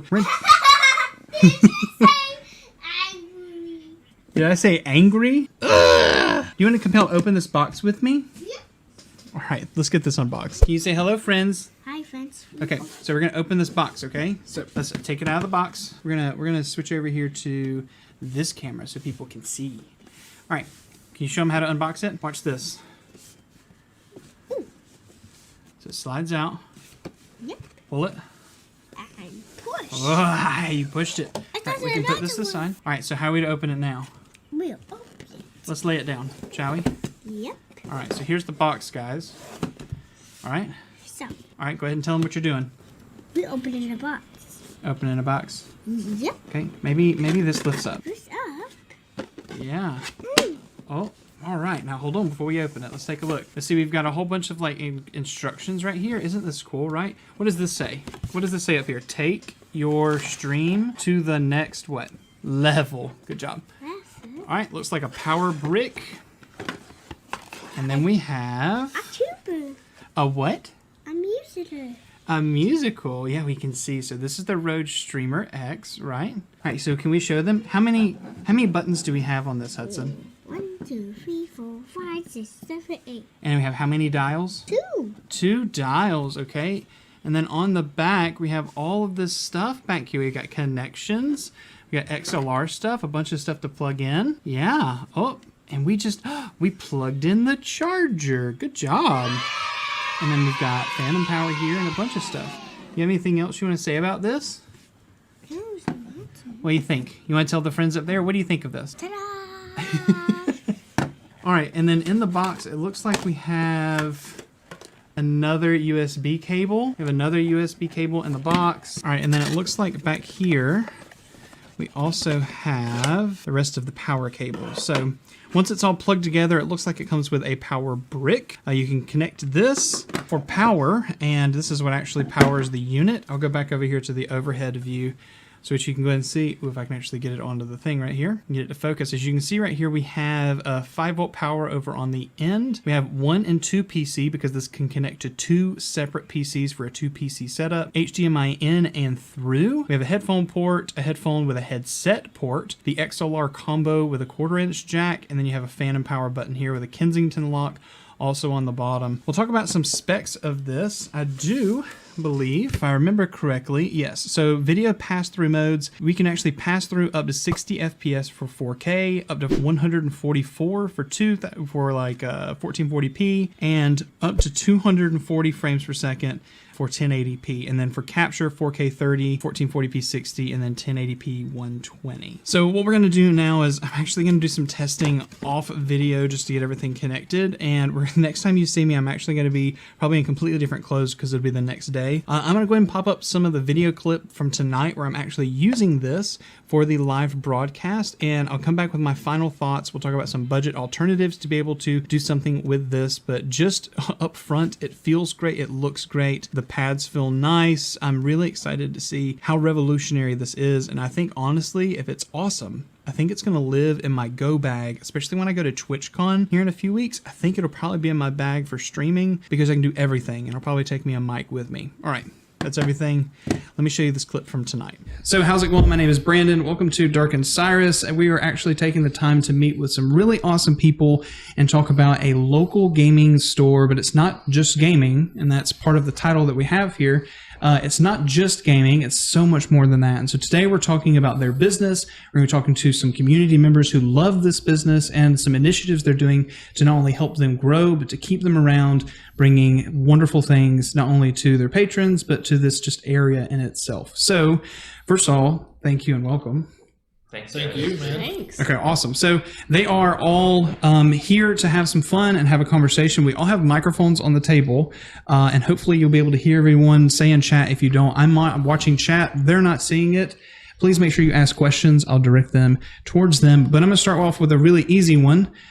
Here's a question. What was your very first gaming console that you ever played on? And then we'll do introductions. Let's start over here. Very first gaming console. So I just did the podcast that you just watched some video footage of, and honestly, I have so much that I need to talk about with this. I'm just going to go ahead and tell you there's going to be a second video specifically for this because there is so much to unpack after going through this and tinkering with it. Yeah, so before I record it, because I've already started prepping it, what would you want to know knowing about this product, because you've obviously jumped on this? What would you like to know or see specifically with this product? And I'll make a video and try to include every one of the things you mentioned and even call you out your comment as I can. So please comment below if there's something specific that I don't cover in this video, but stick around. I have a lot of things to be able to unpack with this. Number one, I want to talk about specs because we kind of went through it in the first part, but I want to make sure that you hear everything very clearly on this because, oh man, it's crazy. We'll go through them really quick. Number one, we have an XLR jack. It is a combo 1/4 inch and plenty of gain to power the SM7B. Just if you're curious, up to 76 decibels of gain. That's higher than both the Go XLR as well as the Wave XLR and the AVerMedia Live Streamer Nexus. It has the highest decibel opportunity. So yes, it'll power the SM7B, and even if you pick up the SM7DB, which is the new version, you can totally take part of the new 48 volt phantom power power parts with the 48 volt phantom power button on the back. The next thing is actually your headset. You can plug in a 1/4 inch to be able to do just a regular headphone to be able to just monitor off of, but you can also use just a TRRS headset. These are things that have the 3 rings. So things like you would use on your console, or like, I'm just thinking Apple Buds, if people even use that anymore. I'm just saying something like that. You could totally use that and use the microphone from that in the mixing software with this, which I've only ever seen on one other mixer, the FIFINE Amplagame SC3, which is a $50 mixer. I can't believe I had to wait to see a $399 mixer also do this. I'm sure others do it. Tell me down in the comments. The other part of this is what's really making me want to do a second video, because it needs that dedicated piece. But those of you who are curious about it, especially with the product, and want my opinion on it, that's really what this is going to be, is first impressions unboxing. The capture card, as well as the dual PC setup. This is where things get crazy. Let me go ahead and show you. So if we look at this, what you'll see here is you have an in, a through, a 1, and a 2. This in is for your capture card to go ahead and plug in anything that you need. This would be for like your console, or in my case, last night I used my camera, my Sony FX30, outputting 4K 30 over this HDMI. You can pass through, and then also you are able to do a dual PC setup. Now, those of you who are, just audiophiles, you probably not even know what a 2 PC setup is, but really quickly, I'll tell you what it is. A 2 PC setup is sometimes used in game streaming, where they'll make their main PC, PC1 we'll call it, is their gaming PC, where they basically leave nothing on it. It's just basically a console. They game on it. There's no Discord or audio software or anything like that. It's just for that. PC2 would be their streaming PC, which is doing the encoding as well as all of the other programs that come along with it, because you can have all of that separated. You get max gaming performance on one, and all of the other the second computer is doing all the other stuff. In the past, we've had to use line in, line out, and until the Procaster 2, I think it's called the Procaster 2, it had a native 1 and 2, just like what you see here from Rode. That was a $699 product and wasn't very feasible for a lot of people. So to see that on this product, it's huge. Now, what is that? One USB cable goes to PCA. The second one goes to PCB. You put the Rode software on both PCs, and you basically have this product controlling both sounds on both PCs. One mic, both PCs. Both PC sounds coming through one headphone without the whole line in, line out. And then if you've ever done that before, you know what I'm talking about when I say that you need the noise cancel things in the middle, whatever that is, the noise suppression spots where you plug in the line ins. Yeah, no ground loop isolators anymore. The other part that's really cool with this 2 PC setup is if you're going to capture your monitor. So let's say you're a 1440p gamer and you want to be able to do your main monitor at 144 refresh and still have HDR. Yeah, you can still do that, pass through and capture 1440p 60 on your streaming PC. This Rode, it's an audio company and a microphone company who's in the same space as all these other people doing capture cards. This is crazy. So it does 4K 30 capture, 1440p 60, 1080p 120 max, right? But pass through 1080p 240, 1440p 144, 4K 60, HDR across the board. That's nuts. The only products, there's several products from different companies. Elgato has the 4K 60 Pro, which is a plug-in into the actual computer to be able to accomplish that with pass-through. Be able to get the Live Gamer Ultra, the 2.1 from AVerMedia. By the way, if you haven't seen the announcement, I'm an AVerMedia partner now. Woo! All that stuff's down in the description. Go pick up. I have a discount code. Get it from their website.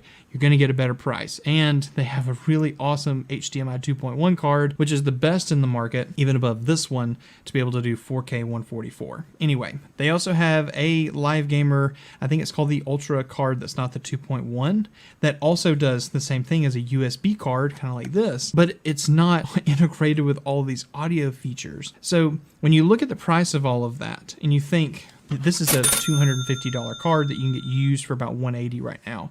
The Live Gamer Ultra from AVerMedia you can get for around $200, $150 if you're getting it for a sale, right? This is a $399 interface with more output gain, software to rival all of the other competitors in the industry, a 4K HDR pass-through up to 60 frames per second for console players who need that, the Series X, the PS5, even 1440p high refresh gamers or 4K 60 HDR people. You can do that here and do 2PC audio for $3.99. It is a no-brainer. And I know that sounds crazy. You're like, oh my gosh, you're the tech guy that was sent, you know, Rode sent over this product. I think I mentioned at the beginning, they didn't pay me for this review or anything. They just sent the product and said, take a look at it. But the truth is, for $399 for the features that you're getting on this, if you bought separate products, like for example, the FIFINE Ampligain SC3, this is a $50 USB XLR mixer. You can get every XLR interface option from here onto here with less gain and no software, $50. Let's say you get that. Let's say you go pick up the Live Gamer Ultra from AVerMedia. That thing's $150 something right now, right? You get all of the capture card stuff here. You're still having to run line out, line in, different devices. You're not getting software with this.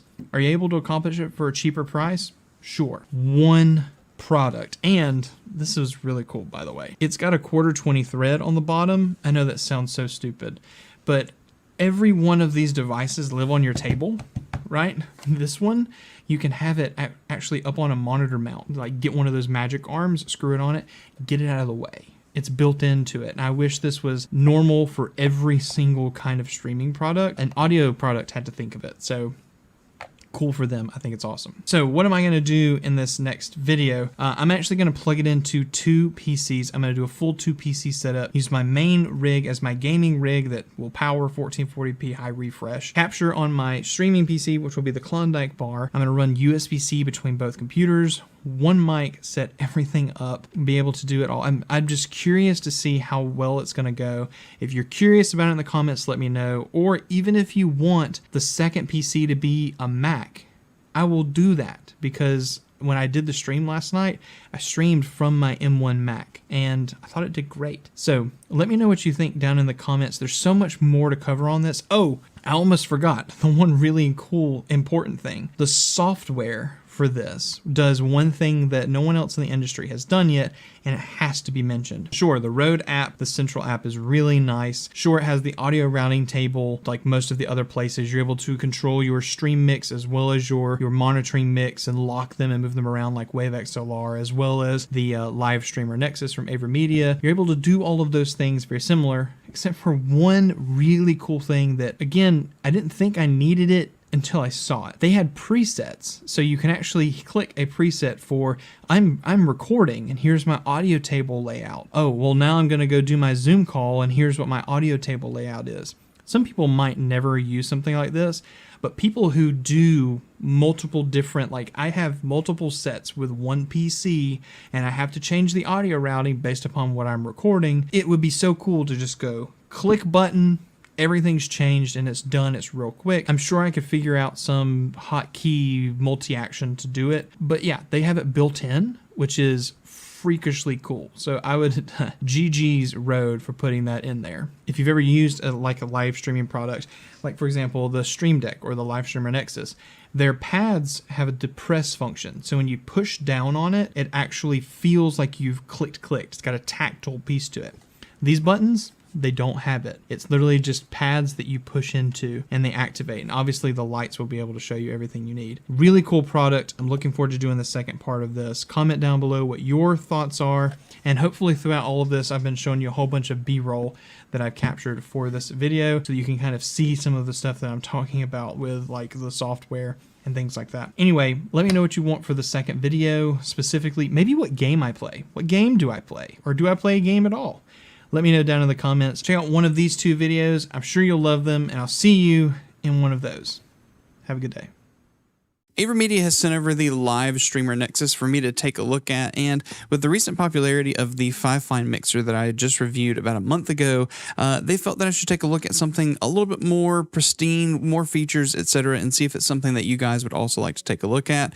A lot of people have already covered this, and not a lot of people have covered it recently, so we're going to take a look at the updated app. We're actually going to be testing it on the MacBook, and I'm going to be using on the Klondike bar, which is the other streaming studio station that I have over here. And yeah, we're going to try a stream with it. It's really cool. I think it even does chat display for like your Twitch stream on the screen. So we're just gonna use one monitor to stream and use this for chat. So without further ado, let's rip this thing apart. Let's go ahead and take a look at everything that comes inside, get it some setup, show you some software, do a stream, and I'll give you my final thoughts. Before we do that, let me tell you about a word from our sponsor, me, over at darkencyrus.com. If you're looking for someone to edit your content, be able to come alongside you and help you out, or you're looking for masterclasses and courses, you should definitely check out my website, darkencyrus.com. I've been editing for people over on Upwork and a whole bunch of other platforms and helping them be able to grow their YouTube channel with the knowledge that I have and by helping them get the resources to be able to do it. If you're interested in finding anything out, please fill out the contact form on the website or pick up my course, OBS 25, to get 25% off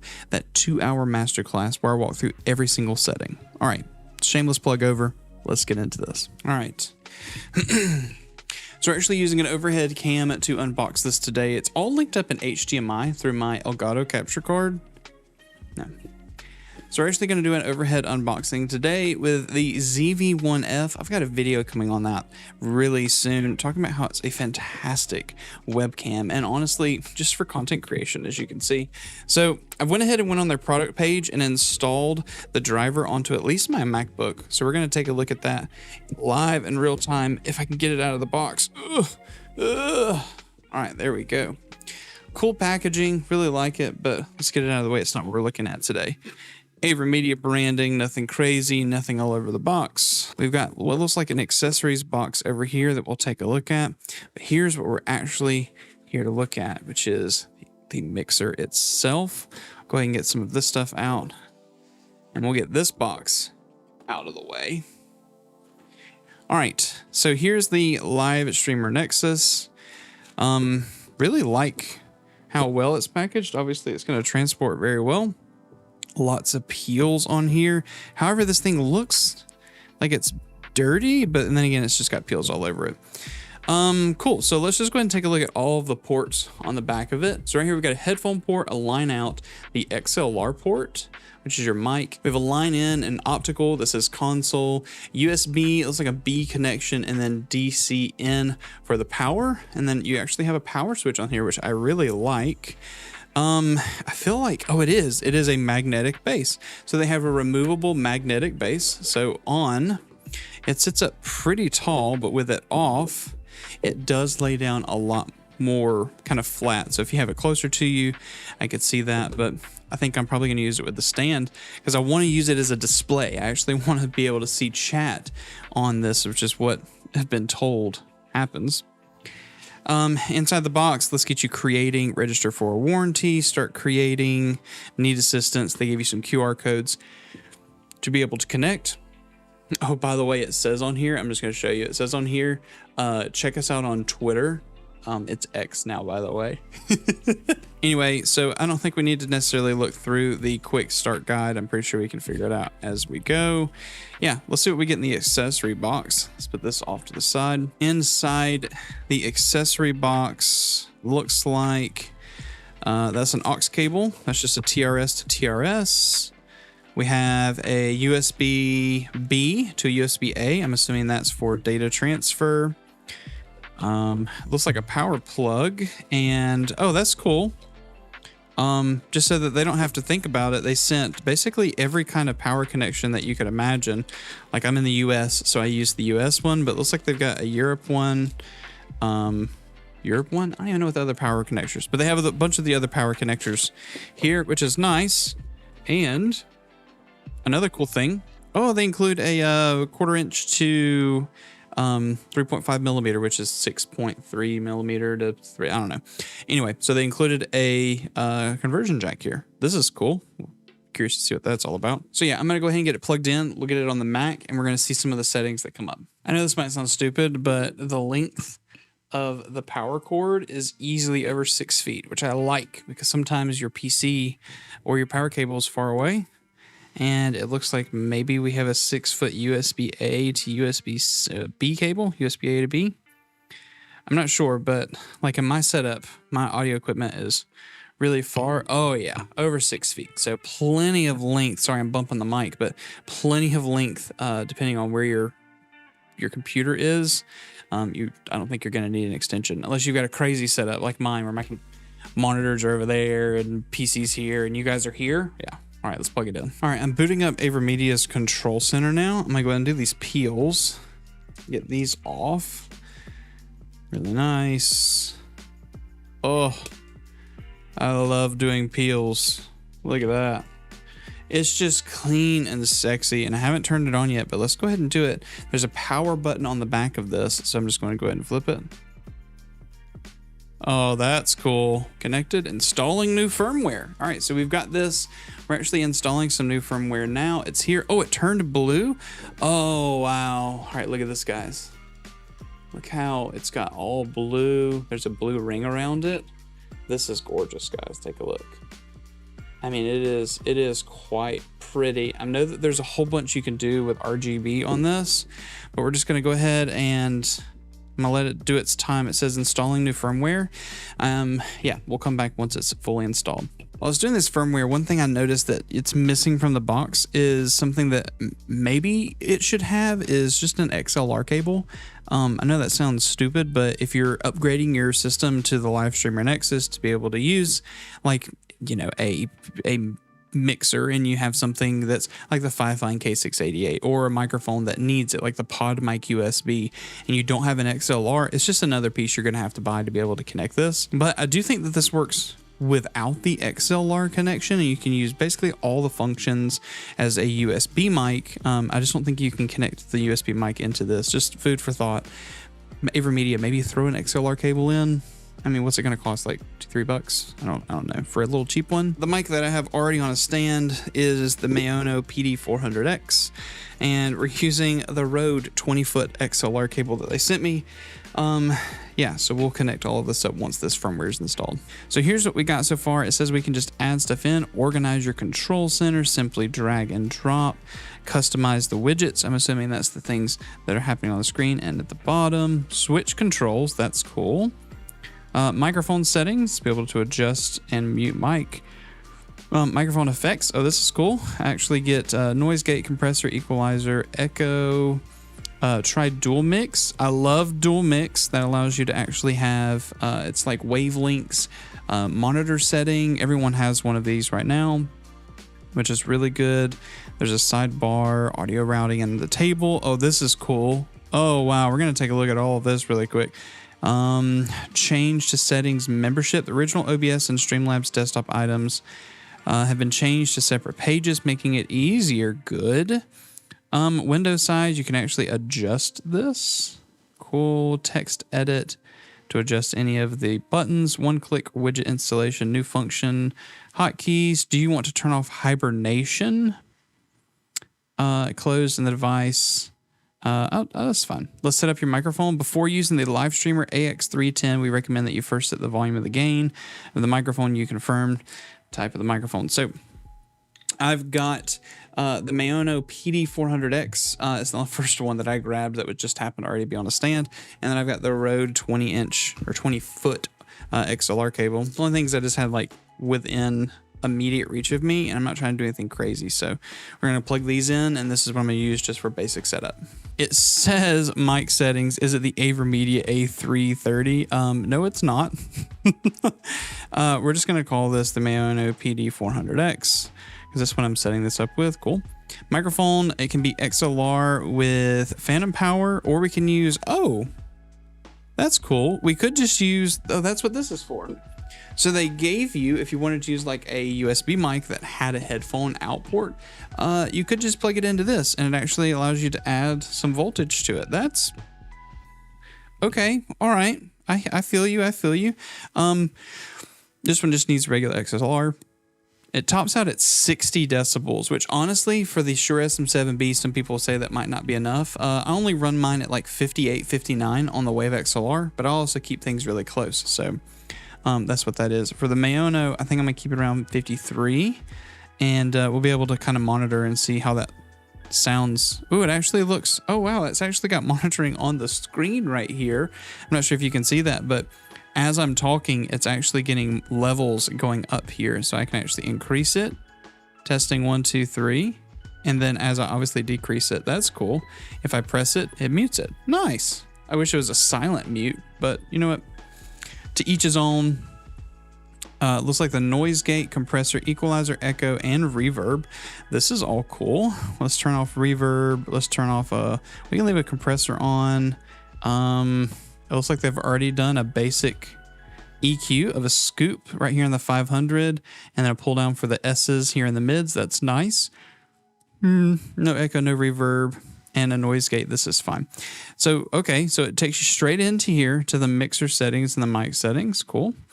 Let's go to the audio mixer, and here is the interface. This is basically what you would get for setting everything up. So it looks like we get anything that we want to adjust on these top panels. What I do know is if I swipe, it actually will change to other pads, and I think you only get these 5. I might be wrong. We're going to see how many of these kind of panels you get, but everything's kind of already preset with some basic stuff here. OBS, and OBS is actually already recording. That's why it's probably already picking up OBS. So what it looks like is you've got a bunch of things here on the side, soundboard players. Looks like we have more pages, or to take us to a page, multi-actions. It seems very much like a stream deck from Elgato. Scenes. I want to see if there's actually things that filters toggle. That's good. People who are using this to toggle on some special effects, that'd be really nice. YouTube, watching now, how many subs? Ooh, a chat box for YouTube? Yo. Okay, let's go. This is cool. So if I put this here, you can't use widget function without logging in. I'll set later so we can sign into our account and we can actually get YouTube chat on this. That's cool. And what about Twitch chat? Chat box. Same thing, set later. We can literally set the account. Yo, I could do multi-streaming chat. I wonder if you can do restream. Is restream? There's Streamlab. Okay, so down here we've got Spotify, player pause. This is cool with a multi play out player button. Let's put this here and see what happens. Do you want to overwrite? Yes. Okay. Set later. So that's cool. It just has a really neat option. Streamlabs desktop, whole bunch of stuff here. Create clips, clear chat. Do they have run ads? Create ads, slow chat, create stream marker, stream game title, create clip, open last clip. Nothing crazy. View. It doesn't seem like anything crazy, but I love the fact that you've got YouTube. Now, I use Restream to stream. I'm so curious. So curious. Do they have something like that? The answer is no. What about just a browser? Okay, let's go see what all they have here. So this is all the stuff that they have somewhat installed. Oh, they got Discord. You can install Discord on this. That's cool. Let's go ahead and install that. Looks like they've got clock and time. They've got VTuber. This was something on their website they put a lot of emphasis on, is that you could use this for VTubing. Discord's installed. Number toolkit that allows you to do random number. If this, then that. That's IFTTT. Hue control, system resources. This will be really cool to look at. RE Central, if you wanted to use RE Central. Spotify, if I had it connected and turned on. System, Streamlabs desktop, clock and time. I mean, some of these are really cool, but I also wish they had just a few more things. They have some mic presets. The Shure SM58. Okay, that's good. The Rode NT1. SM7B. They actually have a profile for the SM7B. I'm going to go ahead and do that. Profile import. So we're going to see what their SM7B profile is. That's kind of nice. It says my packages. This is everything I have installed. Hotkey profiles. They've got Lightroom, Pro Tools, VTuber starter pack. I like the Lightroom one, but I wish they had like DaVinci Resolve or Premiere Pro. That would have been cool. Go take a look at some other stuff. This is the mixing stuff. We can enable dual mix. This is where we're actually able to get individual windows for the creator mix, which is what you hear, and the audience mix, which is what I believe they hear. I think it also installs a bunch of different audio things that I can route stuff to. So let's go ahead and see under sound, chat, game, and system. So they gave you 3. What is web view? Oh man, what is this? So if I go in here and put web view on, that's any URL. That's, oh, you can do interact and then you can kind of mess around with it. Yo, that's my Restream text. Like I could read chat from Restream on this using this. This is a game changer. Okay, can I just say, just this one functionality makes it to where I could have my chat at any point on this. I don't need a second screen. So not only are you buying an XLR interface, Not only are you buying like an XLR interface, you're buying a display that you could use for chat. You're buying hotkeys, you're buying a mixer. Yeah, so I'm kind of blown away. So what we're going to do next is I'm going to hook it up to a Windows machine, the Klondike bar setup over here, which is not with any of my Elgato stuff. This would be the only mixer station on this. We're going to use this for chat to be able to read chat. We're going to game, probably play a little bit of Baldur's Gate on that PC. And yeah, we'll go from there. So last night I did a stream using the live streamer Nexus over at my little smaller gaming rig, the Klondike bar, one monitor PC setup. It's been awesome to be able to play over there. I played Baldur's Gate and it ran fantastic, 6600 XT, etc. But that's not what's important. What's important is this was clutch. Not only was I able to control everything from my audio to what they hear to what I wanted to hear, I was able to connect my headphones directly in, and honestly, the SM7B sounded fantastic. I'll play a clip of it right here so you can hear it. So what I've got is, just to explain for what you guys can see, I've got, by the way, you guys are on a webcam. This is a different setup than normal. This is not my normal setup. I'm gonna take you guys on a ride. Over here's my normal streaming setup. There's where I record A-roll, hello, and we're actually recording, testing out the AVerMedia live streamer Nexus. I've got chat for Twitch on this, not on the screen. I've only got one monitor for this. I'm using this for chat. So as you guys type, I'm looking down, which is so cool. Sorry, I'm throwing you guys all over the place. Yeah, so I'm pretty impressed with it. I've got the, like my live screen and my just chatting screen is actually the push buttons, even though I have plenty of touch buttons on the screen to be able to hit. Twitch Starfield category is going to be saturated. Oh, heck yeah. My opinion, if you're streaming Starfield, here's my thoughts on it. Most people are going to think that they're going to get, like, they're going to blow up because of like a new game and they're going to make a whole bunch of content around it, right? But unless you are the creator that is going to make dedicated content about it consistently and drive that on other platforms and not just stream it, you don't need to think that you're going to grow on Twitch because of Starfield, right? Or any big game release. So what you really need to be doing, truthfully, is just enjoying the opportunity to play with your community and have them be able to be a part of it, instead of seeing it as an opportunity to grow. But yeah, that category is going to be slammed. And just for reference, because someone's going to say, but it doesn't have enough decibels to power it. The settings that I actually used were the SM7B profile that you can install directly from their like widget store. It came at 50 decibels of gain, and I didn't have to use like a cloud lifter or anything. It was perfect. I thought it was great. I had my air conditioner on the entire time, and the noise gate was taking some of the sound out every time, and it sounded wonderful. So can it power the SM7B? I think so. I do think I'm going to do a follow-up video specifically with this device and maybe a couple of other devices similar to this, like the Wave XLR, maybe the cheaper FIFINE mixer I just covered, and I'm going to do the 7 microphones that I normally test between all of them, so you can have just an audio test between all of them that's raw, and maybe I'll put them up on my website so you can go download them to hear what they are as Wave rather than on compression for YouTube. So what are my thoughts? Well, first of all, let's talk about price, and let's talk about function and a whole bunch of other stuff. Price. It's $350, and that sounds crazy. If I'm being 100% honest, if I didn't get this sent to me by AVerMedia, thank you for sending it to me for a review, I don't think that I would have pulled the trigger on it until I've used it. And I'm gonna be honest, let me explain why.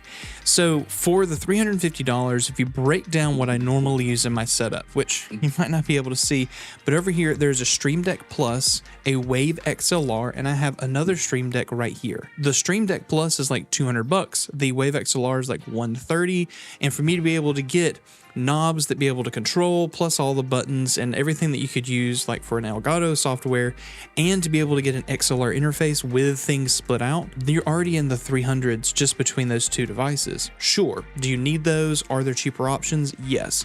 You can use a voice meter to be able to control your stuff, but you still have to have an interface to plug it into your computer. Something like that cheap FIFINE mixer that I covered, the $50, really awesome mixer, by the way, you should check that video out. But there's so many other options that are cheaper, but for one single device that does something that I haven't seen a device do that I'm really excited about, I was able to use this for my Twitch chat. I had game up on the screen. Normally I would do, if I'm on single monitor, I would do like the Streamlabs piece where you can actually overlay your game, like alerts as well as your chat over your one PC monitor and it not go to your stream. It's kind of a cool thing. I've made a video on it. I'll link it somewhere. I just had my chat on this and I would just look down at my chat. Here, I could change all of my stuff. I put my buttons for me to change my scenes between the two that I quickly set up. I got to see followers, viewer count, Twitch chat, change between it. It's crazy. And another really cool part was it actually supports browsers. So you can actually go ahead and on this connect like a URL and it will play on the panel. So like watching a Twitch stream didn't work. It said the player wouldn't work, but you could watch a YouTube channel. So even if you wanted to pop up your YouTube preview of what you're doing or have a YouTube video playing, you could do that. Another thing is for scenes in OBS, it actually shows you what your scene preview is. Like for example, you could be able to look down and see what does my X scene looks like or Y scene look like as a picture on the screen because it's a full IPS, basically a display that's just powered over the USB connector. I think that in itself makes it to be what's going to actually live in my setup over here. I'm probably going to move the Wave XLR over to this A-cam setup. This is probably a long video, but what I do have to say is this. If you're in the market and you need one tool, one single tool to be able to solve it all. Audio interface, you need like a Stream Deck kind of piece where you can change scenes as well as control everything. You need to be able to also control your audio and split some stuff out.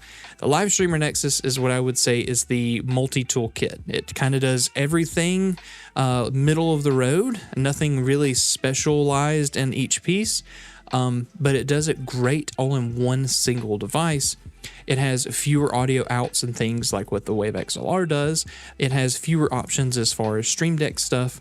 But for you as a streamer, there's a lot of really positive things that you get from this that I didn't expect. I really think that for the cost, comparing it to other devices in the industry that I've already purchased, the price is probably maybe a little high. I would probably see this around like the $250 to $300 mark to be a lot more competitive in pricing. But again, if I was doing this all over again and I knew that this existed and I had one monitor and I was just trying to upgrade, I would pick this up, especially even if I had the Shure SM7B. It powers it just fine without a cloud lifter. So that'll bring us to the end of this review. If you want to go pick one of these up, I'll leave a link for it in the description. It will be an Amazon affiliate link. If you pick it up, it helps out the channel. I appreciate that. And yeah, make sure you go check out my website for my OBS course and a whole bunch of other stuff. Look out for the videos, subscribe, where I do audio tests with this and some other mixers in the future. You're awesome. Thanks guys, and we'll see you in the next one. What you're looking at on screen right now is the Wave software on the left side just above me, but on the right side, you might recognize the coloring. That's Voicemeeter, and currently this is a brand new software that's not necessarily brand new, but this is included inside the free Voicemeeter Banana download and even more features if you use Voicemeeter Potato and pay for it. Let's talk about how Voicemeeter probably just changed the game for budget streamers looking for an audio solution, and in my opinion, probably offers a little bit more customization.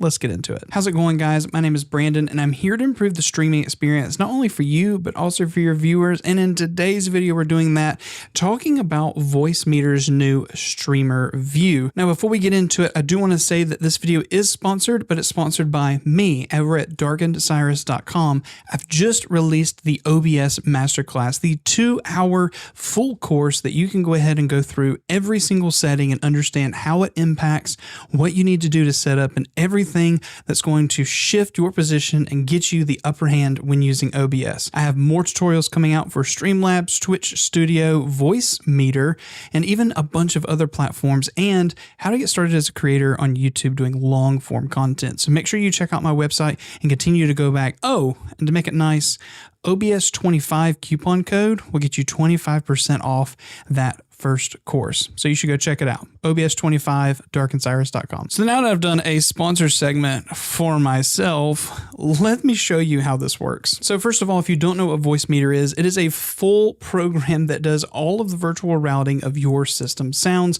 very similar to the Wave software, the Beacon software, the Go XLR software, all of that stuff, except it's free to download for Voicemeeter Banana. It's got a paid version called Voicemeeter Potato, which we'll look at later, but I do want to say, make sure you check the link in the description or the card up above. I've already done a full setup tutorial that is probably the best on YouTube. You should go check it out if you want to know how to set this up. But there are some new things they've added to Voicemeeter since that video that I'm going to show you today. So when you first open Voicemeeter, you're probably not going to see this streamer view. You're probably just going to have Voicemeter like this. What you need to do is under menu, you can choose run streamer view on Voicemeter start, and it will actually automatically load. If that doesn't load for some reason, in your x86 program files where this installed, there's a folder for VB, then there's Voicemeter, and inside this folder, you will see a streamer view, which you can actually launch. You could even make this a shortcut on your desktop, but you do have to have Voicemeter open for it to work. So once it's loaded and up, we need to actually be able to set up so we can actually see all of our easy adjustments over here. The way to get Voicemeter to show up in streamer view is actually really simple. You need to actually give a name to each channel, and that will put it over and so that you can mess with it in streamer view. So the first one I'm going to call mic, and you can see that that will pop up, and you can see I've got my A1 output bus. If you watch the video, you'll learn that the A1 is typically your headset. It's your main output source, your physical output source. So it's headset or speakers or something like that. So I'm going to go ahead and give each of these something. I'll do number 2 as chat, and maybe this one as capture card. And what you'll see is I'm actually able to control the volume of this channel in this easy to understand view rather than staring at Voicemeter. I can easily adjust my volumes with this. I can still double click to reset them at 0, etc. I can also get all of my virtual outs down here. So if what you don't know is in the Wave software and the Beacon software, they have an audio track that's basically the streaming track. You send all of your audio to that one, and you have one microphone input for OBS to make it kind of easy so you don't have to add 1,000 different audio sources. You can just kind of add them all inside the software, do the one to OBS. Well, you can do that inside of Voicemeter, and the way to do that is for this virtual output right here. So I'm going to rename this one. I'm going to call it stream. And so what you'll see is it'll pop up here. This will be B1. Inside Voicemeter and on your computer, it's called Voicemeter input, Voicemeter VIO input. So make sure you check that out. So everything that I click B1 on this actual fader over here, and you can see it's also showing up over here. Now that's going to be going to my stream, which is what I'm going to add as a microphone input into OBS. And then I can adjust just that volume. You can name any of these faders. Essentially, all you do is right click the fader, which is this green area.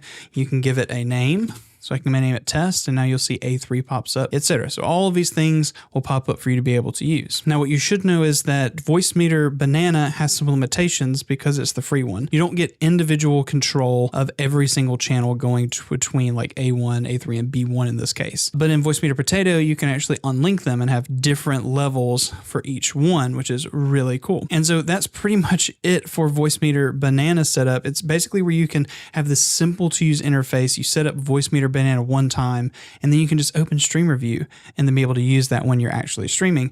Now let me show you Potato. So this one's a Voicemeter Potato. This is the paid one. You can use it up to 12 hours, and then it makes you recycle and then go back into it. But if you don't want to mess with the ad that pops up, you just pay $10, I think it is. You get a whole bunch more. 5 hardware inputs, 3 virtual ins, 5 hardware outs, and 3 virtual outs. It's absolutely nuts.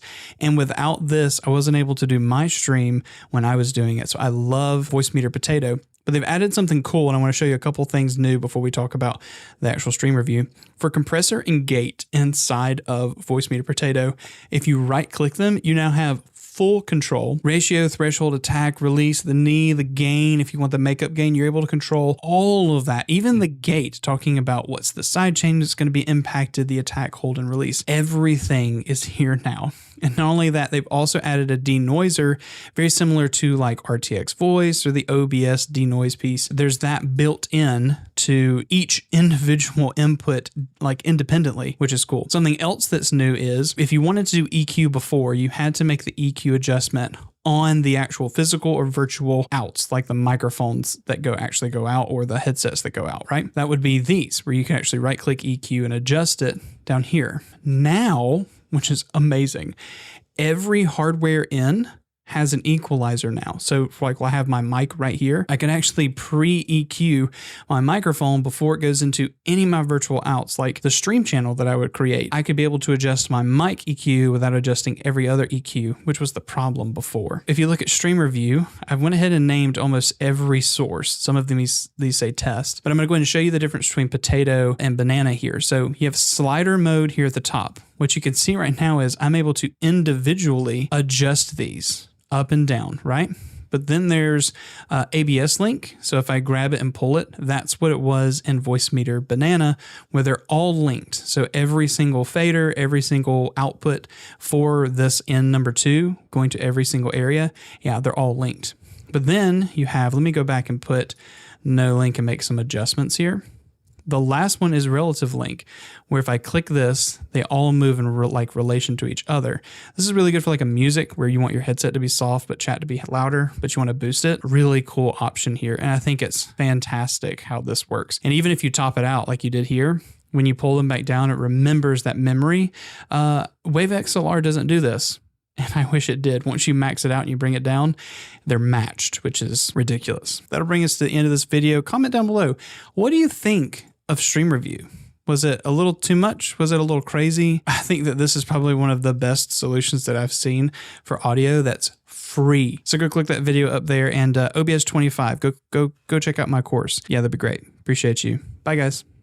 Podcasting has become extremely simple to be able to get into. With platforms like Anchor.fm, you can create your podcast and get it on places like Spotify and iTunes, Breaker.fm, whatever the case, instantly. And it's really awesome. But when we talk about creating a podcast, you start seeing setups like this with a microphone and then even like a dedicated mixer like what you see over here. And today, Donner actually sent over their PCO2 Podcast Integrated Workstation. And this thing has been pretty awesome. I've been playing around with it for about a week now, and I've not only recorded a podcast with it, I've streamed with it on Twitch, I've done a bunch of stuff disconnected from the PC, and today I'm going to tell you about it. But before we get into anything, I want to say thank you to Donner for sending this product out, but also for sponsoring today's video. So I'm going to show you everything that it has to offer, talk about the things that you can do with it. I'm going to show you around on the console and even show you some footage of a podcast that my brother and I recorded. It kind of got a little crazy towards the end. There's so many modders out there. Like they have the Tacoma that is just called the Taco. So I'll leave some nice clips in for you to be able to see it, hear it, how it's adjusting, and yeah, let's get into it. Inside the box, you're going to find a quick start guide as soon as you open it, and honestly, I wasn't expecting something so nicely printed, but this was a really cool cheat sheet to keep around, and I know I reached for it several times. Underneath that quick start guide, there's only a couple more things. There's actually the mixer itself, which actually has the 32 gigabyte micro SD card included, already installed into the mixer. It doesn't stick out, so you don't have to worry about it breaking, but there's also a user manual underneath the mixer if you need to reference that, and then there's the power cord and USB-C cable so that you can actually plug it into something like your phone or your computer, etc. It does support all of those for sending and receiving audio. It's pretty bonkers. Now on the mixer itself, let's talk about inputs and then we'll talk about outputs. On this, you're going to have 4 combo XLR and 1/4 inch jacks for you to be able to plug in microphones, instruments, whatever the case. 2 of these jacks, input 3 and 4, are phantom power and have 48 volts applied at all times. Channels 1 and 2 do not. So those of you with ribbon mics, etc., just know that. You can't actually turn on or off 48 volts on this mixer, so let that be a warning to you for where you plug in your microphones. On those XLR and 1/4 inch jacks, you get about 60 decibels of input, and that seems like it might not be a lot for something like a SM7B, but I was able to plug it in and I was just at the very top of the gain limit. There was a little bit of noise floor, but it was able to power the SM7B just fine. For the rest of the inputs, you actually have a line in, you have a game optical port for fiber optic to be able to connect something like a PS5 or another audio interface that needs that for the in, and then you also have USB, so you can actually connect it to your computer, your Mac, your phone, and actually get audio from it sent directly to one of the faders and the banks on this device. This is how I was able to connect this to my computer, get all of these microphones, audio from that, everything synced, connected up to my SteelSeries Arctis Wireless Pros, everything connected. It was a beautiful thing all through one mixer. For outputs, it's pretty awesome. We actually have a line out that you can go ahead and customize. There's also 4 headphone independent monitored jacks, so they are 1/4 inch. You actually get 4 completely different mixes. So you can click the knob on the left that matches the headphone that you actually have plugged in, and by doing that, you've selected that mix. You can adjust everything you want within that, and then unselect it to go back to your main mix. Oh, and for the last input, you can actually connect your Bluetooth device directly to this, like your phone. You can take phone calls, and then also be able to monitor whatever you want. It was really cool in here. Everything was wirelessly connected to my Arctis SteelSeries Pros. I actually had my MacBook connected by Bluetooth. Everything was wireless, game, console, all of this. It was just all through one thing.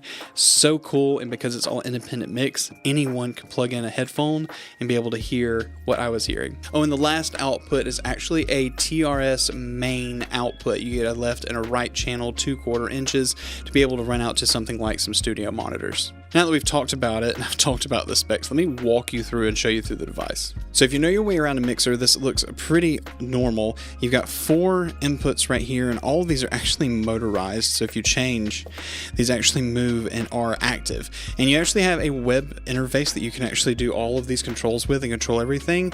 It's not the greatest, but it actually does work. I'll make sure to leave links for everything in the description. They were kind of hard to find, but they'll be down there for you. So here's on the left, you have headphone 1, 2, 3, and 4. And again, by clicking each individual one, this is where you can actually go ahead and see what each person's mix is. And you can see that it goes in between each one. But we also have the one that's here that's home. This home one's actually your mix that's going out. So what's going over USB, what's going over line out, etc. over your mains. This is the one that's going to matter for that. You do have a left and right monitor, so you can see what volume you're hitting, and that does have a decibel meter on the side, so you can kind of understand how loud or soft you are. So let's go ahead and walk through the rest of this. On bank 1, since there are 3 different banks, and they all have a different thing. For bank 1, you actually have all 4 of your microphones. Microphone 1 and 2 are going to be your non-48 volt, non-phantom power channels. This is where you're going to plug in like dynamic microphones. And then 3 and 4 have phantom power already applied. So if you need phantom power, plug them into 3 and 4. I did plug in some dynamic mics that I know don't need 48 volts, but it won't be necessarily be damaged by 48 volts, and they actually worked in here. So you could use 4 like pod mics, and it worked just fine. On the right side, before we go into the other banks, you actually have an effects piece right here that actually talks about your effects volume. I'm going to turn it down, and included, like there's a beep. They actually have several included pre-done sounds, and if you see here, we can actually go under the sampler. They've got beeps, claps, cheers, laughs, booms, cries, screams, shames, and kiss, and you can actually record them directly to the device. If you want, you can sample the sound directly from recording here. And there's actually 3 banks of those that you can do. And then also in that same case, on bank 3, you can actually adjust a bunch of other things and turn on something like this one right here. It's going to change my picture like this. Yeah, it's possible. Anyway, so there are things that can be done here. All right, so bank 1 is just your microphones. Bank 2 is going to be things like your game console, Bluetooth, and then your lines. All of that comes in right here. So if you have a line in, this is where it's going to be adjusted, your Bluetooth volume, and then also what's going to be coming from other places. Then you also have stuff like music chat, computer chat, and then console. All of these are corresponding to things that are happening on the back of the console. Whatever input you have, they will go into the appropriate place here. So just know that you have to go between the banks to find them. And then again, every headphone gets their own independent mix here. The console also features effects. So for microphones, you have noise gates, compressors, de-essers, and equalizers. And then you also have some other things, reverb delay. You have some send options where you're going to send them. And then also you have some effects, auto-tune, pitch, megaphone, and robot talk. We've already talked about the sampler and how you can expand those. You can also connect Bluetooth. So something like this MacBook, I could connect to be able to listen and then route that audio. One thing that's cool about this device is you can actually just press record and have it start recording directly to here. You can actually tap it once to pause and it'll blink. You can press to resume, and then you press and hold to actually end it. To be able to play back, you can do play and same thing, pause, and then hold to end. Under system sounds, you actually have several things like your screen brightness. You get full control of that. You also have LED brightness, which I was actually really surprised. These get really bright, so I actually turned them down, but for right now I'll leave them up. And then you also have every color that they provide here. Some pretty awesome ones depending on what you're looking for. A lot of options for you to be able to choose from. You can also compare your Bluetooth and be able to turn it on or off, as well as have the name. You can actually format your SD card from here. There's a quick setup. Whenever you actually plug in an XLR device, it will actually ask you and go into a setup screen. So if you actually take this and plug it in, here we go, I'm gonna plug this XLR in, and it's automatically going to recognize that there's a new input and then say, hey, what do you want to do with this? Is it a dynamic? Is it a guitar, piano, drums, or is it just audio? And then you can set up, if I chose dynamic mic, it would say, what is the gain and do you want to pan it? And the last little bit is actually the settings menu itself. Microphones, you can do all of the adjustments for the pickups, just like what I just showed you, by going into the setup menu. Be able to adjust any of the volumes, but you also have the USB set. So if I'm actually connected to USB, I can actually loop back anything I would like to be able to come out of the mix and go back into the mix. This is really good if you want someone to be able to hear maybe your microphones or your phone calls, to be able to go back through Bluetooth or back through the mix. If you've got it routed somewhere, this is how you can actually loop back your system. Your multi-channel would be your microphones, things like game loop back. You can choose all of this to make sure that wherever you want your audio to go, it can go. And I guess I should probably go ahead and show you the back of the device. Again, here are your 4 combo inputs right here, XLR or 1/4 inch. You have a line out or a line in, depending on what you need. Your balanced 1/4 inches, and then you have each of your headphone amps coming out right here. And then also you have this game optical drive, your USB-C, SD card, power, and then this is actually the power button that will turn it on and off. Fun fact, this line out right here is actually going directly in to my camera, my A-cam, so that anything that's going through this is actually going direct into the headphone jack for you to be able to actually capture this audio. So what you're hearing right now is just coming directly through this.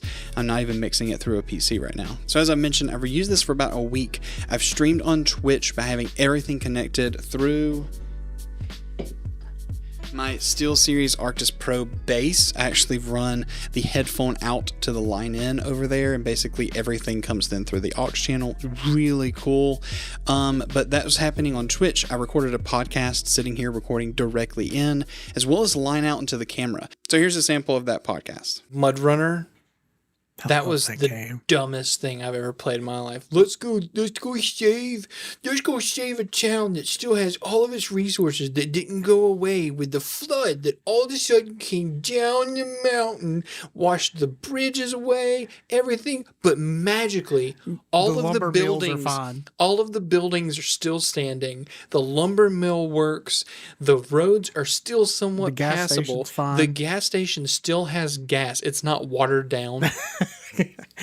How does the gas actually work? Okay, if it got submerged, okay, it literally has poles that come up for vapor so you don't get vapor locked, right? You've obviously got water in that gas, and you can just drive like you go ding ding, and then you're off to go haul your little supply of toys to Keisha across the way. Well, I think the appeal with SnowRunner is more of an off-roading simulator. You have to put the mods on it to get that fun. I get it. You don't have to package it with that kind of story. Just literally say, do Horizon Festival kind of thing. All right, we're a whole bunch of people who like to look at big old jacked up trucks. We get the Carolina Squat whenever we want it in this game. Well, not only that, you could just make an off-roading simulator. And that not call gives- it Mud Runner or Snow Runner. Like, they're giving you all these Russian trucks and stuff. Like, it don't even have to be name brand trucks. There's so many modders out there. Like, they have the Tacoma that's just called the Taco. So my final pieces are some of the things that are kind of difficult with this, and I just want to go ahead and talk about them and things that you need to expect.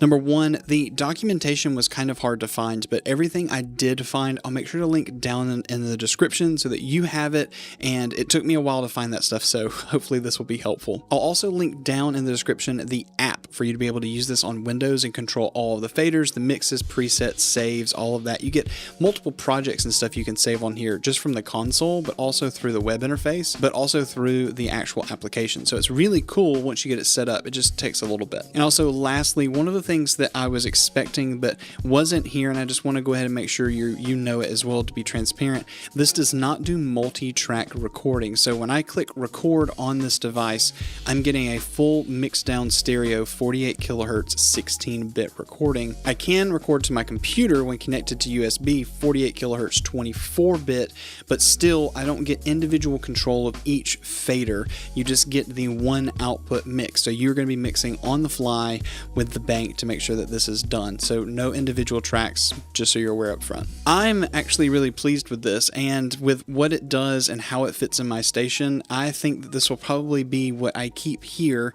when I'm doing kind of conversational things. But not only that, it makes connecting more devices in my room so seamless, and it gives another option for backing up my audio, because I can just hit record on this and have it be recording anywhere else, and it's just another backup opportunity. So if you're curious about picking one of these up, check the links down in the description. I'll go ahead and put some Amazon affiliate links there. They do support the channel.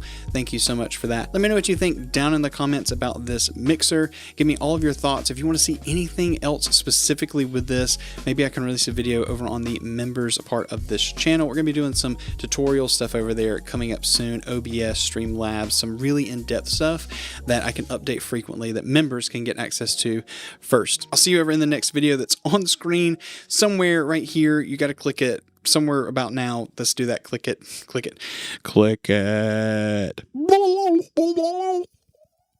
Your game's too loud. Your mic is too loud. I can't even hear your team. Oh my gosh, please unmute your mic. These are all things that as a streamer you've probably heard. And honestly, finding a solution ahead of time is probably what you should be doing to mitigate all of this that you might have in chat, to give your audience the best experience possible and to make your life a little easier for troubleshooting. Well, in today's video, we're going to talk about how you can take control of your audio setup today. Make it to where when you speak, your game and music gets quieter. Make sure that you are EQing your voice effectively and using filters to improve the quality of your microphone, or to make it sure that you don't peak and blow out your microphone because it just sounds gross. That's disgusting! Let's talk about how we can fix those. All of that inside OBS and Streamlabs OBS. Talking about how we can use this everywhere, guys. So,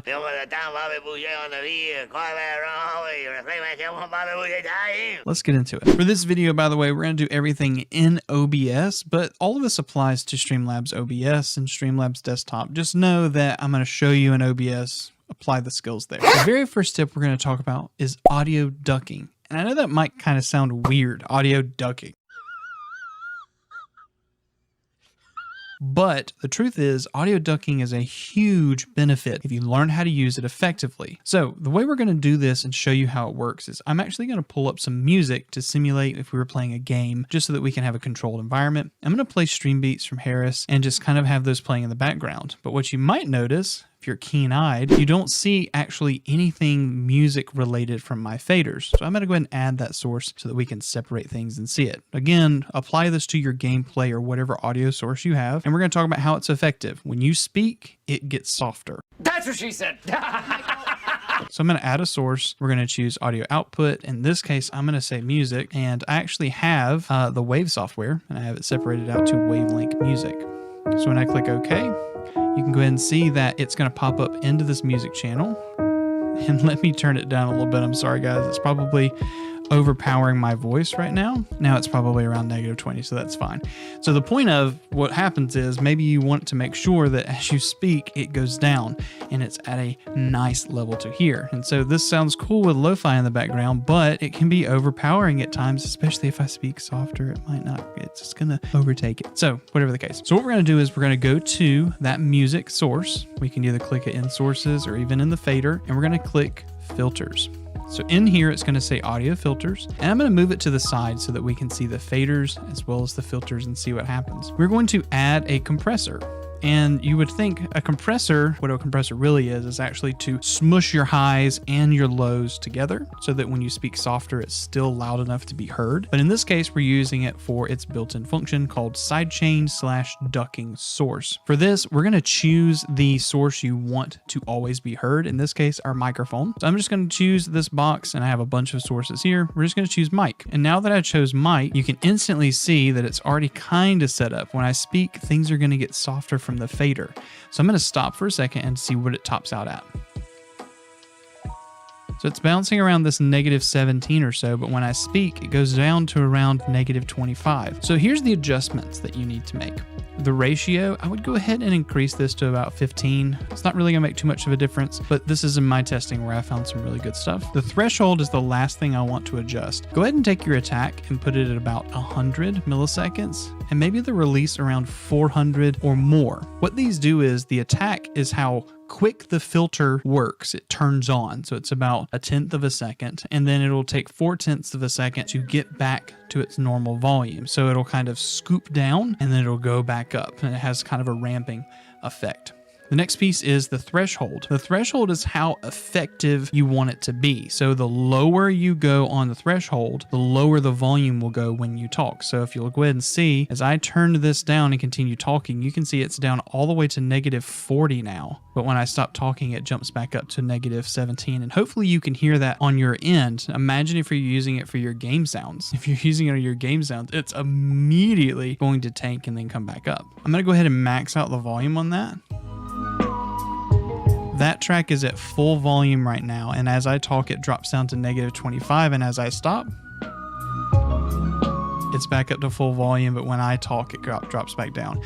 Really useful feature. It's great to put on audio sources that you know want to be affected by your voice, and obviously you can add this to any audio source and allow those to stick out. So really awesome piece right here. You can be as, you can be as aggressive or not as aggressive, whatever the case. Use this to your advantage. All right, for this example, I've turned off all of the filters on my microphone, and we're going to do it from scratch. Normally, I adjust them inside Wavelength, but we're going to talk about how I would adjust it inside OBS to improve the sound of this microphone. So number one, we're going to right-click microphone either here or wherever it is, and we're going to go to filters. And you're going to see that I have a limiter on. We're going to delete that one, and we'll talk about them in order. So number one, we're going to add, very first, we're going to add a noise suppression. And there's so many ways that you can say which one you should use or not use. There are different ones here. You have NVIDIA noise, etc. These are because I have an NVIDIA GPU in here, right? But that doesn't mean you should use them every time. They do use GPU usage, and I would encourage you maybe to shy away from them, especially if you don't have a very top-end system, because they do use system resources. So what you should probably do is go more towards this RN noise. I kind of like this one. And if you have a lower system, maybe even Speaks, this one right here. But RN noise works pretty well. And if I stop talking, it does a good job of cutting out that sound. I actually have laundry running right now in the background. All right, next step, you can choose a noise gate. Noise gates are really nice. You can actually put this before the suppressor, especially if you have a consistent sound in your room. This is where, based upon decibels in your room, you want your microphone to actually open up. So let's say somewhere around 40 decibels, -40, is around your noise floor. That means you have some kind of fan in your room going, whatever the case, but you want that consistently to not be there. You would just adjust this close threshold and open threshold until your sound is always going to be off until you speak. And right now, these are basic settings, and this is probably going to be just fine for most people. But if you need to adjust them, keep them within about 6 or 5 dB of each other, whichever way you move them. So if I stop talking, there is 0 sound coming in. That's because of the noise gate. And again, you can put this before or after. Many people will argue about which one you should use, whether you should remove the sound before you gate or if you should gate before you remove the sound. My opinion, remove the sound and then gate. All right, the next one we're going to do is actually do our equalizer. Now, I think OBS, if you're updated to the latest one, includes an equalizer. Otherwise, you're going to need to download a plugin. I don't think Streamlabs Desktop has one. So I don't know if we're going to go too far into an equalizer, but if you want to know what these are, these VST plugins where you can actually click on these are called Reaper plugins. If you want a dedicated video about Reaper plugins and how to use them, let me know. This one has a really good EQ. If you go ahead and look at this, all of these fine adjustments to your EQ is really nice, but you need to learn if, this could be a whole video in itself. Let me know if you want to see that. Comment below. So even though it has a equalizer in here, what I'm going to do is I'm actually listening actively. I'm going to pull the mids out just a little bit to give me a little bit more of a rounded sound. We're going to boost the highs ever so slightly and boost the lows ever so slightly. Those of you who ever actually mess with your car radio probably have done a similar EQ to this where you drop the mids, boost the highs, and boost the lows. It gives you presence with just that top part, that nice S sound, that clarity, but then also gives you some boomy part of your voice with the lows while removing these harsh mids. Ooh, I just blew the mic out. Sorry, guys. It lets you remove kind of those harsh mids. So we'll just pull those out a little bit. Depending on your voice, if you're a high voice or a low voice, you would adjust these. Just listen to your headset. Maybe do a test recording and see what it sounds like and adjust them as they go. Regardless of equalizer, this is the next step. We're actually going to add a compressor. This is the same compressor we use from step 1 and actually tip 1, but we're going to use it for the actual compressor part, not the ducking sidechain piece. For ratio, it's a really good rule of thumb for a voice to put it at 4.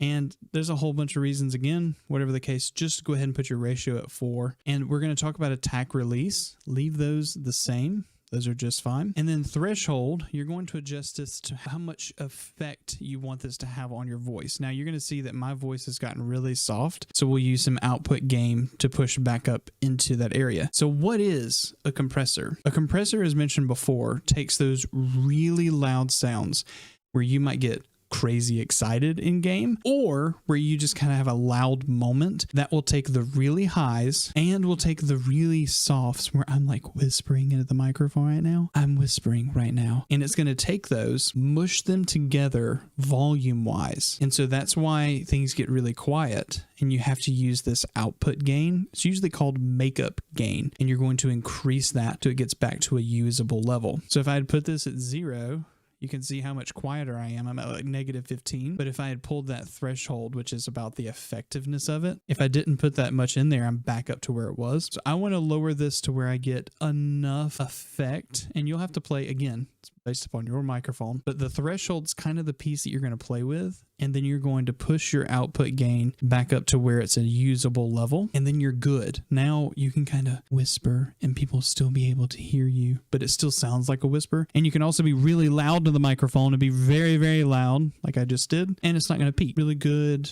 option here. That's a compressor. It compresses the width of your sound. Next is actually a limiter. And you might think, what is a limiter? This is to actually make sure that if you don't accidentally go really high and really hot with your voice and reach 0. Once you reach 0, that's where you actually peak and you start clipping. And when you clip, that's where it's that sound in the microphone. By putting it at like -2 or even -3, that's the highest your volume will ever get. And because of that, it'll always prevent you from clipping. I personally run a limiter on every single channel.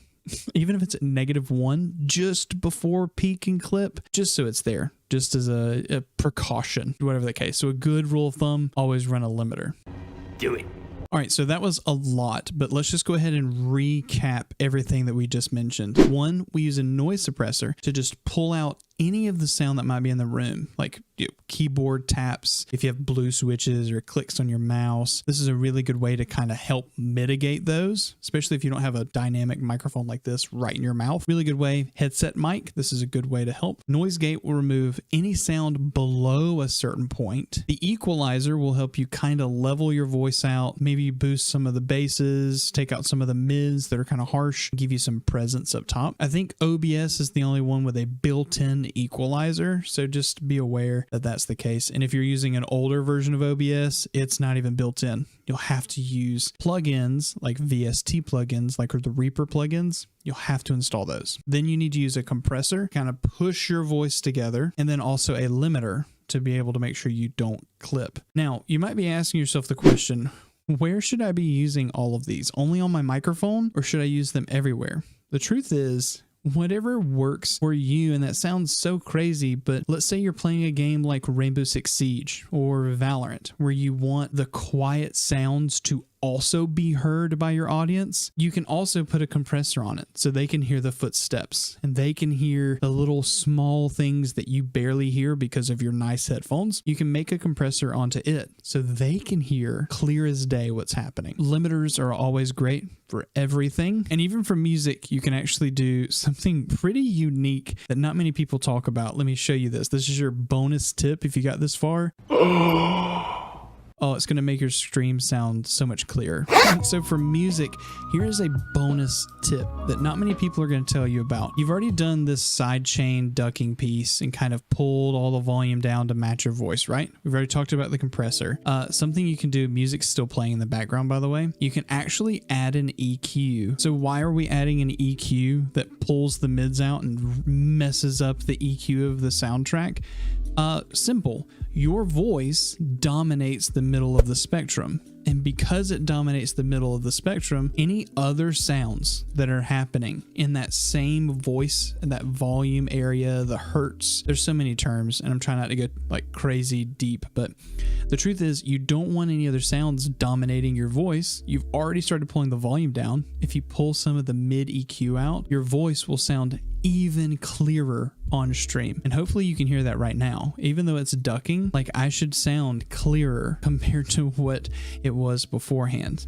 That's subjective. Some people might say something else, but in practice, even in my videos that I edit, I always pull the mids out of my background music so that I'm clear. Any kind of spoken voice is clear in the video. If you want to see more videos on how I show you how to improve your stream, check out the playlist. I'll put it on one of these two sides. I got videos everywhere throughout them. I'm sure you can find something to continue leveling up your stream today. Get to your dream of being a creator full time. We'll see you over there.